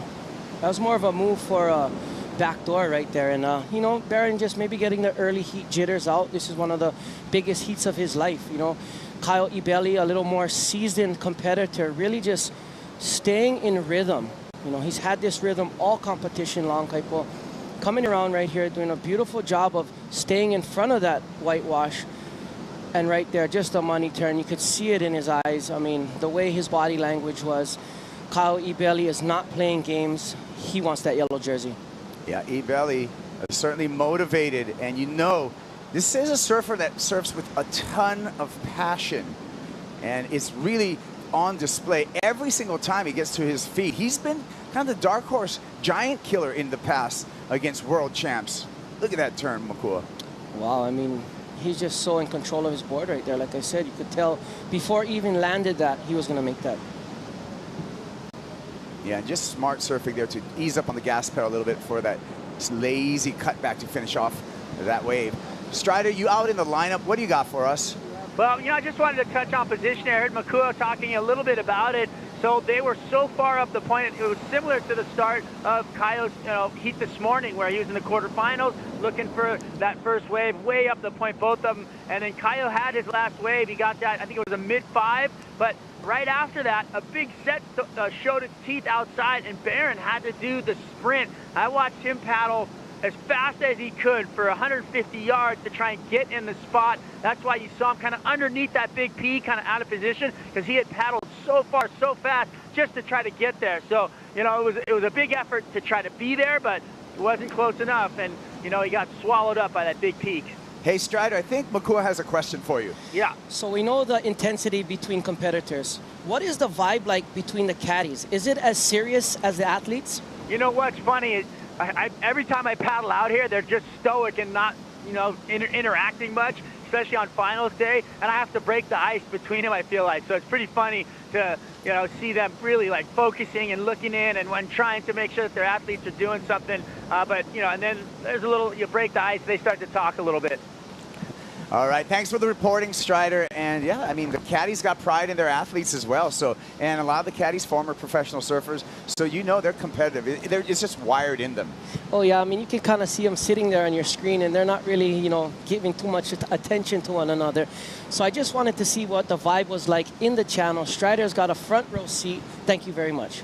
All right, so the situation in the water, last ride for Caio Ibelli, a 5.33. He takes the early advantage in semifinal number 1. Barron Mamiya with just fractional scores, but holding on to priority. And I'm feeling that the swell may be filling in just a bit more, Makua. Yeah, I mean, you know, it's sunset. It goes through its phases, you know, depending on the tide. Sunset really depends on the tide as well. You know, you seen the other day when it was much bigger, the tide going out, big rip, almost making it like Haleiwa-ish. Great insight from a guy whose backyard is this wave, Paumalu, Sunset. Let's hear from Brisa Hennessy, because she found her way into the women's final. Brisa Hennessy, into your first ever World Championship Tour final. How are you feeling? Oh my gosh, I'm speechless. I feel like the last 2 days have literally been a blur. Yesterday was like the biggest beach day of all time of doing sand sprints and getting beatings. But yeah, this is a really special moment. And talk about coming up against Betty Lou in that semi-final, starting with a 9-point ride. I got shivers when you got that wave. Tell us about how you had to approach the rest of the heat after that 9. Yeah, Betty Lou is an insane competitor, and I knew that she was probably going to drop some insane numbers. I feel like she's like one of the most informed surfers out here at Sunset. I feel like her carves and everything is super incredible. So yeah, it was an amazing battle. I mean, it kind of feel like the waves kind of slow down, but yeah, I'm really grateful. And talk about your first ever final. What has it taken to get to this moment for you? It's been, I think, a roller coaster for a year, to be honest. I think there's so many highs and lows being an athlete and being a person in general. But I feel like that's when you have to dig deep and then also just really connect with the people around you. I feel like you're not here without the amazing people in your life that really are there when you don't really believe in yourself. So that's definitely for all the people that have really backed me. I really appreciate it. Absolutely beautiful. I've got shivers again. Good luck in the final, Brisa. Amazing surfing. Well, the women's final is set up And the road to the final right here, Mamiya, excuse me, Mamiya Manuel versus Brisa Hennessy for the final. You can see Mamiya having to overcome Joanne DeFay, and then Gabriella Bryan, who's on a charge throughout this event. Brisa Hennessy beating Molly Picklum in a evenly matched quarterfinal. In the semifinal, it was really one-sided with Brisa Hennessy coming over Betty Lou Sakura Johnson. We're going to have that women's final after the conclusion of the men's semifinals. Yeah, Kaipo, the women really put on a show, really outstanding. I mean, Mamiya Manuel, with all the other things going down, you know, Risk going down, Steph going down, all these other girls had the light shining on them. Mamiya Manuel's performances kind of flew under the radar.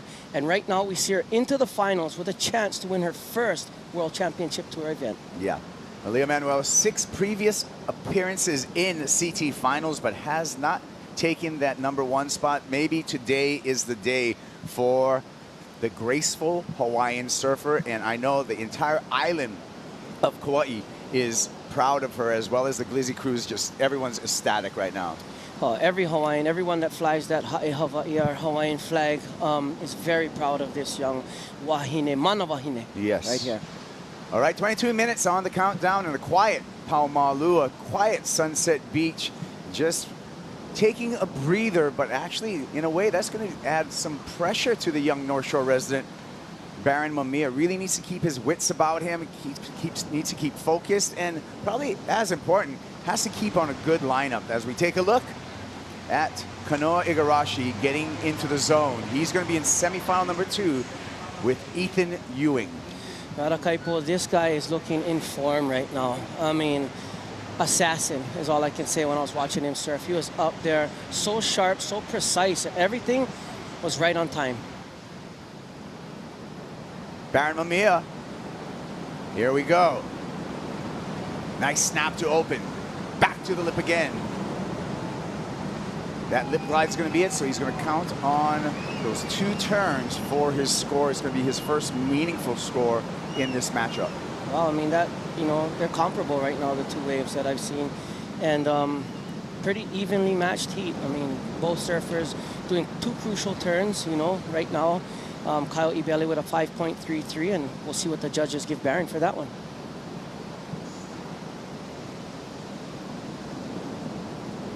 Just under 21 minutes and a replay of Baron Mamiya.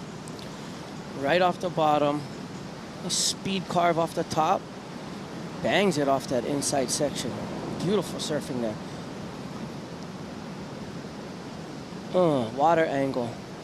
Right there, the money. Staying over his board, staying low. So you young surfers out there, you guys want to finish a maneuver, make sure you stay low. The one thing with Baron Mamiya, and you can see it really in practice with his performances at Pipeline and Backdoor, he has really quick feet. He gets to his feet really quickly, but also those quick feet enable him to get the board back underneath him when, you know, he's hitting the lip in that kind of lip glide situation that we just saw. I mean, he has to have quick feet. The way he takes off at Pipeline, under the lip, upside down, inverted. This boy has, I'm not sure if they have a stat on how fast people get up on their board, like a release time of the ball, but Baron Mamiya is definitely up there, Kaipo. Yeah, I've always noticed him for like really cat-like reflexes. Watch this kid come up from the amateur and pro junior days, and he was always a really, really quick competitor with a special gift of surfing. And also, he's a second-generation surfer. His dad, Barry, a great surfer in his own right. So numbers are trickling in, and we can update you shortly on the opening score of 6.5 for Baron Mamiya. Advantage to Mamiya with under 20 minutes remaining. The judges are on point right now, Kaipo. That was a beautiful display of surfing, and he was rewarded greatly. I got the 88 world champ, Barton Lynch. I want you to get you in on this conversation with Baron Mamiya versus Caio Ibelli, BL. Yeah, I really, really like that, what he did then using the priority, because for a lesser experienced surfer to sit with priority is a lot of pressure, and sometimes those lesser experienced surfers are better without the priority and play a better game without it. So if he had sat much longer and just sat with that priority, I could see the pressure building and becoming really difficult for Baron. The fact that he upped the 5.33 to 6.5 really on pure surfing, because it wasn't a great wave. It kind of closed out quick, but it was open enough, and he'd identified the 2 big turns have been enough to get good scores, smart competitive surfing, and good to get rid of that priority. Up the score on Caio's score and put yourself into the lead. Good play early. I love the analysis from the 1988 world champ Barton Lynch. Also, one of the elite surf coaches as well, as we look at the overall surf community. Yeah, Kaipo, I mean, the judges really did a good job. Little more flow, a lot more powerful on that finishing maneuver, and I think that's why he got, 1 point higher than Kyle's wave. Yeah, and just, I'm also going to say the risk of the maneuvers too, really on edge surfing has been rewarded for Baron Mamiya. And right now, Sunset's giving Baron a little bit of a payback because Sunset took from Baron a chance to get onto the championship tour in 2020. Coming out of the QS in 2019, this was the final event was held here. It was a big 10,000 point QS event, and Baron was 1 heat away from qualification. It was a heartbreak moment for Baron right here at Sunset, and now Sunset's giving him a little bit payback. Maybe he can get a set going his way. Yeah, I think Baron Mamiya has just dug deep. He overcame any of those obstacles, made the adjustments to his surfing, and it's all Baron Mamiya right now. He's put in the time, and it's showing, Kaipo. It sure is. And, with these slower heats, Makua, the chess game comes into play as the clock ticks down, but some opportunity is on the rise right now. We can see a few lines starting to hit the reef and the repositioning from both of our surfers. Oh, we got some bombs out the back, Kaipo. I mean, these guys got to start paddling. If they could see what we were seeing, they'd be stroking a lot harder. And here we go. Now they see those waves, and they're on the march. Ibelli with priority. Wanting to get to the shoulder and position himself so he's not too far back. Wave number 1, not one for him. Wave number 2 may present an opportunity. Keeping with the paddle. Caio Ibelli trying to line himself up, kicking, scratching. Yeah, they really got to be careful on these wide ones as well, Kaipo, because these waves tend to stretch out. They look good off the bat. You take this wave, you maybe get 1 turn. If not, it closes out. Got to be very careful with wave selection when it comes to this size Sunset. Here we go. Ibelli pulling the trigger. Up and riding. Long wall in front of Caio. Looking for some open face. And he is denied. Exactly what I was talking about. Those mid-sized waves in the middle. If you don't pay attention, you will be on the losing end of that exchange. And right there, he gave away priority, Kaipo. Strider, maybe some missed opportunities there. Well, 100%. That first wave that came through was amazing. It just had a beautiful line on it. It was a big wall. You could have gotten off a solid 2 turns on that wave. Ibelli was out of position. Why? I think because he was paying attention to his opponent, who seemed to be dragging him up the point. Mamiya was just paddling away from him, and he kept looking over his shoulder to gauge where he was, to see where he was, and he kind of pulled him over, and he even paddled up the point a little bit, and then he found himself out of position when that set came. Yeah, Strider, on our replay, we're seeing on the screen the one that got away and just rolled all the way through Makua. There's a lot of moments in heats and in competition that are a deciding factor in the outcome of the game or the heat, and that may be one of them, Kaipo. Yeah, missed opportunity and priority now with Baron Mamiya. Baron with the lead and the first pick of the next set that comes through. So Mamiya putting himself in a really good situation at the moment, the 22-year-old, just at the beginning of what could be a brilliant professional career. Yeah, I mean, there's just something about Caio Ibelli, man, that I've been seeing. Things have just been sticking to him, and I wouldn't be surprised if he got himself back out there in position for another beautiful wave. Nonetheless, Baron Mamiya in control of the heat, in control of the lineup, on his way to a wave. Well, right now, positioning himself, and this looks like a keeper. Let's see what Baron Mamiya is able to produce. Here we go. Mamiya patiently drops in. Big snap, throwing the tail. Coming around this section, eases through a cutback, gets the rebound, double up section on the inside. Keeping his board loose, the rails loose, and just kicking out. The wave dissipates a bit, but that is going to be a nice backup for that 6.5 Makua. Yeah, he's definitely going to up his backup score. I don't think that's the one he was looking for. I think he really would like to up that 6.5. Unfortunately, right here, Kaipo, not enough scoring potential on this one. Big hack in the lip. I mean, one more time, that wave would have stuck up one more time, Kaipo. What do you think we would have seen? Yeah, and as you can see, that wave just tapers off, so really he's going to be leaning on that first maneuver, that first tail throw for most of the score as the judges contemplate the number. 13 minutes and 30 seconds on the countdown here in semifinal number 1. While we wait for that score, we're going to take a break. Stick around, we'll be right back with the conclusion of semifinal number 1 here at Sunset.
All of our supporters here at the World Surf League and the Hurley Pro Sunset Beach, presented by Shiseido. And another supporter I want to thank, big mahalo to Spectrum and the Spectrum Surf channel here locally on channel 20 and 1020 in high definition. Thank you, Greg Fujimoto and crew there at the Spectrum Surf channel.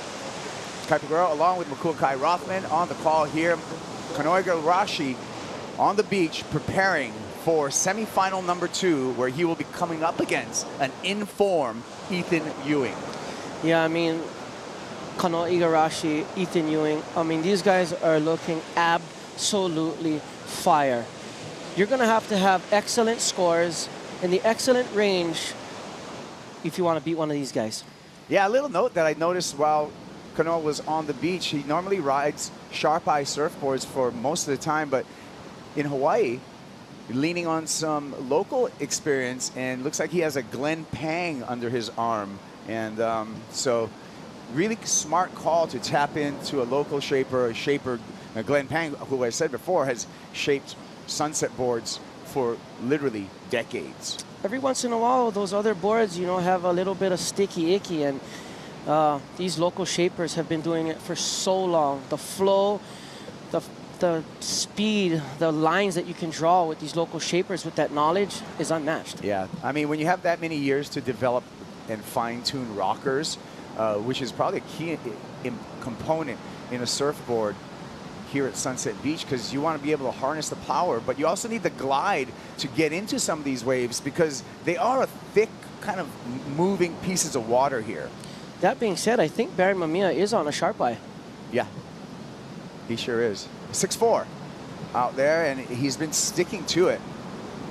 Caio Ibelli, of course, with Rusty surfboards. Rusty making Caio some magic blades. We saw that at Pipeline where he surfed to a semifinal finish. Here we go. Ibelli deep on this one. Got to get on the gas to find some open face. And priority air to Caio Ibelli. Those are the mistakes that cost you a lot. And right there we see Caio Ibelli just outside of the takeoff zone. A little too late. Yeah, just the positioning. I think a lot of times I think he was focused, perhaps Makua, on Baron Mamiya and making sure he got that wave. But meanwhile, he's going to open the door for Baron Mamiya. Here is Baron one more time. I'm not sure. I was just about to say I'm not sure that's the one. And yeah, he's got the vibe. He's getting out the back. Baron's going to get one more chance at priority again here, Kaipo. Yeah, wisely kicking out early on that wave. Talk about the positioning, Makua. Well, you can see a bump under him. You see how it's hard. He's having a hard time paddle in. There's a little rib in the wave. that hung him up. It broke on either side of him. Had he been deeper or more on the shoulder, it would have been an easier entry into that wave, Kaipo. Unfortunately, he was stuck behind. You saw Baron Mamiya on the shoulder a bit there. Do you think Baron was playing a little bit of salesman there, trying to show Caio that he was interested in that wave?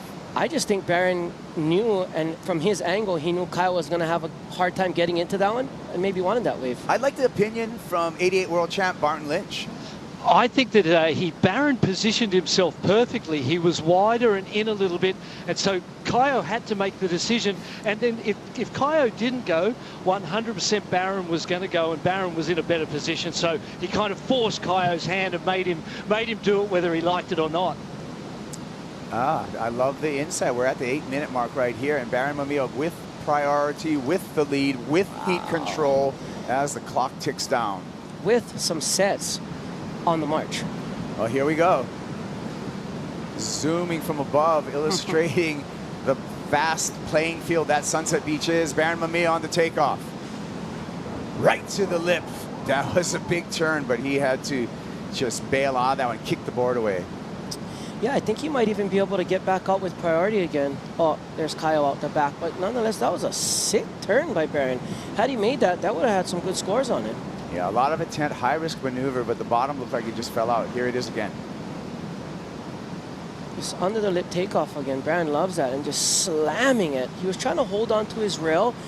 His board was a little bit stuck to the wave. I seen him trying to pull it off last second, hit the eject button, get back out there, get a much better wave, put up a big score. Under 7 minutes on the countdown. The requirement for Caio Ibelli stands at a 4.35. 4.35 to take the lead off of Baron Mamiya. Yeah, I've noticed every other heat seems to have 9s or something, you know, and Sunset's just going through that phase of a little bit of a rising tide, rising swell. I mean, everything is, like I said, really open to the element, Sunset Point, Kaipo. Baron taking the inside now on Caio Ibelli, who has priority. And Baron may be pulling Caio a little bit off his mark. What do you think, Makua? I think he's playing a little bit of defense here. He knows Caio isn't as familiar as Baron is out here. So he's been kind of following him, you know, quite closely. So the more Baron goes deep, the bigger sets, they're going to be out of position. So Baron could be playing some defense out there as well, Kaipo. What do you think, Strider? You know, I think there's a little bit of that, but I also think the door just got swung open for Caio. I mean, that, you know, Baron not completing that ride and getting into a position now to where all he needs is a mid-4 to take the lead in this heat. It could be a dangerous spot for Baron. So he's going to, you know, I think Baron's trying to tag him up there. But remember, that's where Caio got 8s this morning up there on the point. So might not, you know, it could go either way. Thank you, Strider. 5.5 minutes, and we'll see how this plays out. This is a tense one, semifinal number 1.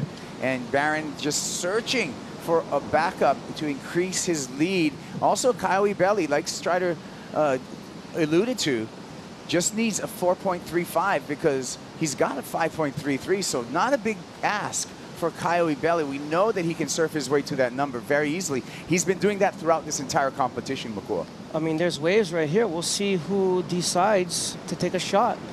On the inside, and realizes he's too deep and didn't like the wave quality. A fat one rolls through there for Baron Mamiya. No harm, no foul. He's still under Caio Ibelli's priority.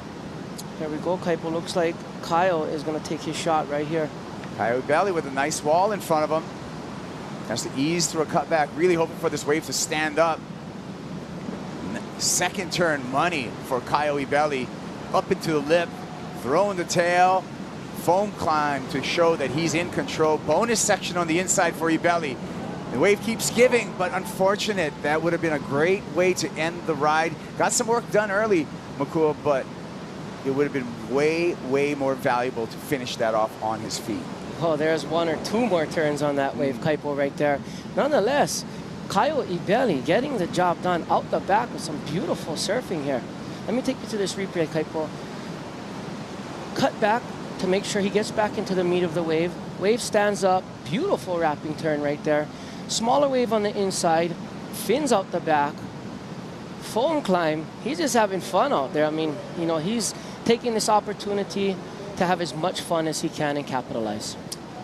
Well, as we look at this in slow motion, I'm going to ask you, did he surf to a 4.35 on this wave?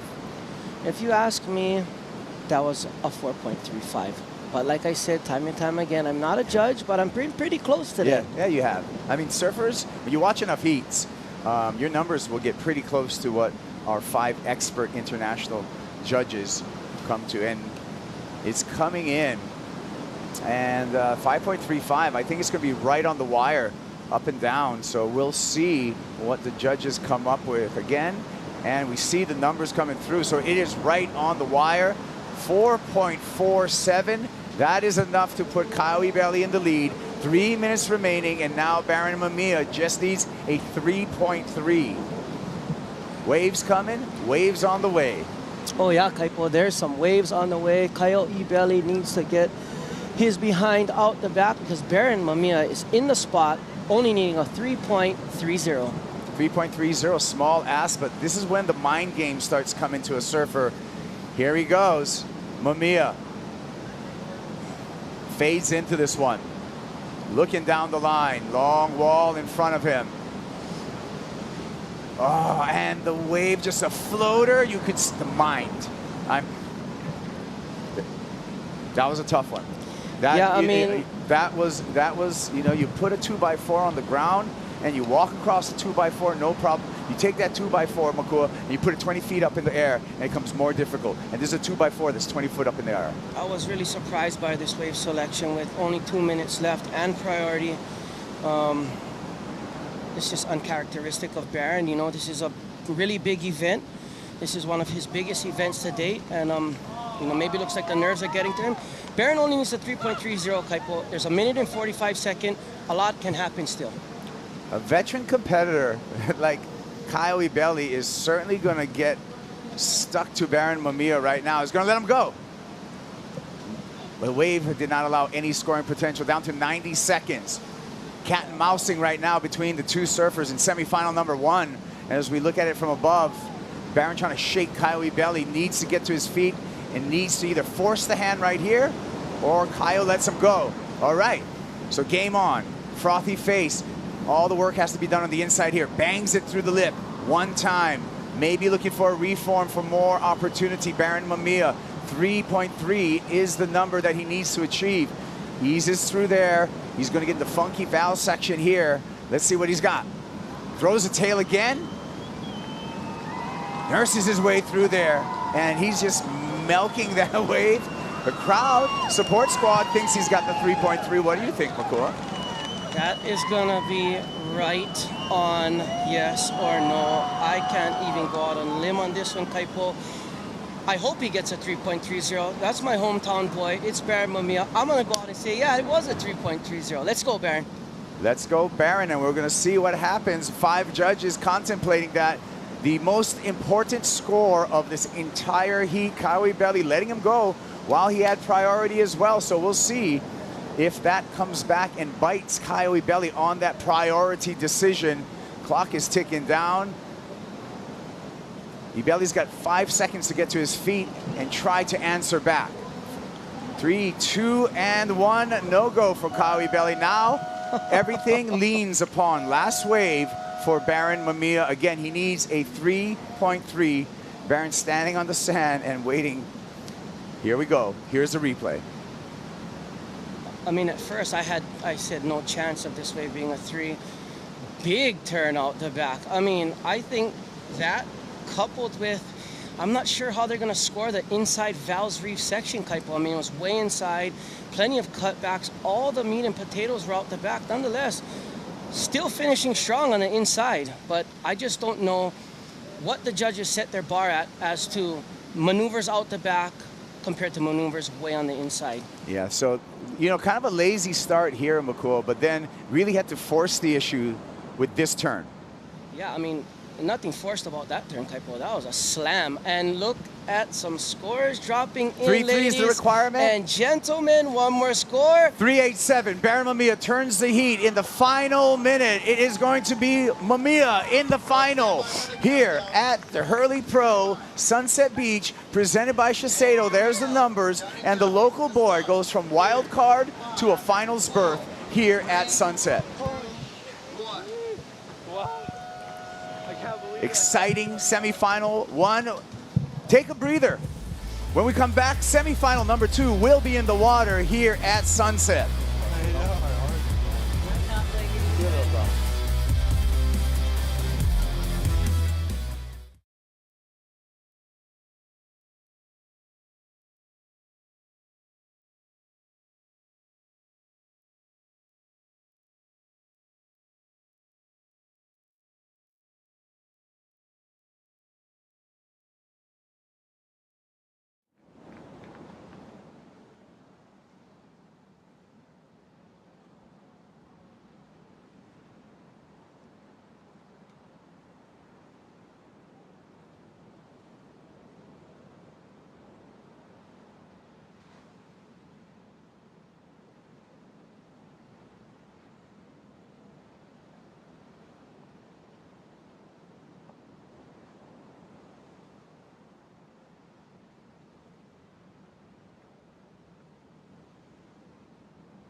This is Ethan Ewing on the attack. The former WSL World Junior Champion, big carving turn, back into the pocket. Just searing one off the top like a hot knife through butter. Oh, here, no. Pulling the triggerashi on this one. Down the line speed, up and at the lip, throwing the tail. Another hard slashing tail whopping turn. Back at Sunset, semi-final number 2 out in the water, a paddle. And Kanoa Igarashi is going to be first to strike. Big hooking turn from Igarashi. Foam climb through that section. Wave is going to stand up on the inside here. Another lip attack, tail throw for Kanoa Igarashi. And a nice start for the competitor representing Japan, Kaipogura, along with Makua Kai Rothman, for this semi-final number 2. We already saw Baron Mamiya advance into the final in semi-final number 1. That was incredible, Makua. My boy Baron, I mean, being that wild card, making it to the finals. What do we got, Kaipo? We got words from Baron Mamiya because he's with Laura against the glass. Yes, guys, Baron from wildcard into the final. That was a scrappy end of the heat. Only needed a 3.3, taking off in that last wave. How are you feeling? Yeah, I mean, I was kind of couldn't believe he let me go. Like, I mean, for his sake, it was like there looked like there was waves behind it. So, and that wave was super foamy and kind of weird. And I got that one turn, and I was like, hey, I don't know if that was enough. And then I rode it all the way into the valves, and then I pretty much face planted on the reef. But I was just like, oh, come on, please. Like, I thought, like, you know, like I did that one good turn on the outside. I don't know. I'm just so stoked right now. So you missed out on qualification here at Sunset by 1 heat a couple of years ago. How does it feel to be here standing, knowing that you're in the final of your first World Tour event? Yeah, I mean, you know, I'm stoked to make the final, but, you know, there's one more heat to go, and I really want to take it home and, you know, yeah, just make everyone proud. Well, I think you made everyone proud so far. Good luck for the final. We'll let you go get ready. You know what? I like the answer. I made the final, but I got one more heat to go, young man, and that is that's the attitude that you need. Kanoa Igarashi, the number came through for his first wave, and he opened up with a keeper, a 7.17, Makua. Kanoa Igarashi surfing like he's demanding respect from everyone. Right here, I mean, there's no hesitation. He's just slamming it. I mean, look at that. Check, foam climb, check, turn, smash. I mean, what else could he have done on that wave? I don't think he could have done much more. Oh, the water angle here of Kanoa's attack. Well, I always love the water angle. It shows how you put the rail in if you're faking it from the beach. Having a flat board, not a chance at all with Kanoa Igarashi. One more time, just like Rocky said, pulling the trigger Rashi. And in slow-mo for a real study of the technique. Over his feet, laying back, not laying back too far, making sure he's staying over his board. The whole entire time he went through that move, Kaipo, he was over his board, center of gravity, exactly in the middle of the board, not leaning over, just like, I mean, he's so on his feet, Kaipo. What about this last turn? Oh, just beauty. Poetry in motion, great timing, and the fins getting thrown out the back. Yeah, if any kids want to study how to surf a wave at this size at sunset, go back and watch the replay on the WSL app or worldsurfleague.com. Yeah, let's dig into some deep stats. Powered by Hydro Flask for Kanoa Igarashi. One career win, CT win, that was in the Corona Bali Protected. 82 heat wins and an average heat score for his career of 11.24. Yeah, I mean, these guys have been putting up waves in the excellent range all day. Kanoa Igarashi and Ethan Ewing. Strider, what are you doing? Just preparing my paddle because I thought there was a set coming and I was going to get taken out, but I'm okay. So back to the heat. Before the heat, the competition that even got underway, Kanoa Igarashi and Ethan Ewing were paddling each other deep, underneath each other, trying to find a way to catch that first wave, to be in position. The first one, they were both, pushing each other too deep. They realized that either of them couldn't make it. Then the next wave, they sprinted over for, and literally inside the whitewater, Kanoa was actually on the shoulder more, and Ethan was underneath him on trying to duck dive and get the wave at the same time. It was insane to watch what went down before that first wave, but Kanoa found himself on it. The battle for the wave, and the battle paid off for Kanoa Igarashi with a strong start in this semifinal number 2. Yeah, I mean, Kaipo, Strider, BL, Rosie, Laura, the team has been on it today. Beautiful surfing, making our job up here easy, Kaipo. It's not that easy. 27 minutes 40 seconds on the countdown, and the waves have started to materialize, a swell showing up here in semifinal number 2, so good signs as we head into the finals. Igarashi back up and riding. Nice arcing turn off the top. Has to adjust his feet a bit, and comes a little bit of bobble, a little mistiming for Kanoa Igarashi. But it's okay, he's just surfing underneath the priority of Ethan Ewing at the moment. So he's gonna have as many starts as he wants, because Ethan Ewing is just gonna be posted there, Makua, waiting for a gem on the wave. I mean, I can't wait to break down these surfers surfing. I mean, excuse my comment earlier, with surfing that's going on now, I mean, to break down waves like that, it's amazing. Perfect form, perfect style, showing the world what surfing's all about. Yeah, especially when you look at two talented surfers like Ethan Ewing as well as Kanoa Igarashi, both very young, Kanoa Igarashi, 24 years old. Ethan Ewing, just 23 years old. This is kind of the new generation, the next generation of professional surfers. And someone like Kanoa Igarashi, only 24 years old, already 6th season on the championship tour, already Olympic silver medal. He's had a lot of accomplishments for such a young surfer. Yeah, I think Kanoa Igarashi is doing his best surfing right now, especially after that silver medal at the Olympics. I mean, he's 100% confident, and it's just showing each and every wave. Wave coming through here. Let's see what the scramble is. It's going to be Ethan Ewing with priority. Here we go. Ewing, smooth bottom turn, arcing cut back right into the whitewater. Wave gets a little bit steeper on the inside, keeping his rails loose. Stab up in the lip for Ethan Ewing. And a gouge with a little punctuation on the end of that snap. Some power on display by Ethan Ewing. Oh, this kid's got some whip. I mean, whip. The positions he puts his body in, up and riding, Kanoa Igarashi, Kaipo. Igarashi screaming down the line. A couple of carves for Igarashi before that wave closes out. That's going to back up his 7.17. But Ethan Ewing really answering back on his first ride. I feel like this is going to be a back and forth match, semifinal number 2. This is almost the battle of who's trying to throw the most spray out the back. I mean, buckets right here. Kanoa Igarashi coming around. Beautiful carve up in the lip right there. And right here, a delayed layback. Holds that rail in the water a little bit longer through that chunky section. My favorite part was that dive off, Kaipo. And right here, you know, getting this little carve right here and this double up slingshots him into this section. How does that feel, Makua? Oh my goodness, coming in, especially with the talent that this boy has, just cracking, absolutely cracking that lip, torquing his body for the finishing move, executing that wave perfectly, Kaipo.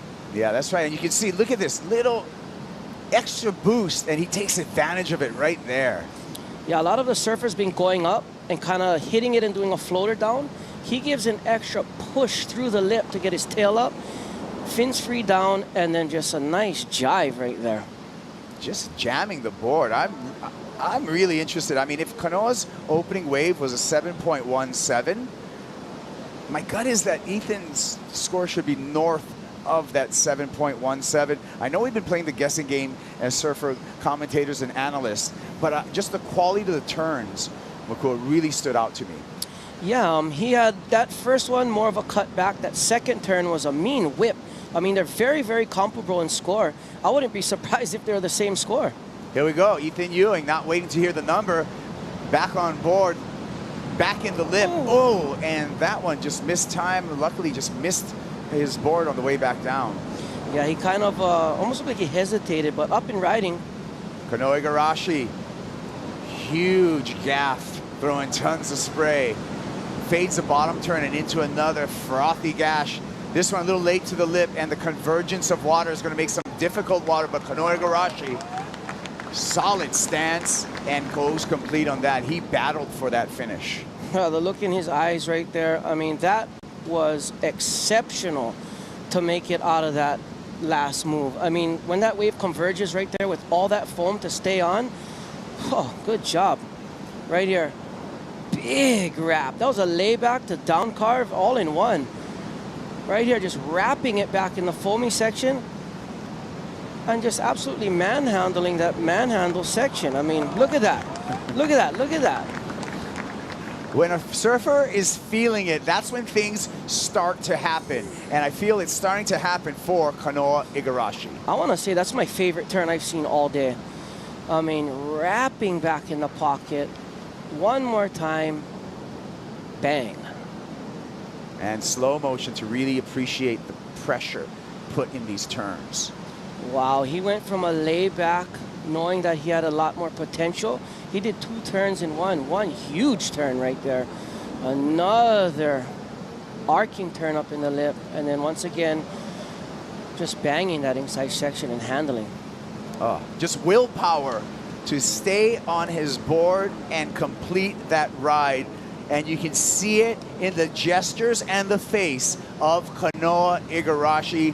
That is when you bring fight to the game right there. That is when you bring willpower and you bring the will to succeed to the game. And I love to see the efforts being put by Kanoa Igarashi. What do you think, Strider? I just love the execution. I mean, just the poise, the way he came up into the bowl, the read on the wave, the way that he attacked that lip line, how his rail sitting in the water, that board just looking like money. I mean, it looks like he can do anything he wants, and for him to come away with the finish at the end there and the posture, you know, feeling that confident, he looks connected and everything just looks like, you know, he's clicking and he's peaking at the right time. It's interesting to see these guys. I mean, if Ethan Ewing would have nailed that lip off the top and actually pulled that, we'd be having a different conversation right now, but he didn't. He went for it, but he didn't come down with it. And you know what? It was insane to watch Kanoa actually pull through and crush that all the way to the beach. I mean, Kanoa's on fire, 6'4". Somebody on a 6'4" is going to win this heat. What do you think, Barton?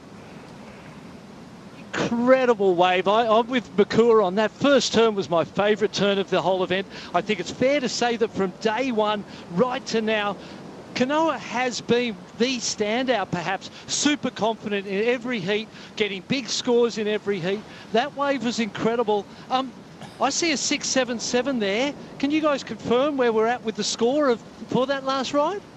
It looks like the judges owe us one more score right now, BL, and we're going to be waiting for that score. We can report that Ethan Ewing's first wave came at what we thought was going to be better than Kanoa's first wave, and that's true. Ethan's first wave comes in at a 7.83. Kanoa Igarashi, here's the numbers that are coming through for that last wave for Igarashi, and it is an excellent score, a 9.03 for Igarashi, and now Ethan Ewing needs an excellent score himself at 8.38. So Makua, 9.03. Do you agree with that? Oh, I agree 100% with that. I was looking at the screen 6.77. I'm like, wow, how could I be that off? And I didn't know they owed us another score and score this 9-point ride for Kanoa. The hammer Igarashi right here, just absolutely taking it to the lip at Sunset. One more time, perfect arms over his board. And right here, bango for the finish. Gone, disappeared from view. Where is he? He's in the whitewater battling the bucking bronco that Sunset Beach is, and he comes out successful and well rewarded with a 9-point ride. 18 minutes and 55 seconds on the countdown here, and wow, this has been a lot to digest already, and we still got 18 minutes of surf in action in this semifinal number 2. The country of Japan must be ecstatic right now, watching their boy Kanoa Igarashi fly that flag proudly right on Kanoa. Yeah, well done. But let's not count out the former world junior champ, Ethan Ewing, who's been putting on a display of rail work throughout this entire competition. Way too early to count out Ethan Ewing, needing an 8.38, and he's well capable of exceeding that number. Ethan Ewing might be the surfer that makes an 8-point ride look the best. I mean, his style, his hand positioning, the way he stands on his board, the speed, the whip, he's got it all. Don't count him out at all, Kaipo. Waves coming through here, and we'll see what transpires. Priority with Ethan Ewing. He's out in the red jersey. He turns his first wave up at the set. Second wave may be a little bit bigger. We're going to see what happens, and it's going to be a decision time for Ethan Ewing. And Ewing just does not look interested at all for that wave, as that wave just kind of formed up and then dissipated. The mirage sometimes that Sunset Beach can be. Yeah, looks like a set out the back. I mean, right here we have a big bump. We'll see if any of our competitors are in position. And they are out of position with that series of waves and tricky, shifty lineup. Makua, you can speak to that for Sunset this size. Wow, that wave looked like a really, really good wave with scoring potential. You know, these guys obviously know the lineup. Look at the scores in their score line. I mean, it's a tricky lineup. This size Sunset, pick a peak and stay there, and that's what they're doing. Well, Caio Ibelli is going to be leaving Hawaii with a pair of semifinal finishes, and he's got to be happy about that. We'll hear from Caio right now. Caio, a disappointing finish, but an amazing result, a third place. Talk us through the end of that heat. Yeah, that was a really slow heat. It's hard. It's you win heats on details, and the last minute of the heat, I had opportunity to block him on that wave that he got the 3.7, and I just didn't think it was a wave. And even then, it was a small score. I knew if like he did one cut back and went to the inside, it could be under 3. Just comparing what the judges were scoring. But yeah, I'm happy. Like, the contest was a great event, a great month here in Hawaii. Like, I had such a good time. My life completely turned around on me, and I'm such a great mental space. And yeah, I'm happy. Like, I really wanted to get back on the finals. 2 back-to-back semifinals is a good result, but I really wanted the bit more. but I can't complain. I'm grateful for the opportunity WSL gave me on the last 2 events, and I'm grateful to perform the way I did and get 2 third places and head to Portugal with a lot of confidence and happiness. Well, you took that opportunity and turned it into something amazing. Congratulations, Caio. Amazing month. All right, well, when Caio has time to digest what he's accomplished here in Hawaii, I think he's going to be really happy. He's going to be going into the stop number 3 in Portugal, holding on to 12,170 points. That's going to put him way up on the leaderboard, Caio Ibelli, so he should be very, very proud of the efforts that he's put in here and the results that he's got here going into Portugal. If he does get a wild card there that has not yet been confirmed, and as soon as we know that, we'll let you know. Meanwhile, during that interview, we saw a priority error by Ethan Ewing taking off on a wave Makua with nothing on offer. That just looked like a little bit of a mental game right there, a little bit of a rush. And Ethan Ewing, you know, his wave selection has been impeccable this whole event.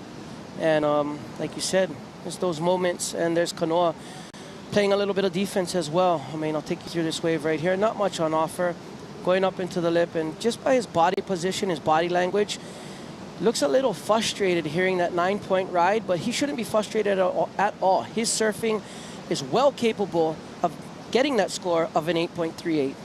Well, as we wait for the next exchange, we're going to take a break here in semifinal number 2, Hurley Pro Sunset Beach, presented by Shiseido.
Imai Kalani-Devault going to utilize his first priority, and here we go.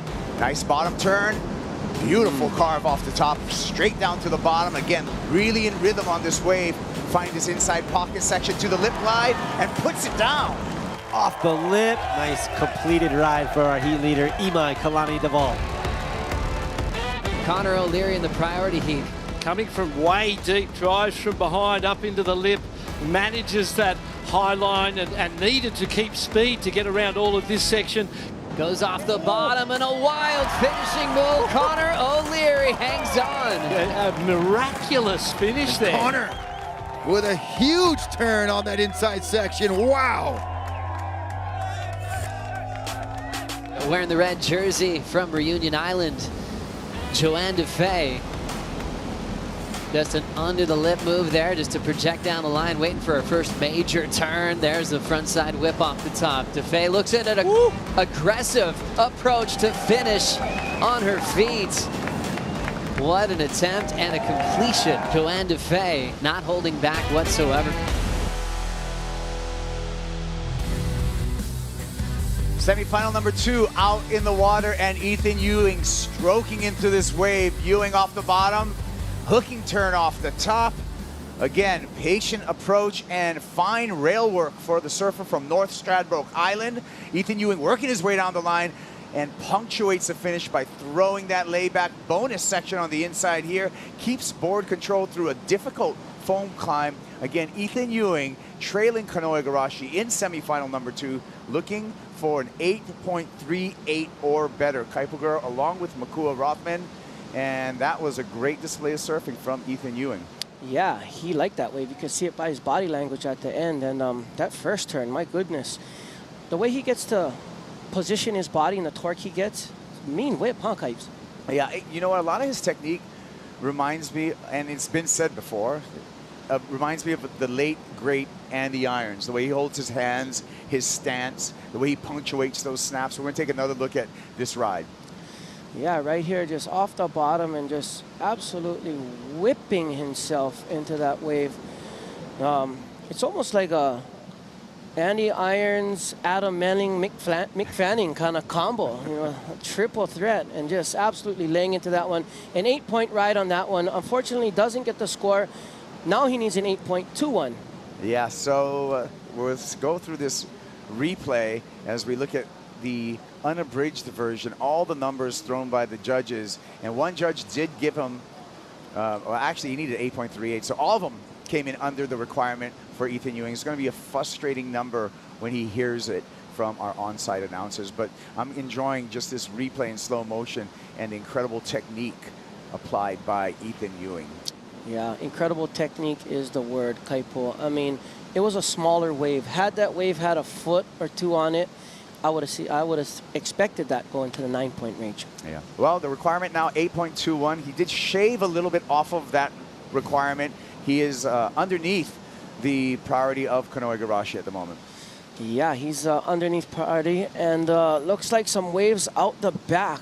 Nobody's gonna take anything off here. I think if anything, they're gonna go harder, stronger, faster, and more critical on these next approaches, Kaipo. Well, it's time to go all in if you want a spot in the final and meet up with Baron Mamiya, who is a sneaky threat out here. Baron, the wild card, surfing all the way to a finals berth. Yeah, I don't think Kanoa's going to give him an inch. I think he's going to make him pay to play, and they're going to have the same scoring opportunity, and I don't think Kanoa wants Ethan under priority to sneak anything around him and maybe get that score. Heat IQ and gamesmanship coming into play right now at 8 minutes and 20 seconds. Kanoe Igarashi with a strong lead over Ethan Ewing and priority. But if there are multiple wave sets come through here, Makua, Kanoa is really going to have to make some important decisions. Yeah, Kanoa from young, you know, took a few pages out of a guy who had great heat IQ and really asserted himself in the lineup. He was on earlier, Jake Patterson. Really had a strong heat IQ as well. And Kanoe Igarashi right now kind of reminding me of that hustle and bustle of Jake Patterson. Yeah, well, there's times to be a performer, but there's also times to be, you know, just a warrior in a way. Here we go. Kanoa lets Ethan go on that one, but that one was way too small, way too far up the point and not having that scoring potential to it. That one was maybe what we would call shores. And explain to people what shores is. Shores is the wave that you grow up on the inside right here. It's a little further in, and shallow reef, little left and right wedge, barrels, turns. I mean, you start at the shore break right here at Shores. It's a beach, you know, right on the inside of the curve at Sunset. We all start there, riding our boogie boards, you know, sand sliding, pulling in, knowing the barrel on the shore break, moving out to Shores, Val's Reef, as you see them surfing through, and it's only right that we're out at Sunset. And there's the whole view of the playing field right there. Yeah, we have a thing down there that used to be called the pipe, and now there's a thing called the fin. But ever since that was moved, the beach has really changed here, Kaipo. I've noticed a lot of erosion, and the sand at Sunset Beach has really changed over the years. Yeah, I've seen that migration. Luckily, along the shoreline, along the bike path, there's been some reclaiming of that. The community's planted an alpaca to kind of hold some of the sand there, and that was once just washing away. Yeah, I mean, I think it was a mistake to use the tractors back in the day to try and save the beach. The sand has its natural flow. It's going to go and come, and sometimes people, you know, get a little excited thinking it's not going to come back, and it comes back again, and, you know, a little error there. Yeah.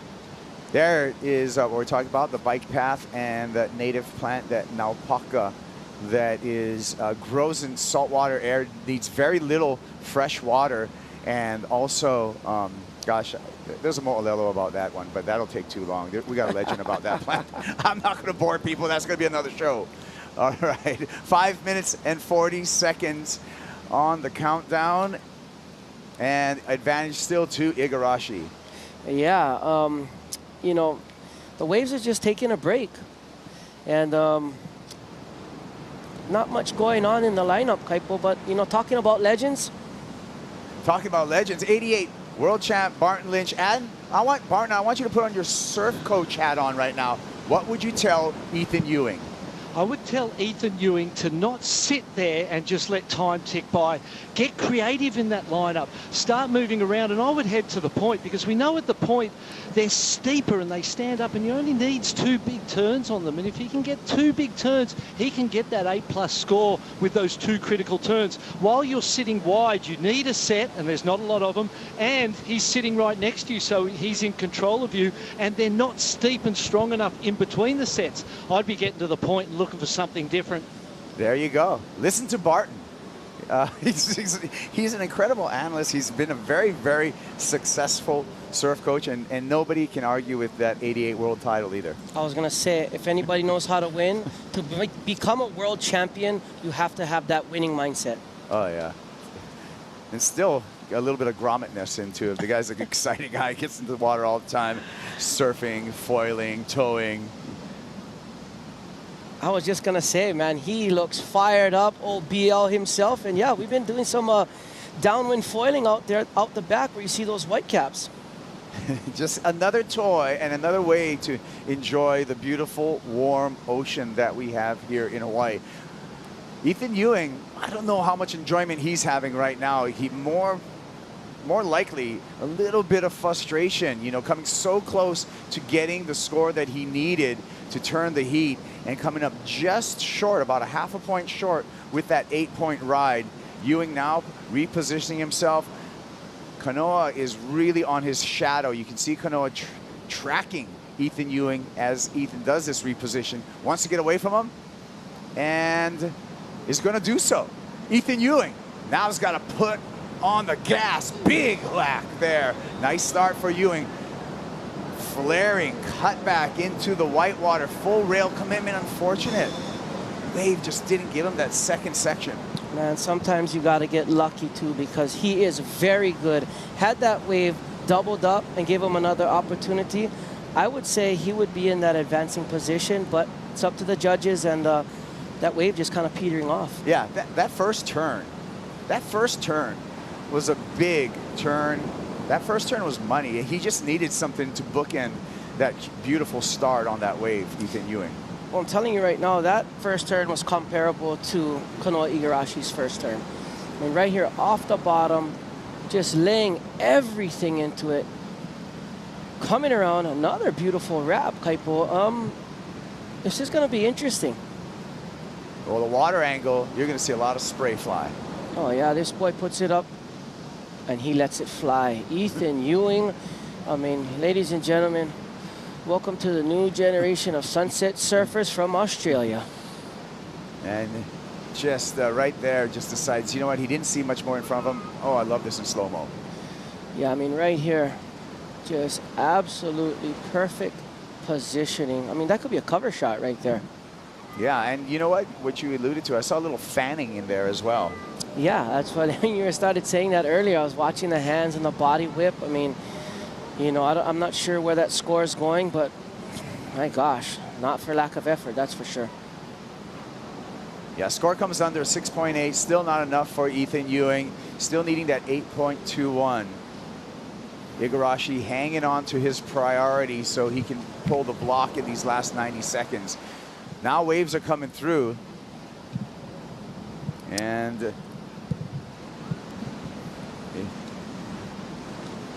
some repositioning here. Now remember, this is going to be a big heat as far as who's going to be wearing the yellow leader's jersey. I mean, I'm thinking if Kanoa Igarashi comes through this heat and into the final, he's going to have it on his back. Yeah, that wave that went by right there that Ethan paddled over could possibly have been the score. Here he goes now. I don't see Kanoa Igarashi letting him go on this wave. 55 seconds to go. All right. Oh. Up, out for Ethan Ewing. And I do want to do a clarification, because it is going to be like a run to the wire for that yellow jersey on the men's side, because Baron Mamiya does have an opportunity if he was to be matched up against Kanoa Igarashi, or if Ethan Ewing would be able to pull off a buzzer beater here, which he's not on his way to. Yeah, I'm just going to stay away from the yellow jersey right now, Kaipo. Well, I can tell you one thing for sure. One thing for sure.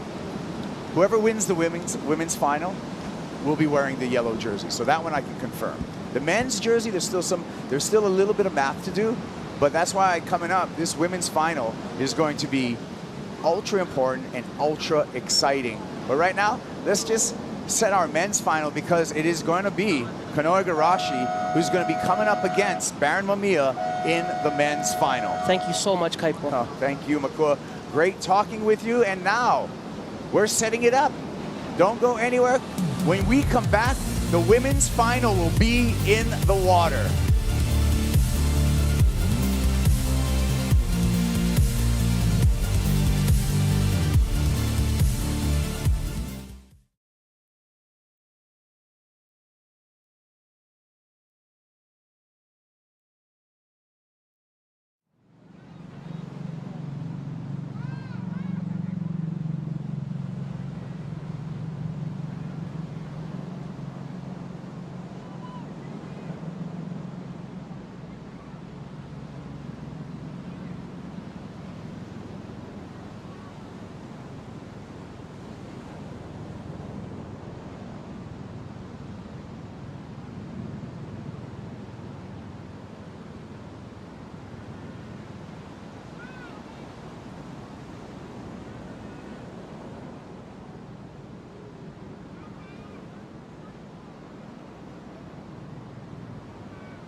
Hurley Pro Sunset Beach presented by Shiseido. And for the women, this is where it all takes place. This is the conclusion. The finals are out in the water. Mamiya Manuel versus Risa Hennessy, and an exciting women's final, and a final that's been set up with a lot of different battles. A long day yesterday to get to this point for both Risa and Mamiya Manuel. I'm Kaipo Guerrero. That's the '88 world champ, Barton Lynch. And that's the wonderful Rosie Hodge, former competitor out here at Sunset Beach. And Rosie, I want your thoughts on this final. I love it. I feel like all is right seeing these two veterans make it through to the final. I mean, the rookies were having their way with the world champions yesterday, and I think this is a really cool final. I mean, Mamiya, she's been in the hunt for a first championship tour victory, and I think Risa, she got a 9 in her semifinals, guys. Barton, your assessment? Yeah, Mamiya's the emotional favorite. She hasn't won an event. She's been on tour so many times. We all feel like she deserves a win. So there's a fantastic energy going her way from that front. And then Risa Hennessy, coming off the semifinals, was in great form while she represents Costa Rica. She too has spent a lot of time here on the North Shore. So pretty equal in terms of their exposure and experience here at Sunset. But my heart kind of falls in Mamiya's way, and I'd love to see her get her first World Championship Tour victory. Strider, what do you think? I think that this heat started out and there was 5 unbelievably good waves that came through, and they were caddying so hard for the position. Nobody got them. It was crazy. I'm almost up for the flip of the coin to see who gets the first wave of the heat, so that we get to see those good waves ridden at the beginning of these heats. So, I mean, it was unbelievable. So there was a little bit of, I mean, we didn't see it. There was some hassling, some positioning out there? Cat scratch fever. I mean, we're talking everybody like the two of them just paddling at each other, around each other. Mamiya like throwing her hands up, wanting priority because Brisa looked like she was going to go, and then she didn't. I mean, and they were just apex, perfect peaks. All of them were scores coming through. I mean, there was definitely a lot of potential on every one of the waves that weren't ridden. Wow. When Strider quotes Ted Nugent, you know it's serious here in this final. 31 minutes on the countdown, no waves ridden as of yet, BL. And I suppose it shows how serious both of these ladies are, and we all understand that the start is so critically important. If you can position yourself, get that opening exchange, see both of them having a look, and they're both swinging at the exact same time, deciding not to go it. So. And that's potentially why Mamiya had her hands up in the air, just saying like, hey, Brisa kind of maybe had intentions there, but yeah, but it does show the energy and how much these women want to control this heat from the get-go and how much it means to both of them. I feel like, yeah, that aggression and competitive energy is what we want to see. Well, it means a lot to Mamiya Manuel. This is her 7th CT final, has yet to win a championship tour event, and you can see 6 previous runner-ups on the championship tour. She wants that W, and she's so close to it right now. Lucky number 7, maybe. That's what they say, right? So let's see. But Brisa Hennessy, Mamiya's sort of got the inside now. So that opening cat and mouse game that was going on has been won by Mamiya because she's got the inside, and Brisa seems to have surrendered that or given her that right of way. So, you know, a little win there for Mamiya straight off the bat. Yeah, we also see that Brisa Hennessy, this is her first CT final. So a lot of firsts that are going to be happening right now, Rosie. Yeah, it's so cool to see Brisa just stepping up to this occasion, because you think about her evolution in her career, Barton. She's had to go back on the Challenger Series, requalify, reclaim her spot on the Championship Tour. Thinking back to some of her best results, she got a 3rd place at Karamas. Back in, I think it was 2019. So, you know, it's cool to see Brisa just starting to fill her potential and really find her place on tour. Yeah, her 3rd season on tour, by the way.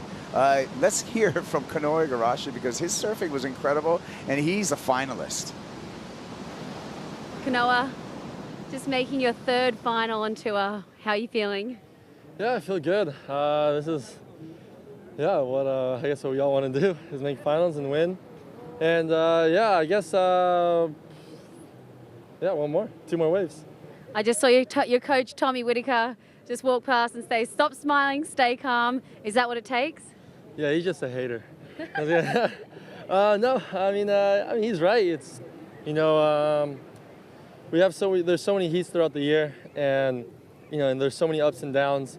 Yeah, you just want to try and stay as even as possible. Obviously, I'm really happy. You know, and I feel like I'm surfing good. I just want to make sure I stay on my rhythm and stay on my game. We have a plan that's been going good. Just catching waves and doing good turns. And so yeah, it's all coming to plan, and I just want to have some fun. And Sunset's being pretty good to me today. Amazing, and coming up against Barron in the final. Yeah, it's really cool to see Barron in the final. You know, it's funny, like, it's throughout the contest, you don't see anything from the other side of the draw. You're so focused on your side of the draw, and then it's only in the final where you're like, oh, like, yeah, like that's what was going on that side, you know? And yeah, it's just like you can't be thinking about the finals in round 3. So, you know, and that type of thing. I'm really excited to compete with him. You know, he's really good out there, and he has a different type of surfing out there. So I'm gonna try and just stick to my game, and I'm sure he's gonna do that, do the same thing, and we'll just battle it out and see who wins. Well, look forward to the battle. Go get ready, Kanoa. Back to you guys. Yeah, another final appearance for Kanoa Igarashi, 2016 runner-up at Pipe, and 2019 won over in Karamas. Here we go. Brisa Hennessy up and down. What happened? Well, it was obviously not such a great wave, and Brisa just kind of, you know, there's those ones that they cap and they break, but then they go flat straight away, and you've got to rely on them doubling up down the inside. And if you do not get a big turn on the outside, it's really a waste of time. So I think you may as well throw yourself at it. If it doesn't work, you're still out the back and nothing lost.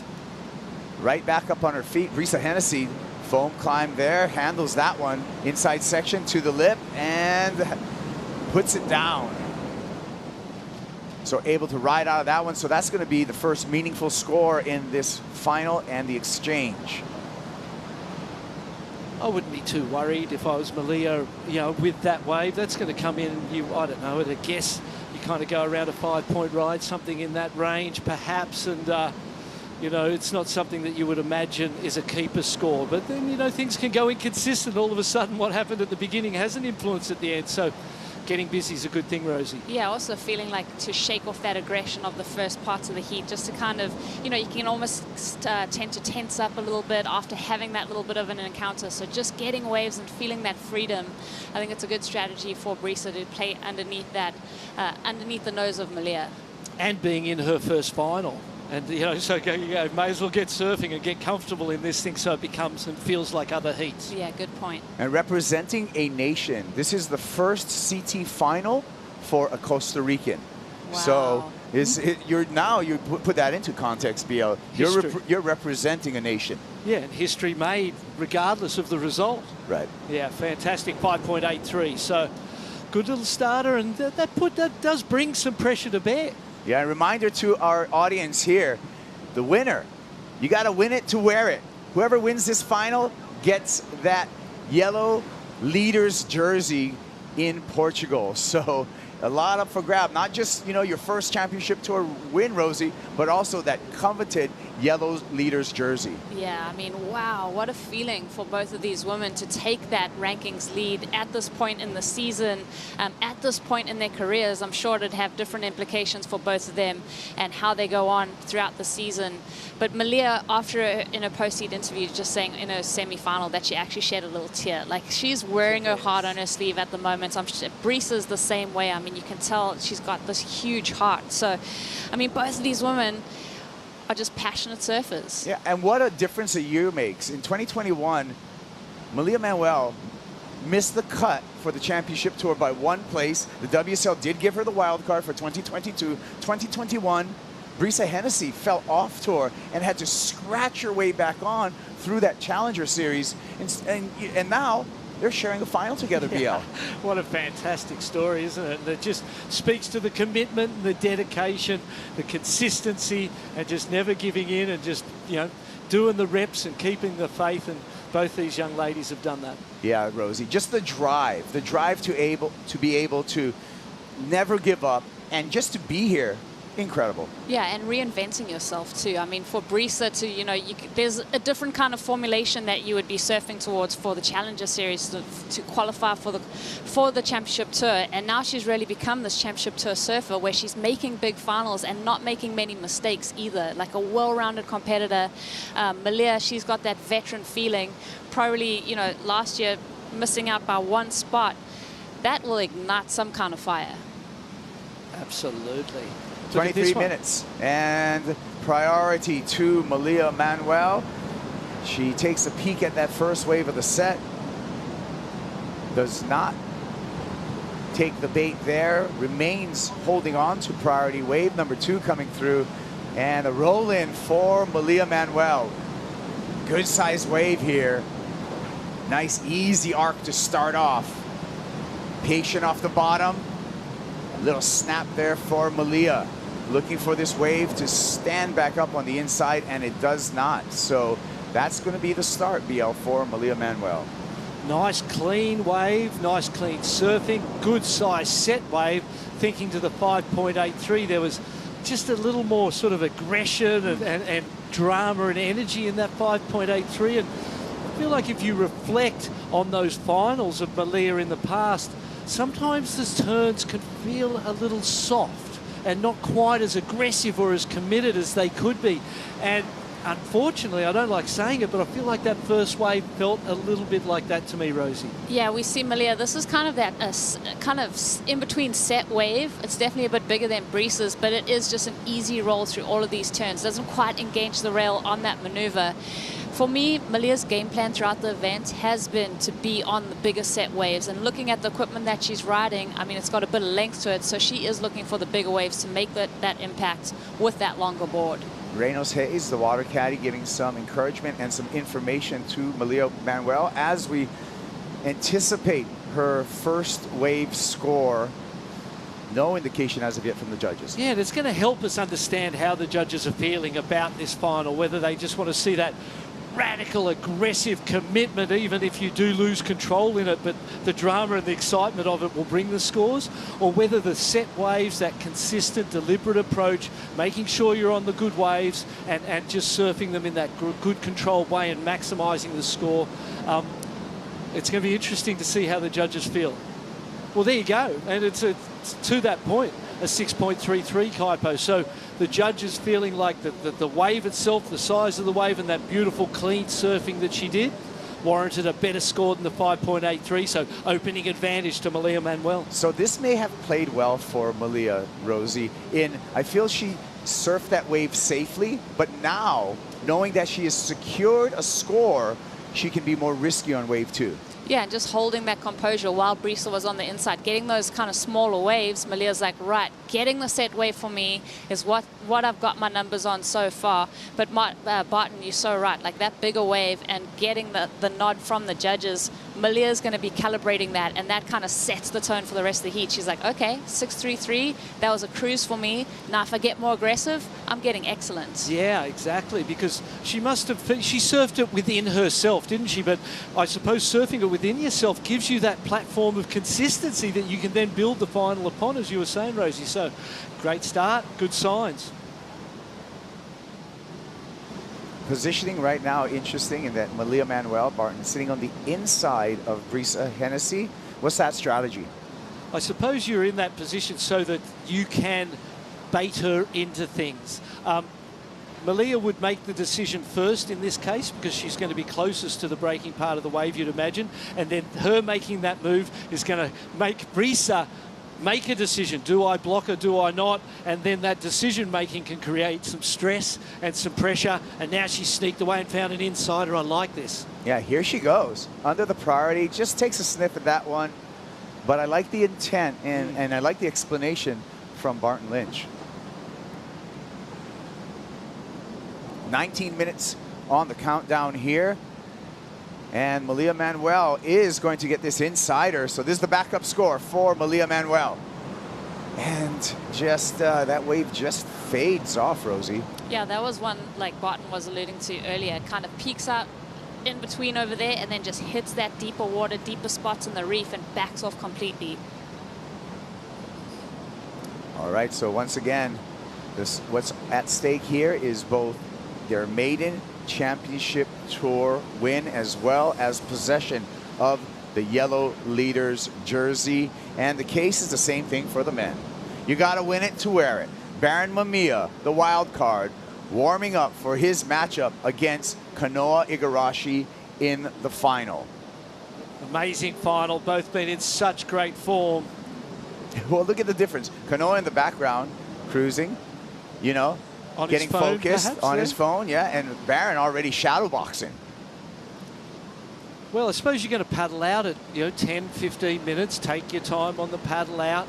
So warming up there, and Kanoa's not really paying much attention to him though. But it's a really exciting final because again, there's this sort of more experienced guy against this younger hotshot, and very similar to this ladies' final in terms of the matchups. The long stretch of Paumalu, Sunset Beach on display here, and some distance between our two competitors in the final, BL. I was going to say exactly that. I like that play from Mamiya. At the further you go to our right on the screen, the shallower the reef gets. And the smaller waves will start to break over there, where the further you go to the left, the bigger the wave needs to break because it is in deeper water.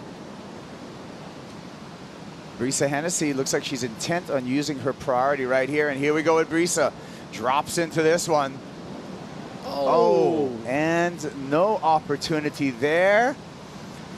Priority error to Brisa Hennessy. Priority now switches to Mamiya Manuel, who actually now, Rosie, can move a little further over on the reef, doesn't have to bury herself way up the point. Yeah, I think we're going to see her make that switch. But honestly, watching that wave come through and seeing that long wall on it, I mean, it seemed like Brisa was going to be in such a fantastic position to get up and start to really unleash some critical maneuvers. It's so unfortunate when you make that decision with priority and it just runs off on the reef, closes out in front of you. I'm sure Brisa's going to be trying to reevaluate.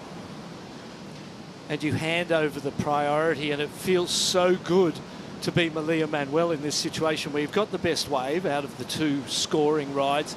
Your opponent has the priority and doesn't improve and hands it over to you. These are big moments in finals right here, right now, because if you can transfer that priority you've just been given by a mistake into a score that keeps compounding the pressure on your opponent, then it's possible that more mistakes will follow. So right now, the use of this priority at the halfway mark is a really important thing. Hey, Strider, what do you got? Yeah, just checking in on Malia's pace in this final. Obviously, she's getting that big, beautiful wave and just kind of actually getting comfortable, it looked like to me. That she's got more to give, and I feel like we're going to see fireworks coming out of that. Is that something, I don't know, I want to ask BL, that you might do in a heat in a final, or are you just blitzing all the way from the beginning to the end? Yeah, it's a good question. I think when it's inconsistent, Strider, it's good to bank them because you don't know how many chances you're going to get. And if you go for it and you're on a good one and you don't convert it into a score, that's a big mistake. Better off to surf it a little more conservatively and get a score and then hope that you get more opportunities to get crazy with it later. See a little hustle in the water right now between Mamiya Manuel and Brisa Hennessy. Again, Manuel in the red jersey with priority on Hennessy, and the paddle is, she's going to let her go, and that wave was just not even catchable. I suppose from Malia's point of view, she stopped paddling before Brisa, so it kind of seemed like she didn't try to block her, perhaps. Well, but from what I'm seeing, I mean, Brisa paddling back out, doing the same thing to Mamiya with the cell job over there and really drawing her up the reef at the moment and really second-guessing herself with that priority. And here we go, she's going to utilize the priority. Manuel, double pump off the bottom, eases through that cutback, and that wave just had nothing underneath it. So priority back to Brisa Hennessy, and Brisa is so close. I mean, this is anyone's game. It's going to come down to wave number 2. You can see on the graphic bug in the left-hand corner, second waves are just fractional scores. So any meaningful wave by either surfer, BL, is going to take the lead. And Brisa dodged a bullet. She gave the priority away, got it back, and nothing changed. And that's a great relief. So we can see this seesawing battle and use of priority and based around wave selection. And we've heard people say that this size, this sort of 4 to 6 feet between the point over to the West Peak and back and forward between the two is the most difficult sort of size to surf out here. So we're seeing that go down. We're going to wait for the next flurry of waves here in the women's final at the Hurley Pro Sunset Beach, presented by Shiseido. We'll be right back.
Just put in so much work over the last couple of winters and having so much trust in myself this year, and I'm happy it's moving forward so far.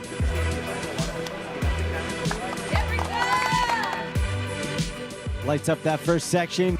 Now powerful forehand wrap right off the lip. Brisa so smooth out there.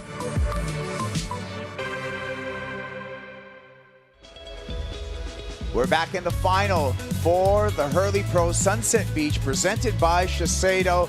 11 minutes and 25 seconds counting down, Kaipo, with Barton Lynch and Rosie Hodge on the call here. Mamiya Manuel with an advantage, but just a slight advantage over Brisa Hennessy. Hennessy on your screen with priority and just needs a 1.44, Rosie, to take the lead off of Mamiya Manuel. Yeah, Brisa, she's kind of waiting for that bigger wave to really sink her teeth into, because that 5.83 came from a smaller size wave, and it really was owing to the quality of surfing that she was doing. So I want to see her get a wave like Mamiya's, that wave that got her the 6.33, because Brisa can convert that into an excellent score easily. Your thoughts on the playing field right now, BL? Yeah, it's confusing, it's kind of settled, and the one thing I know that I would be doing in this situation is wherever the priorities person was, I wouldn't be. I would be in the opposite. So if they're sitting on the west peak, I would go to the point.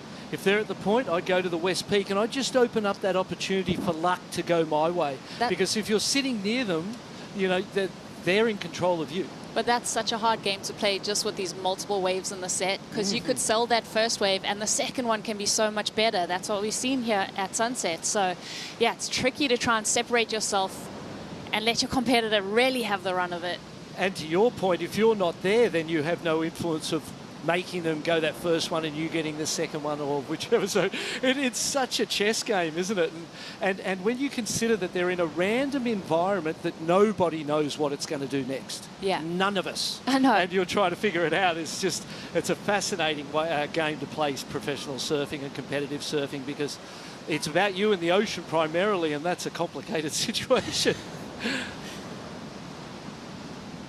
Flying by and looking at some of the lines here presenting themselves at Sunset. The wind has held back. There's actually beautiful trade winds today, and the shape has been really, really good for our final day here at the Hurley Pro Sunset Beach, presented by Shiseido.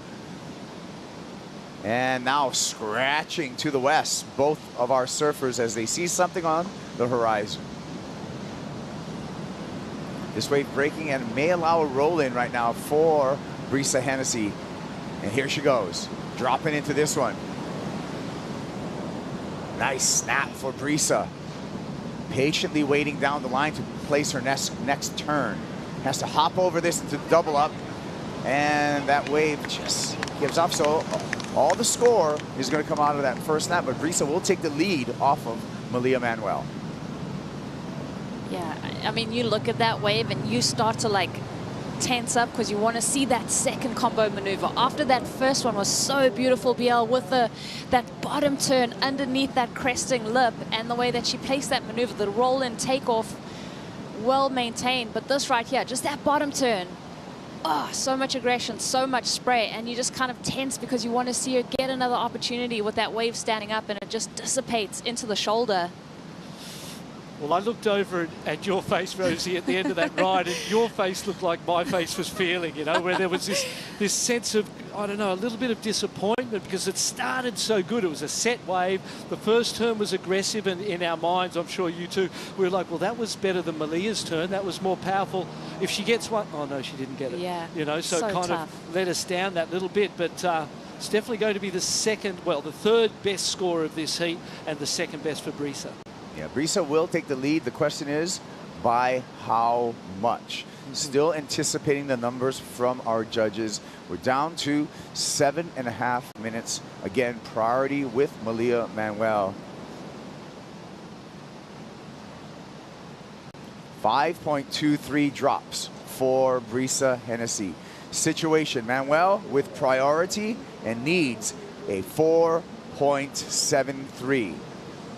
So well within reach for Mamiya Manuel to turn this heat back again, having this priority. Let's take a look at the judges' numbers. Two judges actually went as high as a 5.7, 4.8, the low mark out of the 5 judges. The aggression in the turns being liked there, and I feel like the scale that they've gone from the 6.33 to 5.23, 5.83 kind of things sit where they kind of belong at this point in time. Yeah, the puzzle pieces are just kind of fitting really snug and nicely at the moment. Here we go. Sunset's showing up now. We're at the 6-minute 40-second mark. Mamiya Manuel needs to get into position. We got a couple waves in this set. She's looking towards the shore right now, checking her lineup markers. Wave number 2, wave number 3 may even be bigger. Wave 2, way over to the point. And Mamiya's got to make a dash right now. Wave number 3, maybe more of a wall on this one, BL. This is the hocus pocus, the mirage. Sometimes that sunset presents to you and where to be. And there's 6 minutes left. Time has just flown by through those lulls. They're paddling back the other way now. This one's, yeah, that's what sunset does. Sends you one way, sends you back the other way. Let's see. Mamiya Manuel, she's on the paddle here. Important wave for Mamiya, drops into this one. Winds up off the bottom, hits the lip, and the lip hits back. Oh my goodness. That's what she had to do. There was no option there, was there, Rosie? Yeah. Closed out. Such a tough call. Strider. Wow, that was, talk about going for it. That wave was so beautiful. The lip line was holding. She was coming off the bottom, had no choice but just go up into it and see if she could come down with it. Unfortunately, she couldn't. But that was just the go-for attitude that we all want to see out of Mamiya. That was incredible work right there. Solid, solid surfing. Yeah, as we watch on the replay and the analysis here, you know, slow motion, but maybe would have had a chance to kind of snap midway on that wave and just manufacture a score. Remember, BL, she needed 4.73. Yeah, and maybe there was a little bit earlier of a bottom turn. The bottom turn was delayed perhaps fractionally a little too late. That meant that when she got there, she was in the lip. Yeah. And if she got there marginally earlier, that snap could have happened and she could have come down with that lip around her perhaps. So there was possibly a timing element there with the bottom turn that made things more critical than they needed to be. 4.5 minutes on the countdown here. Brisa Hennessy is going to have a chance right now with priority. The two surfers racing up the point. And Mamiya would be well served to make her way a little further up the reef and try to get underneath Brisa Hennessy. I can see some boils on the wave behind us indicating that there's some power in that wave pushing off the ocean floor and creating that boil. Here we go. Brisa Hennessy is going to take off on this one, and it's going to be a good-looking wave. Eases through that first turn. This one's going to get steep on the inside and giving her opportunity. And again, early to that, cut the turn short, and that's how she was able to successfully complete that turn. And the crowd really loves it. Brisa Hennessy is going to extend her lead over Mamiya Manuel, Rosie. It's a calculated Brisa in this lineup. I've seen her do that a number of times, which means that she can identify the waves of where she needs to place her turn. Like you said, she kind of cuts this turn right there, but also cuts the bottom turn short so that she can meet that lip, because here at Sunset it's really hard to do that long drawn out bottom turn when it's lurching up at you, because oftentimes what happened to Mamiya, that's what happens. You do that bottom turn a bit too long and you don't get to ride out of these sections. So very calculated surfing from Brisa. I think this could potentially extend her lead. I don't know. I mean, oh, it'll for sure extend her lead. She's going to throw away the 5.23. Well, I shouldn't say for sure. Well, I should never be the judge on that. I apologize. I get excited sometimes, but we'll see what the actual experts think about that last wave. Don't want to paint myself in a corner, Rosie. It felt like when I looked at Brisa's face then as she was on the back of the ski and she kind of wiped her nose or her eyes, that she was actually in her mind coming to grips with the fact that she may win this thing. And that was, there it is, 7 points. It's a 7-point ride, so I can take it back again. Yeah. I should have went with my gut on that one, you guys, okay? The 7-point ride, and that does extend. And now the need for Mamiya Manuel has turned into a formidable one. A 6.51 for Manuel. and this might also go back to this 6.33 where Mamiya could have ridden it a bit more aggressively, could have got in the excellent range, and then her requirement could be a little bit smaller. So, you know, hindsight's 20/20, but when you're looking at the conversation of the heat, those little things that you can pick up on. But Brisa has been so smart on her waves. I feel like even though she hasn't had the set waves, she's turned them into something. That was just plain old smart surfing, Deal. Totally, and we look at it and there's 1 score for Mamiya and essentially 3 scores for Brisa. So it shows that she's been more aware and able to capitalise on the opportunities that she's had. And as you said, Rosie, that was smart surfing. That mid-face bottom turn to get there early, snap it and come down and complete it. It was conservative. It wasn't really that difficult, but it was perfect for the moment. And at that point in time, needed that type of surfing, got the score, and it's got her hands on that trophy, and this is the nervous moments. It definitely suited Sunset though, and I just feel like Brisa, I mean, if she wins this, it's so well deserved, because throughout this heat she's done the smart play and she's done the most aggressive, powerful surfing. Again, 6.51 is the need for Mamiya Manuel, who has priority, but just the minute remaining, counting down on the clock. Well, that's just a certain type of wave. She got the 6.33, so she knows that that 6.33 is a 6.51 with a little more aggression put into it. So time's ticking down, 50 seconds. There's, you know, there could be an opportunity in this time. She sees something, she's starting to move.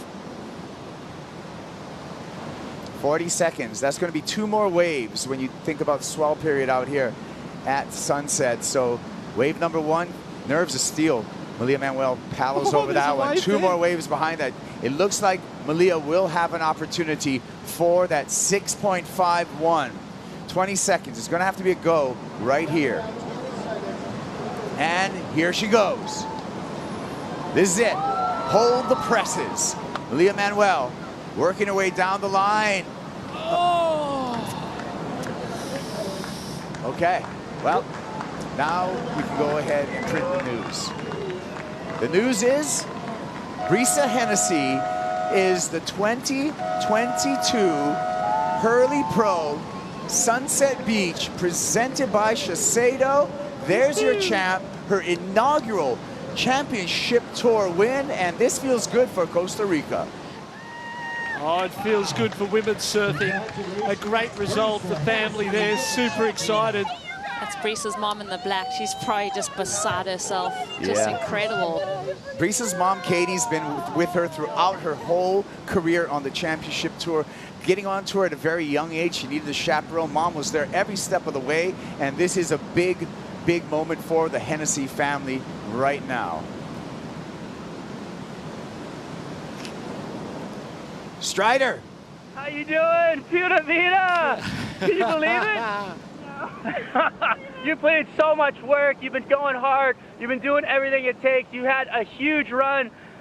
How you feeling? Oh my gosh, I have no words. Geez, I think I've just dreamed about this moment. Never thought really it was possible, but gosh, it was an honor to surf against Mamiya. I feel like she has such an amazing connection here. And yeah, just all the people that are in my life, I thank you. This is the reason I did this today. Well, congratulations. You're the Hurley Pro Sunset Beach champion, presented by Shiseido. Just want to say congratulations. You killed it. Unreal. And with everybody else, we'll be right back here with the men's final, the Hurley Pro Sunset Beach, presented by Shiseido.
push.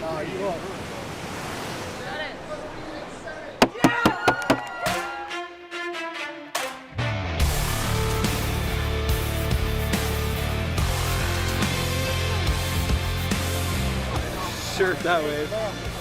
Just base planning on the inside.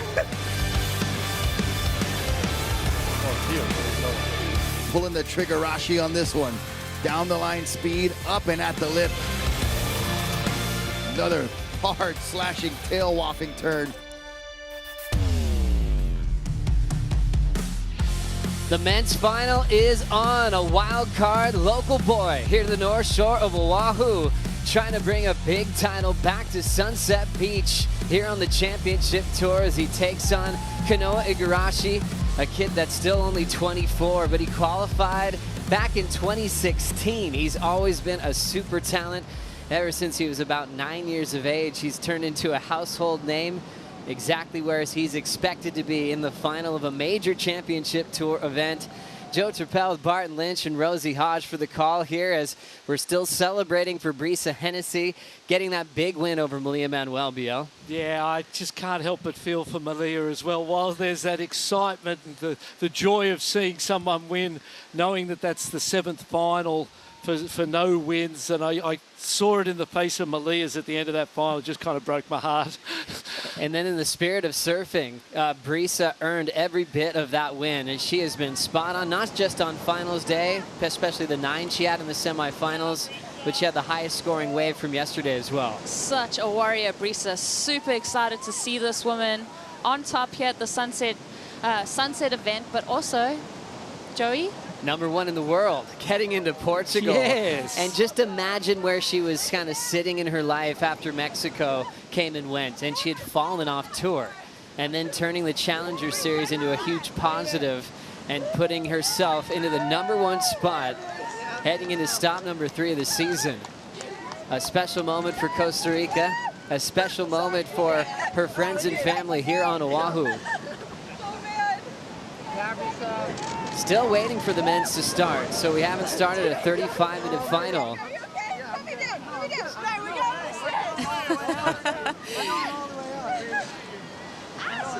Earlier, Steph Gilmore, a 7-time world champ, was so excited watching the final. It probably gave her memories of maybe getting her first win ever on tour, which was a long time ago now, but that first feeling of getting your first big trophy like that, BL, can you relate to that feeling right now? Yes, I can relate to that feeling, and it's one of shock, really. You kind of sit there in shock because, as Brisa said, she dreamt of this moment for so many times, but wasn't sure it might ever happen. And you live in that space. You want it, you dream of it, but deep down inside, you don't know that it will ever happen. And when it does, it's just a beautiful thing. How many stories do we have like that, Rosie, where someone falls off tour and comes back better? I mean, that repeats itself quite often in surfing. I mean, the way that Brisa has really been able to set her focus now and to win a championship tour victory, like you said, Joey, I mean, she's had to back herself on the qualifying series, on the Challenger Series every year. You know, she hasn't just been confident in her results on the championship tour. She's been doing the QS slog, doing the Challenger Series slog. So, Brisa, this has got to feel like she's really found her place on the championship tour. First championship tour win for Costa Rica. Brisa still celebrating. The final is on for the men. Baron Mamiya and Kanoa Igarashi going head-to-head. And this is a very young battle as well. You know, with Kanoa 24, Baron just turned 22 last month. And you think about wild card victories, it's been since 2008 since we saw a wild card come all the way to the final and win. Bruno Santos, 2008 in Tahiti, was in an all wild card final with Manoa Drolet, but maybe a little bit more personal, a little closer to Sunset Beach. There's a wild card in 2001 named Miles Padaka that came on the CT and beat everybody and took a big title. I mean, Baron would have been about 22 months old back then. And then Johnny Boy Gomes, Michael Ho, Pipeline, all wild card finals. So this strip of sand here, the 7 Mile Miracle, has a history of creating these opportunities for young people. And I suppose for me, I've been coming since 1980. I've missed one winter in all that time. And I've watched these people. I've watched Baron Mamiya be a little boy. And then you watch them grow and you come back and go, my gosh, look how good they are. Oh, my God. Oh, they're in a contest. Oh, they're winning a contest. Oh, my gosh, they're in the final here at Sunset Beach. And it's amazing to see that lineage and that growth that happens right here on this amazing piece of land. Yeah, Barron reflects on those first waves he caught with his father. He said he was 3 and just getting rolled into the shore break down at Ali'i Beach Park at Haleiwa, and those are his first waves of his life. Had that instant connection with the ocean, and he's got all of his friends backing him in the parking lot, from Noah Beshin, Kalani Rivero, Makana Pang. He's got such a great youthful sparring crew that really push each other hard on the biggest days out here. And he's connected to the Ho family. Through Barry, his dad and Derek, they were great mates, grew up together. Uncle Michael there as leading the pack. And so, you know, he's got a deep lineage and a deep connection to just high performance surfing. And you know, while it's amazing to see him where he is, in some ways it may not be such a surprise with that lineage that he has. So true, BL. And you think about that lineage, that connection to the ocean, it's just a real family feel in this tight-knit community. And everyone's been giving him props as the next big thing. It's like they're trying to will him to get it there. And he's had some close calls on the QS in the last couple of years, Rosie, where he's almost got his spot full time. Now with this performance, things could be looking pretty solid for him in 2022. Yeah, I'd love to see Barron get more starts as a wild card into more events, and obviously that's his name is in the hat making this final over here. And I think Laura touched on it in his post-heat interview. This was the location where he narrowly, you know, 1 heat or 2 away from qualifying for the championship tour full time. Obviously, he did really well on the Challenger Series last year too, but also narrowly didn't qualify. So Barron's just right there. He needs these opportunities and these reps. It's interesting. These two obviously are meeting for the first time at a CT moment, but they've run into each other on the QS in random places all over the world. Virginia Beach, they've had heats here at Sunset. Kanoa's won both of those, but this is the one that they'll never forget, a final here at Sunset. Kanoa Igarashi with a win at Karamas over Jeremy Flores, a final at Pipeline where he's runner-up to Michelle Perez. We see a serious effort to control the start of this heat. Barron ends up getting deeper, and that wave actually goes underneath both of them, Barton. And Kanoa kind of quickly swung and started paddling back the other way. I just mentioned the great Derek Cohen. I'd be remiss of us to not mention and pay our respects to him in this final and at this event. Definitely. Derek Coe, a champion at Sunset, a champion in our hearts, the ambassador of Aloha and a king of Pipeline. The first Hawaiian world champ back in '93, and that was done in the Kelly era. Kelly had one, Derek won the next year. Proud one for Hawaii, proud one for the Goofy Foots as well. Yeah, it's well, you know, we love him, we love the hose, and Uncle Mike's leading the pack and showing us what we can all do as we head into our 60s and beyond. So special, thinking about all the great Hawaiians that are watching this final, especially the ones that have been committed to pro surfing for so many years out here at Sunset Beach, just like we had in the women's final. The winner will wear yellow heading into Portugal. Will it be a wild card named Barron Mamiya, or will it be Kanoa Igarashi? Only time will tell. Only time will tell, and they've both been in great form. You can see how interesting that would be for a title race, to be a wild card, getting a call up, and then to be #1 in the world. You know, heading into top 3, so the season's been established at that point. I think Barron wouldn't have to question if he was getting the call up to Portugal. If you're wearing yellow, I can go ahead and call it for you. You better pack your bags. You're heading to Europe, my friend. Doesn't that validate you too? I mean, just as this surfer that's been chipping away at it, that's been traveling to these locations, trying to get the points to make that mark, for him to head into Portugal as #1 in the world, and just to have that kind of let the shoulders sink down a little bit, maybe hold your head up a little higher, and just know that your spot on tour, you've earned it, and you've done so well. As we look at Kanoa Igarashi and what's on the line for this surfer representing Japan, raised in Huntington Beach, qualified back in 2016, and he's had so much consistency. He missed out on the WSL Finals last year, but he's always in the mix. He's created this top 10 type profile on tour, and he's been very successful in the Hawaiian leg of the season. You know, he's actually taking advantage of the switch schedule and starting in Hawaii. It kind of benefits him getting kind of a big start on the rankings early on in the season. And I suppose you would look at him, the Japanese connection, Huntington Beach, not the biggest guy on tour, and you would think small wave specialist, aerialist and all of that. But what we've seen this week in particular is that at Sunset Beach, he is one of the very, very best, and is so deserving of his spot in this final because, you know, from this very start, wave one, day one, all the way through, he has been on fire. And it was interesting watching him in the amateur days. There was one year where he set records for most wins in a single season. He was about 11, maybe 12, and then he was kind of gone. I felt like he was already moving on from the amateur national titles. Well, most kids were waiting for those big titles at lowers all the way up till they're 18. But he was already at Snapper, at Bells with young Leo Fioravanti, being escorted by Stephen Bell. And he was already going, no, I'm already ready for that next step. I'm going to learn how to surf in world-class waves. Yeah, and I'm just thinking, reminded of a story from the Lana podcast with Kanoa Igarashi, that episode, and he said that he had borrowed his mom's credit card to buy a flight out to the East Coast to compete in this contest.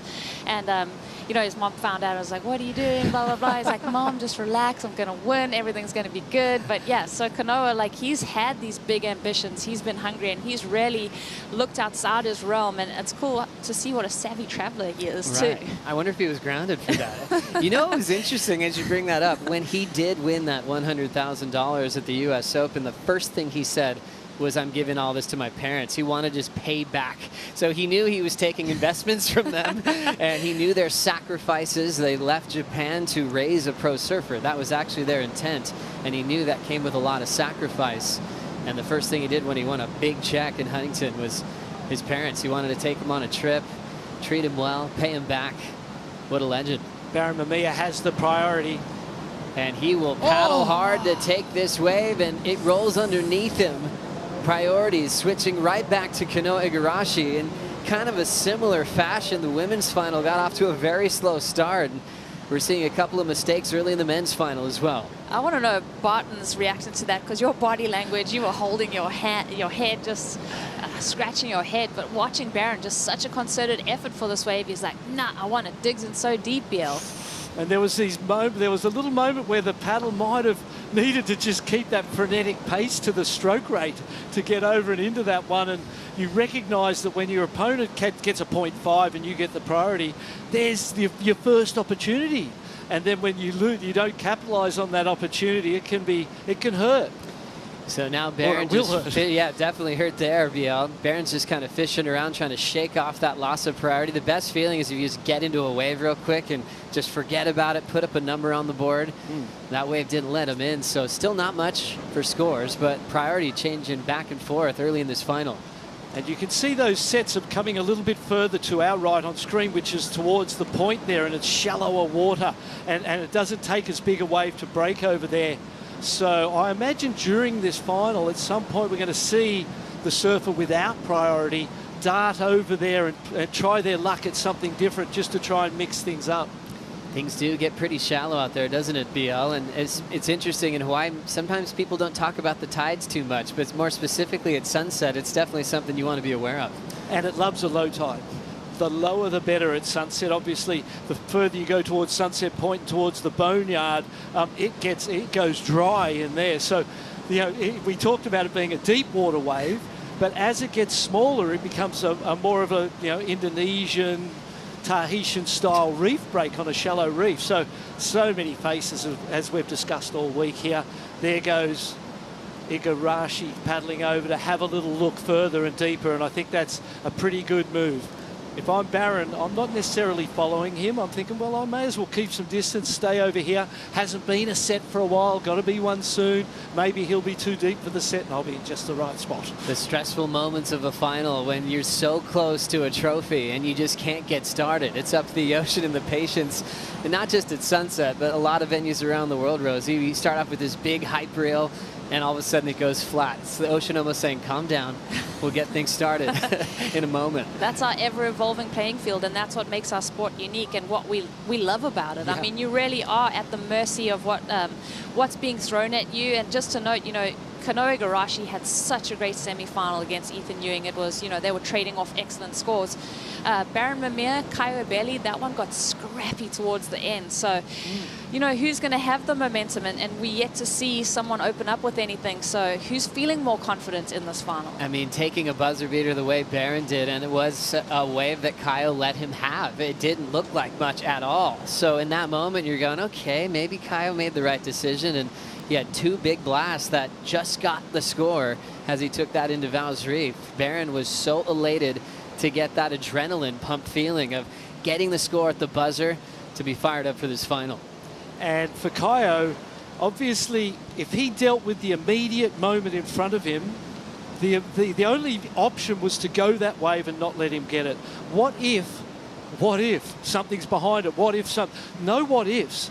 All you can deal with in that moment is the immediate present situation, and Caio obviously needed to go that wave. Nothing else broke after it, and that was one of those ones that you will lament for some time and learn the lessons from. That's right, Caio Ibelli with his best start today, back-to-back semifinals from Pipeline to Sunset.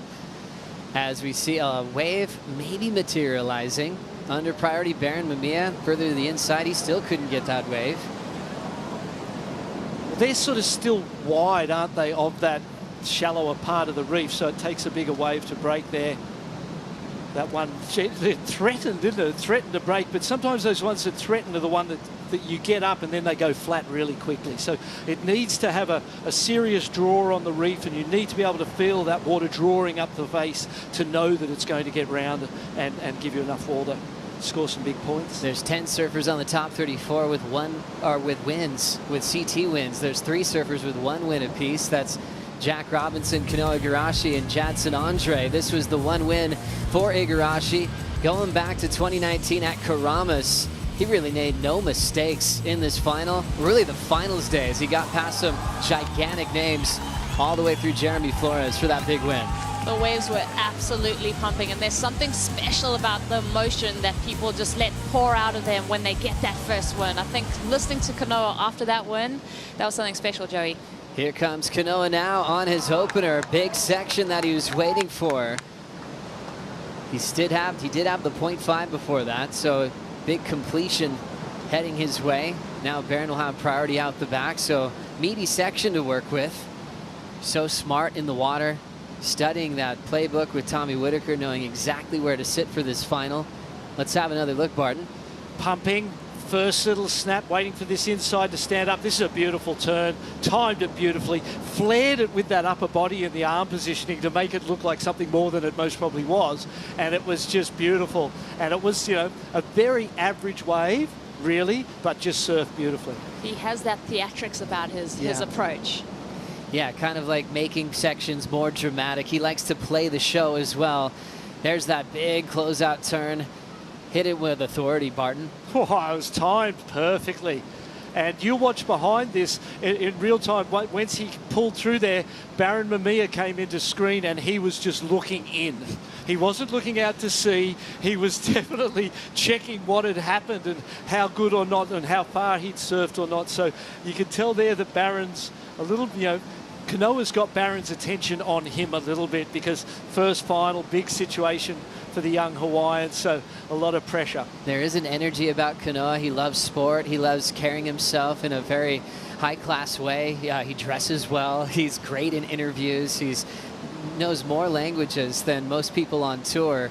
So he brings a presence to him when he shows up in the Red Bull Athlete Zone that is like a high-level athlete in any arena. Watching Kanoa now fish through the inside under priority. He already has a 5.5, just up and out. Another wave behind it. We'll see where Baron is to see if he wants to get things started. He might put himself out the back to hope that he gets a set wave. But Kanoa back-to-back U.S. Open titles. Citizen of the world, spending tons of time in Portugal these days, and was one of the rare CT competitors that committed to the Challenger Series when he didn't have to, Rosie. That was really cool to see his commitment just to stay sharp. Yeah, just wants those reps, wants to surf as much as he can, and most of them were in his backyard. Like you said, citizen of the world. He's got homes, you know, living a little bit in Portugal, so the event at Ericeira was a no-brainer for him. Here in Hawaii, he's super comfortable. Yeah, I actually saw Kanoa and a couple of friends the other day at the basketball court, and they were all playing around, and the game was getting pretty serious, but they were chatting amongst themselves, and I was like, I'm pretty sure they're all speaking Portuguese. So yeah, Kanoa knows so many languages. It's incredible. He's totally fluent, and that helps traveling around the world. He gets to experience real friendships in different cultures and gets to know people. A total class act on the top 34. Looking for his second win of his career and chasing down the yellow jersey. Let's get an update from the water with Strider. Thank you, Joe. Yeah, well, we've seen some calm before the storm, so that's what we're hoping for. You know, the ocean always lays down and has this beautiful look to it. And will they be in position when those big sets come? Because we've seen them throughout the day just bombing through. And when they come, you know, they're always scratching and trying to be in the right spot. And your opponent's always dragging you to different parts of the reef. So when this set comes, which it will, we know it's coming, it's just a matter of time. And will they be in the right spot? BL, you in there, I want to know about you and in a heat and sitting out in that lineup and trying to sit on your mark and watch your opponent. Yeah, it's a tough one, isn't it? We were talking before, Strider, about how do you know where to go and what to do when nobody knows what the ocean's going to do next? And to me, I feel like there's this instinctive, intuitive feeling you have, and we've all had it, where you just feel like you should paddle 2 feet this way, or you should just be here. And I always follow those feelings. So I feel like that instinctive, intuitive part of you, it's connected to nature and it's connected to the ocean. And someone's going to connect right now, hopefully with a set wave. Baron Mamiya decides to paddle over it. But I feel like you do get information and you can connect with this energy, but it takes some serious depth of consciousness within yourself to be able to kind of get that information. And it is a relationship with yourself and the ocean. As we look at Baron Mamiya finally getting his first wave of the final, a little over the 17-minute mark. There's that clean arc that he throws down in the pocket. Healthy looking wrap. Patient in between turns, and he'll step off with the vertical climb. That one, it put him out to sea, so it's really going to be scored on the first 2 turns, comparing that to the 5-5 start of Kanoa Igarashi, Rosie. Well, that dynamic end maneuver for Kanoa, that's where the bulk of the points came from. This from Baron is just that beautiful rail surfing. There's a lot of aggression in these first turns. Beautiful swoop, lays that rail down. But there isn't that high impact maneuver for me. I mean, he gets those 2 turns done.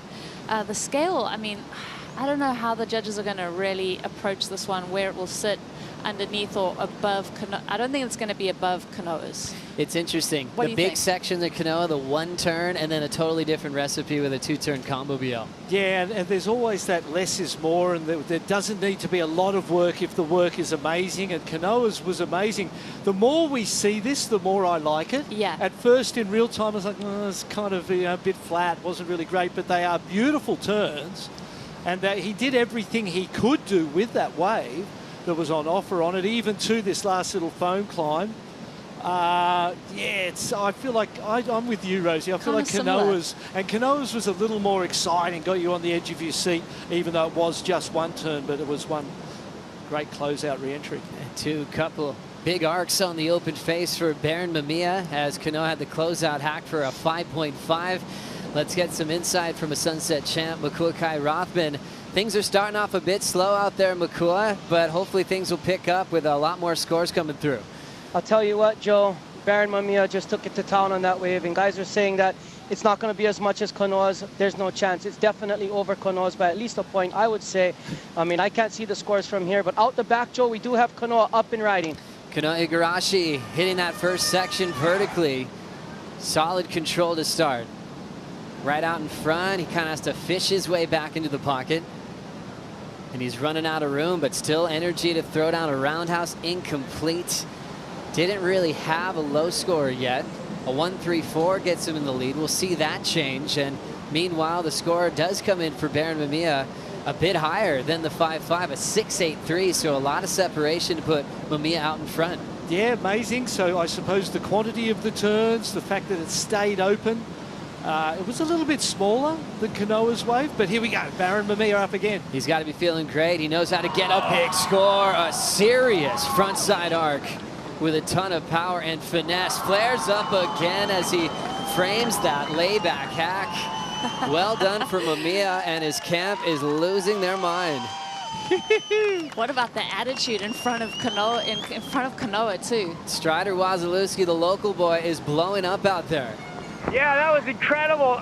You know what? He literally got down the line a little bit further just so he could spray him in the face, I felt like. I mean, he showered Kanoa on that one. Oh!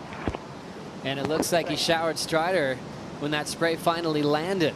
Look how much of the wave he utilized there, Rosie. Yeah, well, I mean, if the previous wave was a 683, this is going to go pretty high up on that scale. That's what Strider was alluding to right there, just the bang in front of Kanoa's face.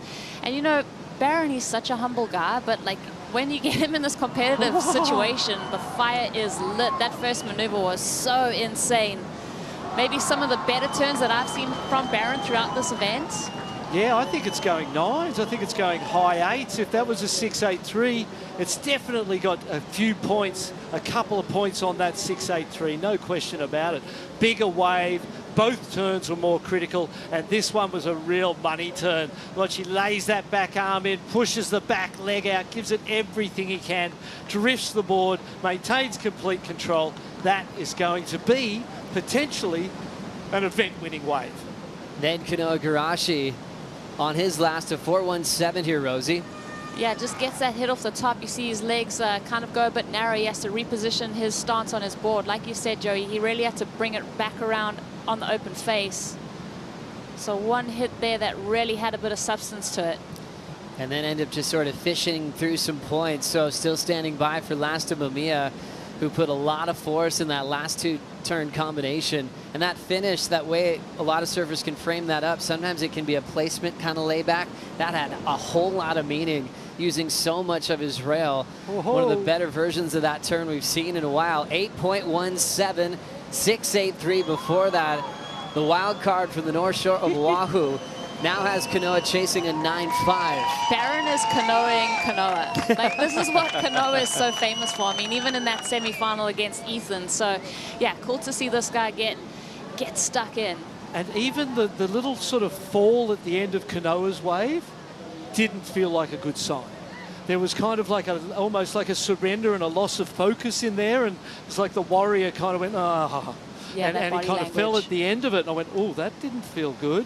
And even the judges, you know, at the 417, they didn't like it either. So energetically, if Kanoa's going to match the momentum that's now being created, this next exchange, this use of priority that he has now, needs to be an 8-point ride to get him back in there, or else the Baron Mamiya train's just going to keep building momentum.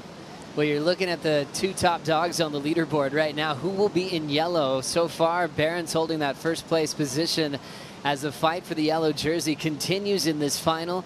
Just like we saw with Brisa Hennessy and Malia Manuel, the yellow jersey was on the line. Brisa will be #1 in the world heading into Europe. And same scenario on hand right now in this men's final. Igarashi needs a 9.5 with all of his experience on the championships tour since 2016. Can he turn things around from this man? The wild card still out front with 10:45 to go.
Baron Mamiya threw down an 8.17 on 2 big hooks. The water's still settling from that first carve, but he drilled it again with a stylish finishing move, Bart. Yeah, interesting. I actually felt like that was the 683 was going to be lower and the 817 was going to be higher. But when you look at it as a 2-wave total, it most probably balances out right where it needs to be. And the situation set for Kanoa needing a 9.5. His best score was on one heavy closeout section. Love to see Kanoa get in the game of big combos as well if he gets the opportunity. Yeah, Kanoa right now been put on the back foot. I mean, it really did take Baron quite a while to warm up to this heat. So it seemed like Kanoa coming into this one with a lot of rush and momentum. And now, like you said, that energy shift has become so apparent with Baron back-to-back waves. And I think it was really important for Baron to back up that 6.83 while it was still fresh in the judges' minds, to really add that extra juice to that wave. The 817 was incredible. Kanoa doesn't get flustered too easily. He's got his game face on from start to finish, and you never see him on a wave too much where he's off balance. But he kind of showed a little bit of that on his last wave where he was fishing a little bit. So I'm wondering if he kind of is pulling himself back in right now to kind of go to those reliable maneuvers that are high scoring, those little fin throws. He always has a stylish layback carve that he throws in. He usually just looks like a machine when he's going down the line. Baron's a little bit free to roam under priorities. He's up and out. Now rolling in is Igarashi. Way up the point now. Interesting positioning move. So far, this wave hasn't done much for him moving that direction, and he is just fishing for another maneuver again. Last 2 waves aren't those methodical maneuvers that he's often throwing down.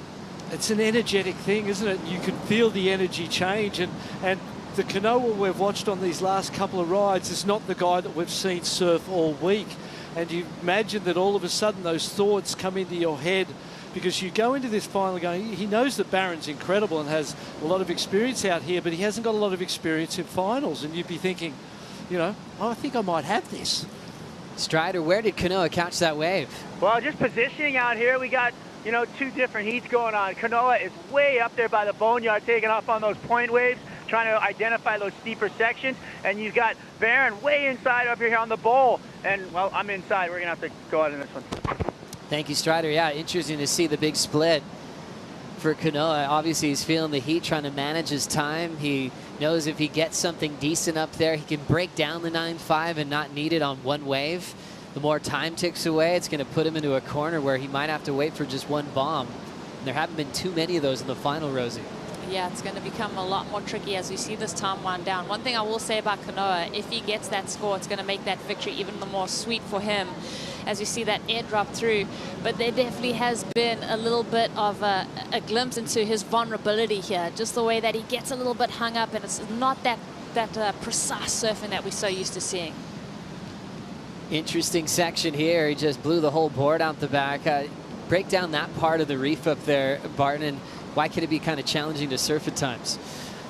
Yeah, I suppose when what you do is you move up the reef, you send yourself further into that side wind, don't you? And you can see the weird crumble on the lips of the waves that he has caught, and he hasn't had that nice green open face to do these carves and turns on. So it feels like there's been a little bit of a struggle and a battle even when he's on the waves. There's been one to catch him and put himself in the right place, but also when he's on the waves that he has caught, it hasn't had that flow that we saw earlier in the piece.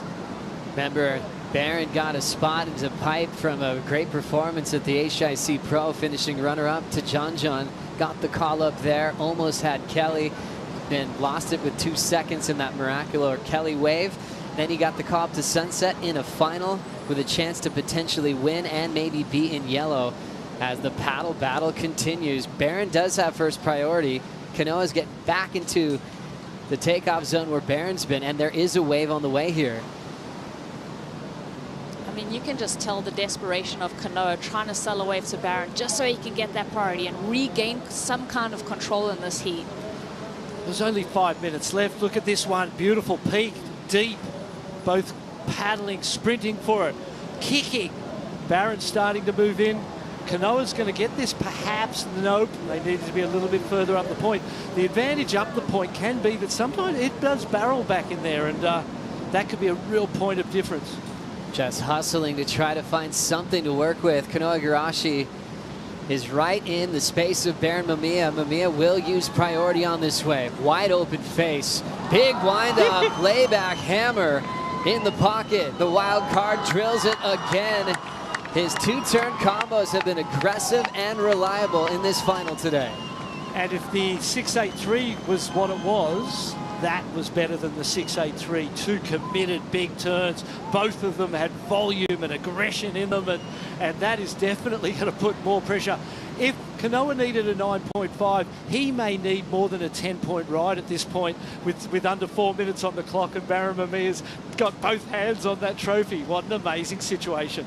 Baron Mamiya is just floating on a high right now. He can hear his friends screaming for him. How'd you like this wave, Rosie? Well, you can tell that Kanoa's really pushing the issue on this wave. So Baron elects to go. This wave steepens up. He gets stuck right in under that lip. Just beautiful technical approach. And then to hammer home that kind of oncoming section, the judges have been loving that. So I feel like Baron, he's been saving his best for last and really creating this tempo for himself for the final.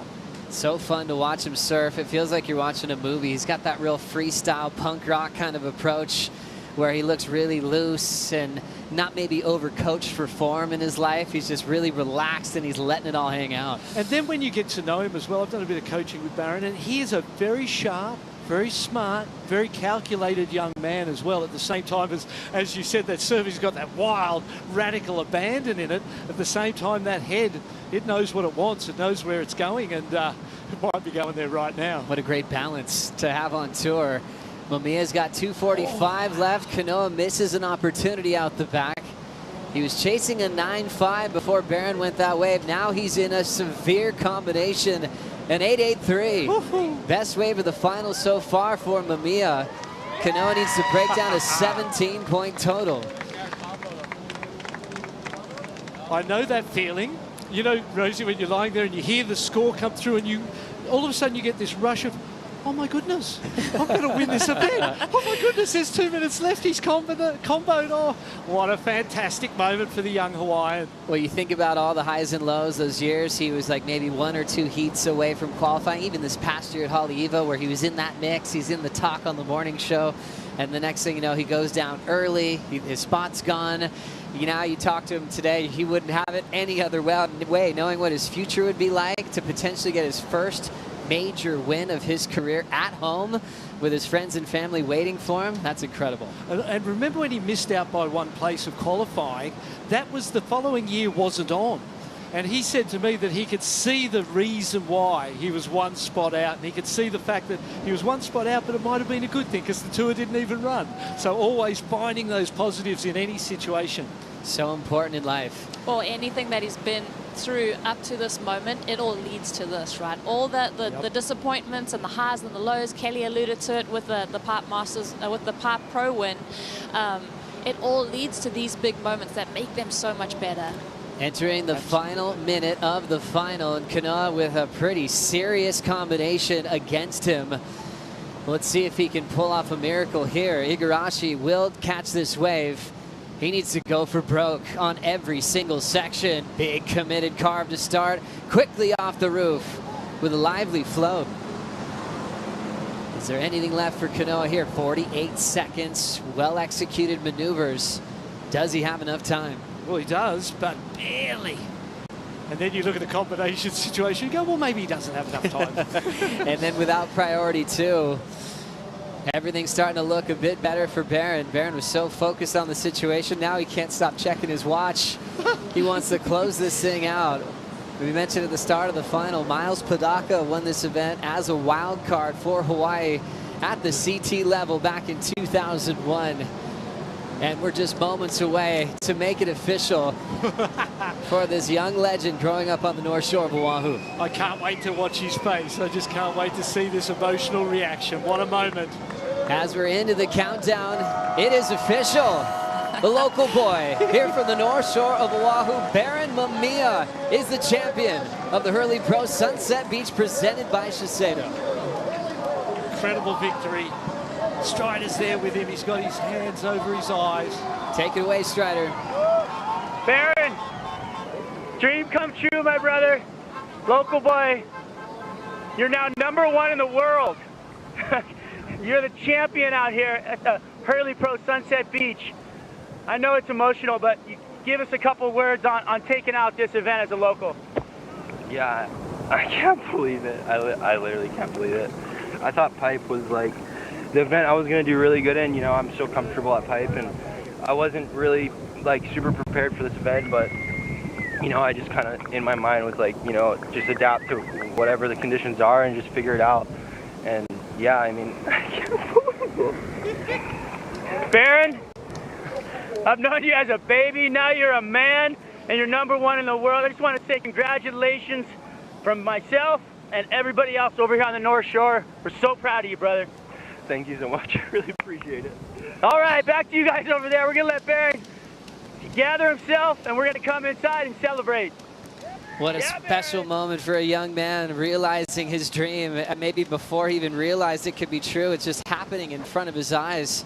Pure emotion of his life changing as the world #1 heading into Portugal and winning the first championship tour event of his life as a wild card. It doesn't get much better than that, Rosie. I think it speaks volumes just looking at the amount of humans that have gathered on that beach to see their friend, to congratulate him. I mean, what a massive moment for Baron. He's so humble. You alluded to the fact that he's got such a good head on his shoulders, Barton. But now to see this moment, I've cried in every event that we've been to so far. Park was a tearjerker. Now we're here at Sunset, and Baron's just like, yeah, that's a heartfelt win right there. It's just a beautiful thing, watching young people succeed in their life, achieve their dreams.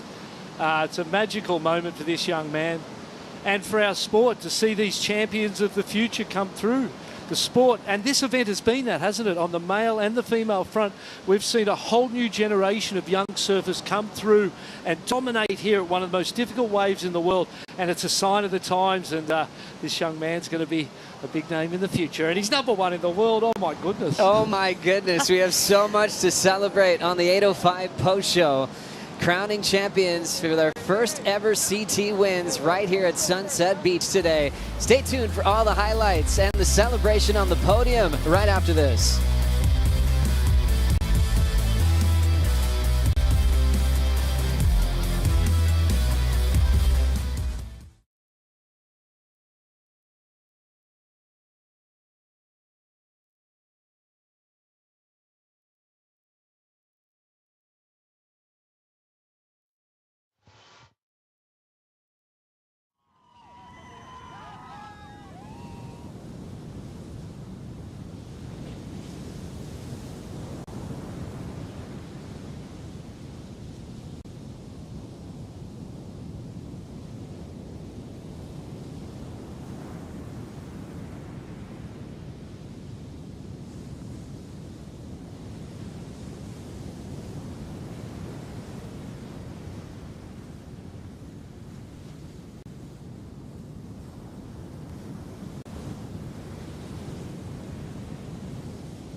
position. Even rise or you fall, I'm on a mission, bringing my dreams to fruition. I ain't playing at all. Bring out the body bags, I'm about to kill them, deliver them to the mortician. I gotta do what I gotta do.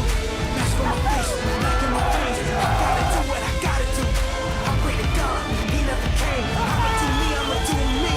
That's in my blood, I'll never change. That's in my blood, I'll never change. That's in my blood, I'll never change.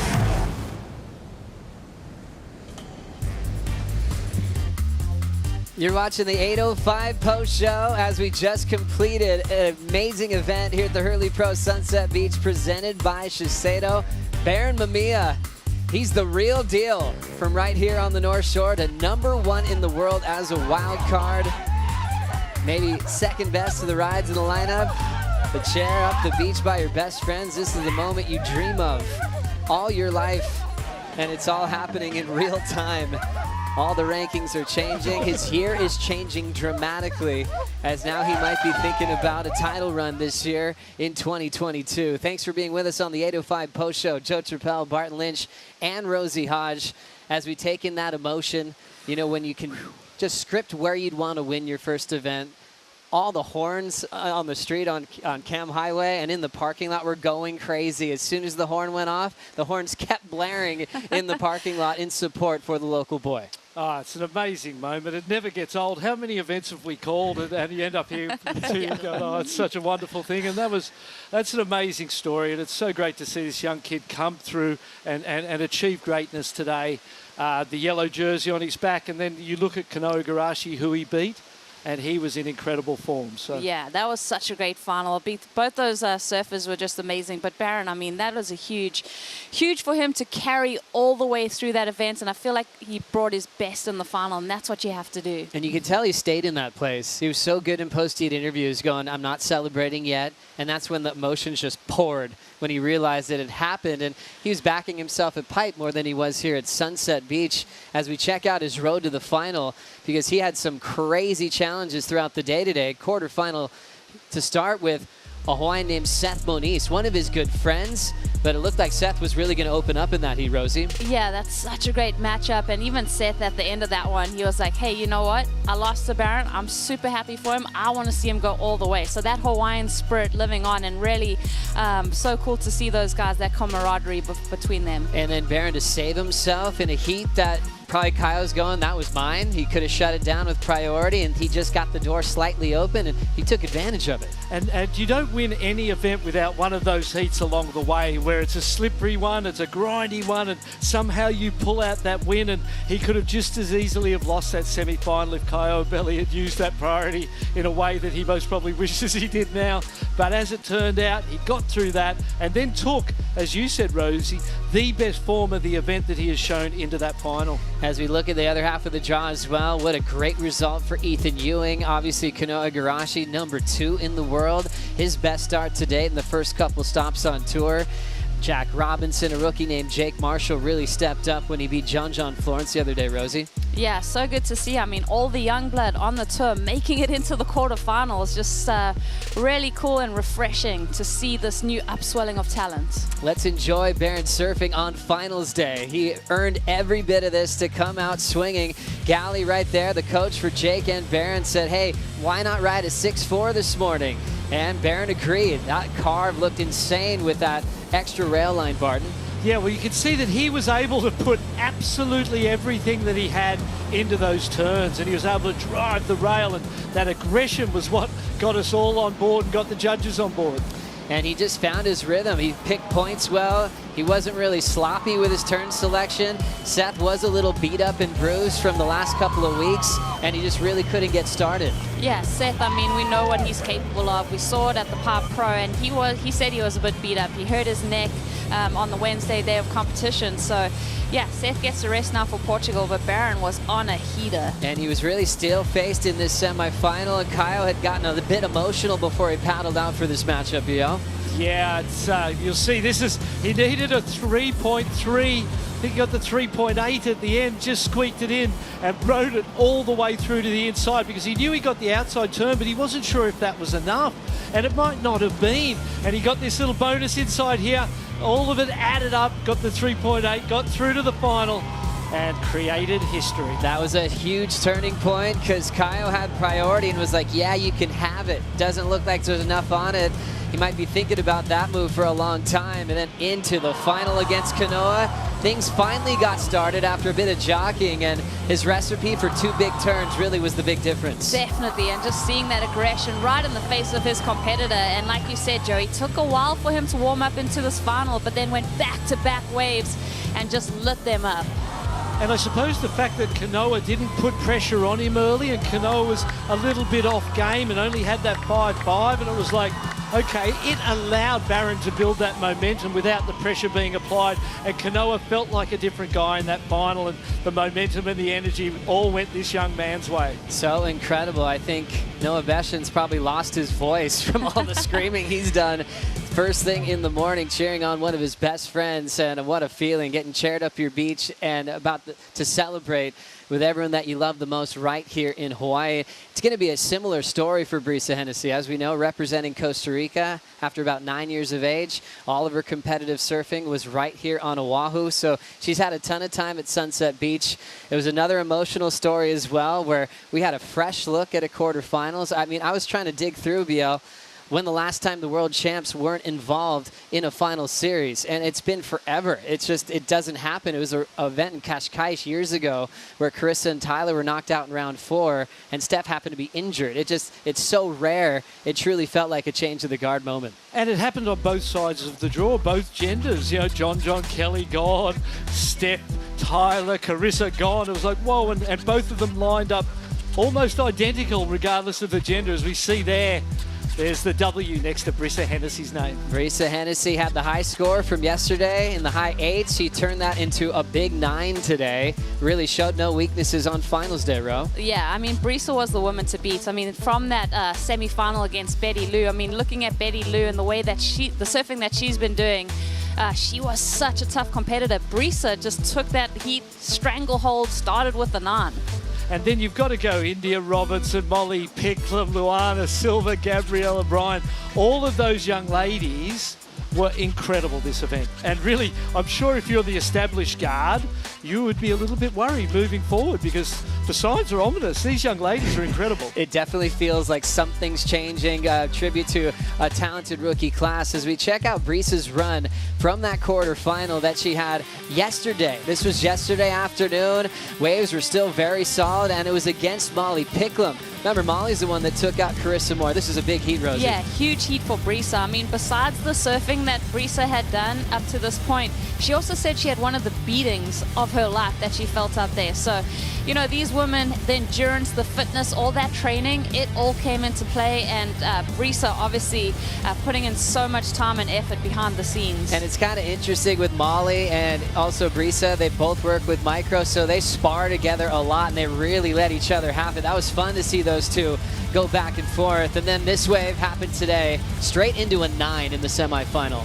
A great way to start, and I think what happened was Brisa just got better and better, heat after heat, and she didn't show everything that she had early, and early I was kind of like, well, it looks a little bit uncomfortable, but that comfort factor just started to build heat by heat, and by the end of today, she's really comfortable. She looks like she's added more power. Her flow in between turns was incredible.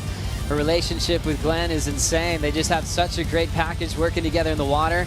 And then she took that into the final, and it was a crazy emotional scenario with Malia Manuel chasing her first win and the true veteran in that matchup, Rosie. Yeah, I mean, Malia, just hats off to her for making the final. Obviously, that elusive win on the championship tour slipped through her fingers again, but she was amazing throughout this event. So huge congrats to her. But for Brisa, she deserved this win. She created the opportunities that we saw in the final, and she ran with it. So I'm very impressed, super proud of Brisa. You just get that chicken skin feeling when a surfer achieves that very first win. It doesn't happen at a lot of events because of world champs and people that get on a roll, but to have it happen on the men's and women's side today, that's extra special. Yeah, extra special. And thinking of Mamiya Manuel, just send out our respect for her 7 finals without a win now, but there's got to be one around the corner. And she seems to be in a really incredible place. And you think about her consistency in the last 3 out of 4 seasons. She's had at least a semifinal berth in the first 2 events,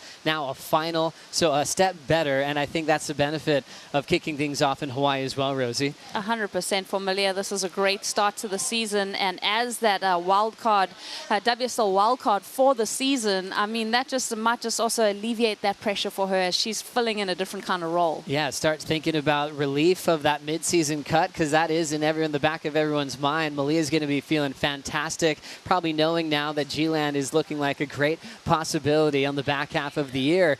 We're going to take a quick break. The 8:05 post show continues. When we come back, it's time for the presentation. Stay tuned.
Welcome to the awards presentation for the Hurley Pro Sunset Beach presented by Shiseido.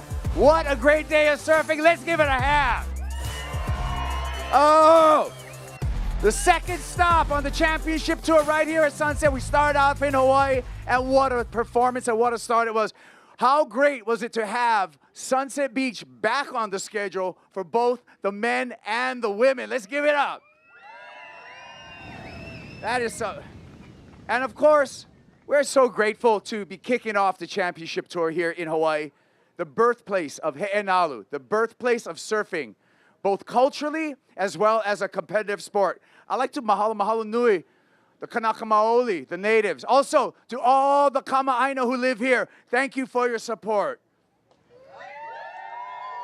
You know, for generations, our culture and people have embodied the true aloha spirit and continue to perpetuate the art of surfing and being stewards for the land. We want to take care of the land, malama aina, take care of the ocean, malama ke kai, and take care of Sunset Beach, malama pau malu. Of course, we got to thank all of our sponsors. First and foremost, thank you, Hurley. Thank you to Shiseido, Red Bull, Oakley, Hydro Flask, Javianas, you guys too, Expedia, Flying Embers, Pura Vida, Spectrum, of course, our local surf channel, 805 Beer, and The Fin. And also thank you, the local community of the North Shore, for your support of professional surfing. Give yourselves a hand. got some beautiful trophies here, handcrafted by local artist Ruben Ira Jr.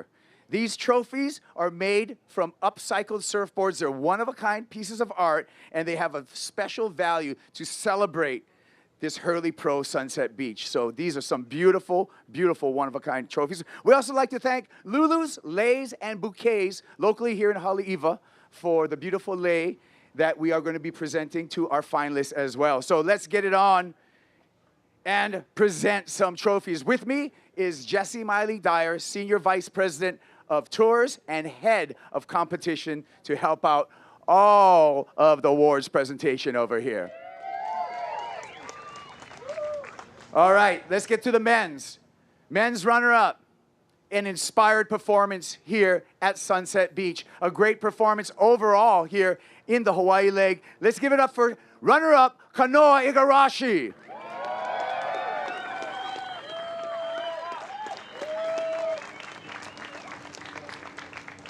So I want a quick word with you, Kanoa. Quarterfinals at Pipe, runner-up here at Sunset. You had a good run in this Hawaii leg.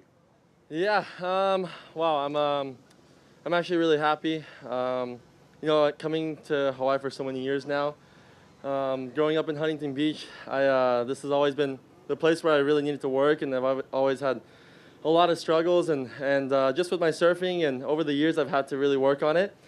And you know, just coming here and seeing so many familiar faces, and I have so many friends here, and it just means a lot, because somewhere where I felt so uncomfortable before, I'm able to kind of, you know, feel a little bit more comfortable and get some scores and put some results up. So thanks to everyone. I'm really happy to be here and be able to go into Portugal with a couple good results.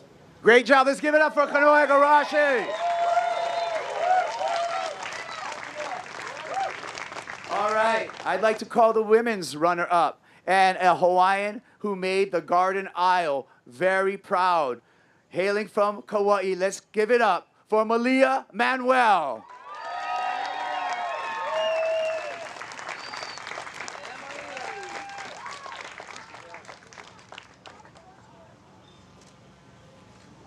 Beautiful surfing, Mamiya, and a great performance here at Sunset. Definitely an inspired performance with every single one of the heats in the water. Well, thank you. Your thoughts going into stop number 3 in Portugal. I mean, look here's the deal. You barely made the cut. You didn't make the cut. You got the wild card this year, right? And now you're up there on the rankings. You're a powerhouse in 2022. Things have changed for you in a big way. Thank you. Yes, it was a tough end for my year, but I was so close, and I was very thankful to Jessie and everyone at WSL to give me the opportunity to have a wild card in this first half of the year, and you know, that really gave me motivation to prove that to myself that I still wanted it, and you know, I'm here. I'm back. Mamiya's back. All right. Now for our men's champion for the Hurley Pro Sunset Beach, presented by Shiseido, making the North Shore proud, born and bred, your 22 champion. Let's give it up for Baron the Prodigy, Mamiya.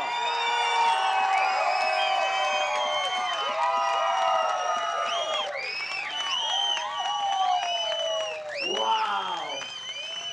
Come over here. Yeah, that's right. Kamehameha Highway loves it too. Let's get that photo. Okay, man, I know you a long time, man. I've seen you come up, and now you're a champion. Coming in here as a wild card and taking out the big W. What do you feel? Yeah, I mean, I'm honestly speechless. Like, it doesn't even feel real. Like, I feel like I'm in a dream, and I just can't believe it. I want to thank, you know, all my friends and family. You know, my mom, my dad. You know, my dad's sacrificed so much for me, and I want to thank Sean Ward too. You know, he's been there since day one, and he's really helped me so much through a lot of tough times.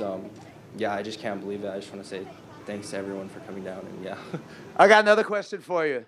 How's it feel? You're #1 in the world.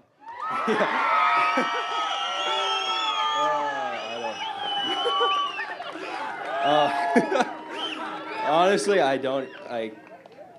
wasn't even like at the end of last year, like I was really bummed. Like, I'm not gonna lie, like I was definitely like really bummed with my performance in 2021.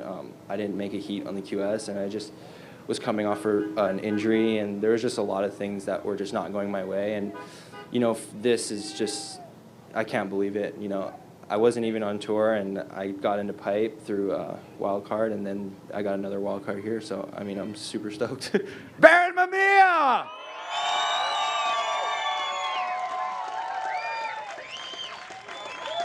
Now let's turn our attention to our women's champion. An inspired performance again. Your champion for 2022, the Hurley Pro Sunset Beach, presented by Shiseido, Brisa Hennessy.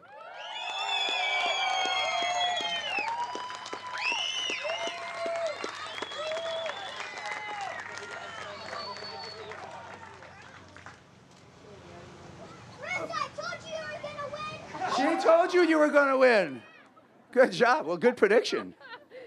All right, Brisa, I want to get some words from you because big day, first championship tour final, first championship tour victory. Wow, yeah. Like Brian said, I have no words also, but I think you definitely reflect and think about all those moments that brought you here and made you who you are. I barely made it on back into the CT. I had to go to the Challenger Series, and that was an emotional roller coaster. And yeah, I think that it's the people that are behind you in your village that make you who you are and really are your light. So, of course, you know, my family, my friends, my mom and dad, my grandparents, Glenn Hall, who was with me since the beginning in my rookie year and has seen me grow and has seen me at my lowest. But yeah, I'm super, super grateful. You made history. First championship tour victory for Costa Rica. You did it for an entire nation. Your feelings on that? Yeah, wow. Like I said, Costa Rica has given me so much. It's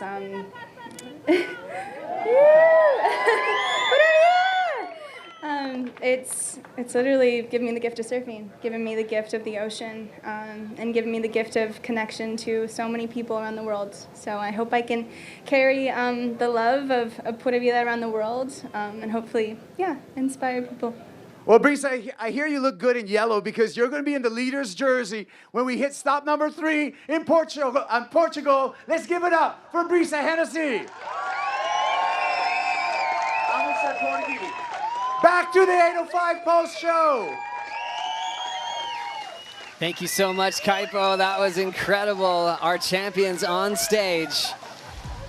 Baron Mamiya, Brisa Hennessy, talking about digging deep, both with challenges from last year and now on top of the world, literally wearing yellow, heading into Portugal, stop number 3. Great comeback story for Mamiya Manuel as well as a wild card, and Kanoa with one of the best starts he's had to date. He is dangerous in Hawaii, and he kind of has been. He talked about early struggles, but at pipe, he always turns in at least quarterfinal results. He finaled back in the day, but it's great to see his comfort factor on land and water really be appreciated today up on stage, Barton.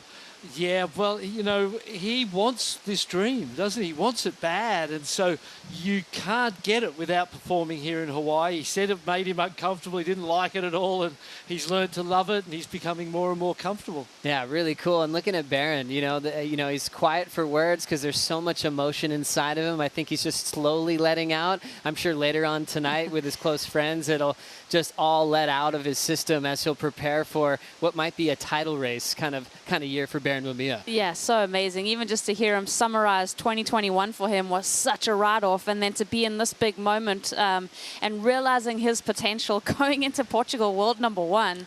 What is he, 22 years old? 22, just turned last month, born in the year 2000. So what a run for a wild card as we see the rankings changing dramatically after stop number 1 of the season. On the women's side, Brisa Hennessy for Costa Rica will be number 1 in the world for the first time in her career. Mamiya Manuel right behind her Wild card story continues for Moana Jones-Wong as she is third in the world, heading into stop number 3. Amazing. Then you see Carissa Moore there at number 4, Tyler Wright down at number 6, and then a few rookies in a row, Gabriella Bryant, Betty Lou and Isabella Nichols right there in that top 10 as well. Rosie, you can't stop thinking about the cut. I mean, there is Portugal, Bells, Margaret River. One name we're waiting to see rise up will be Stephanie Gilmore, certainly feeling the pressure heading over to Europe. Yeah, that's such a great point, Joey. Just looking further down that top 10 and all those women that are now stop number 2, now they're going to be scratching their heads. They can't afford to let off the gas as we head into that mid-year cut. It's such a scary situation because the depth of talent is so amazing on the Women's Championship Tour. I feel like it's a lot more ruthless for the women than it sometimes feels like for the men. So true. As we flip the script to the men's side and look at the leaderboard, it's a wild card wearing yellow, the theme we had for Moana Jones-Wong heading into sunset. The men are feeling that as well for Mamiya Kanoa in a nice spot at number 2. Seth Shear, best start to date. You could say the same thing for Caio Ibelli, Barton. You sure could. 2 semi-finals back-to-back. It has him in 4th place. The great Kelly Slater there on the virtue of the pipeline result. And not such a great event here at Sunset, but it was great that he showed up and had that yellow jersey on. And then look, Geordie Smith and John Florence rounding out the top 10, Rosie. Yeah, I'm surprised to see John down at number 10. You'd think pet events for John, obviously starting in Hawaii, but then you look further into the schedule and you recognize that Bells, Margaret River, definitely suited surfing, and he's done quite well there. And also clinching in Portugal that first world title back in 2016, so always great things to come if your name's John. As these two continue to celebrate. Baron Mamiya, number 1, heading into the Male Pro Portugal, which all starts March 3rd. It's a different time of the year, what we're used to in late October. All things that we've been hearing is that it's more consistent to score Super Tubos, fingers crossed, but it's much colder. 4-3 booties in a hood. That's kind of nice. We got a cold water event on tour. Just coming out of winter there, so you've got those big Atlantic storms that are going to push swell down into Super Tubos. So definitely going to be interesting to see that event. And you look at Baron Mamiya, and that wave is a lot like Pipeline on sand, so he's going to love that place too. What a great opportunity for the whole tour to go to Portugal. Rosie, you competed out there as well. What are you looking forward to seeing? I adore Portugal. It's one of those places that you get there and you're like, oh, I could live here. But yeah, I think this switch up of the waiting period, like you said, the locals have told us that this is the time of year where it really comes to life. So I'm interested to see what Super Tubos has to offer. Can't wait. Before we get there, it's time for the top 5 of the finals day here on the 805 Post Show. Coming in at number 5 on the list, representing Japan on tour, semifinal number 2, Kanoa Igarashi just drilled this 9.03, Barton. Yeah, and he was so close to being the number 1 pick of the day, wasn't he? It felt like going into that final that he had all the momentum going his way out of the semi-final. The 9.03, that first turn was magic. So solid and so consistent is Kanoa Igarashi. He did not flinch on the big sections. One of my favorite turns of finals day. Just a ruthless unleashing of the rail. But he had to surf like this because he had Ethan Ewing and both of these guys were trading excellent scores. So he had to level up in the semi-final. He looks so confident in that position. Congrats on getting number 5, Kanoa. You definitely earned every bit of that space. Coming in number 4, the buzzer beater moment. Caio with priority. Lets Baron Mamiya go, chasing a 3-range score, and ends up turning it on Caio Ibelli. This was Caio's form leading up to that moment, Barton. Yeah, he was in great form. Beautiful surfing. The board looked fantastic under his feet. And it just goes to show one little mistake, one choice of wave, whether to go it or not. You just decide not to. He goes, well, I may as well. Look at the wave. It's a pretty junky wave, but at the same time, he only needed the 3-3, so giving him any chance, a surfer of his ability, there's every chance that he could get the score. Came in at a 3.87, and there was a little bit of silence waiting for the score. Like, well, how will they score that inside section? He definitely had some big turns to earn that number, Rosie. Yeah, just watching this one unfold, that was decided on the beach. And you see that emotion because there was that question mark on that wave, whether it was going to be the number, and he just got it. Number 3, Brisa Hennessy, kind of caught everybody off guard and threw us straight to our feet when she opened up with a 9 today on finals day. Yeah, made her first CT final, became the first Costa Rican to make a final and to win an event. So a historic moment for that up-and-coming surf nation. That 9 was so exciting because we saw a bit more size in the swell, and it was her first wave of the day. That was insane. Yeah, I mean, to think about how you kind of forecast your perfect run through a competition on finals day, Brisa just read that script and she just ran with the opportunities that she was given. She built throughout the day. Super fun to watch her. Coming at number 2, wild card, local boy, Baron Mamiya turned local hero with a performance like this, taking out the Sunset title as a wild card. And I keep wondering what's going to be number 1 then? Because we've seen Brisa, we've seen Baron Mamiya, the 2 champions. Baron Mamiya just surfed amazing, and he switched that energy up in the final, didn't he, Rosie? Like he stole it from Kanoa. Well, I love the fact that they've added in the ambient noise from the beach with each turn, because this is what we were hearing here from the booth, is just the beach erupting, that crowd, that noise, that energy. You know, Barton, you said it was so funny when Baron got to the sand, is they're going to fight over who's going to cheer him up, because everyone was so excited to see him take out this big win. So special, number 1. There it is, the champion for the women's side, Brisa Hennessy, takes out her first championship tour win on a wave where she's put in a lot of time in her 3rd season against the top 17, and now she's world number 1. And I get it, she had 2 entries in the top 5, the semi-final and the final, and why shouldn't she? Amazing surfing. And again, this was a tough day at the office because the waves were difficult to choose. You had to create rhythm. There was a lot of things that went into success, and she did it. She pulled it off. Congratulations. And just in disbelief there is Brisa Hennessy. I mean, she's one of the kindest souls on tour, so giving of her time. When she shares the booth with us, she's always like, thank you so much. Really, no, thank you. It's just like, she's so polite, so kind, but such a hard worker, and she deserves every bit of glory today. Interested to see what she's going to do for the rest of the year. The next question always is, how do they wear yellow? Sometimes it feels nervous, like they're trying not to drop it, and some treat it as a lot of confidence moving forward. What's your prediction there, Rosie? I think Brisa's going to run with this. I think she's done a lot of hard work on her surfing, on her equipment. She's got a great team behind her, so I don't see her running out of steam this season. But also looking at this feeling where everything's getting flipped upside down, new winners, you know, it's top 2, and that continued the theme from Juana Jones-Wong at Pipeline. It's just a bunch of fresh faces. What's that telling you for 2022, BL? Are we going to see new champions and new event winners from start to finish? Well, we didn't or couldn't have believed that Kelly Slater would still be with us. Still with us and in great form. Kanoa Igarashi proved that he is a world title threat this year without question, amongst a bunch of sort of lesser experienced guys. So he's in a good place. But it is those young, that's the story of this event, and the story leading into Portugal is that there's a whole new guard on both tours who are really taking it to the established men and women, and that's going to be the interesting thing to watch. There is this excitement in sport when you just get surprised, when your fantasy team gets smoked. It's actually a nice feeling.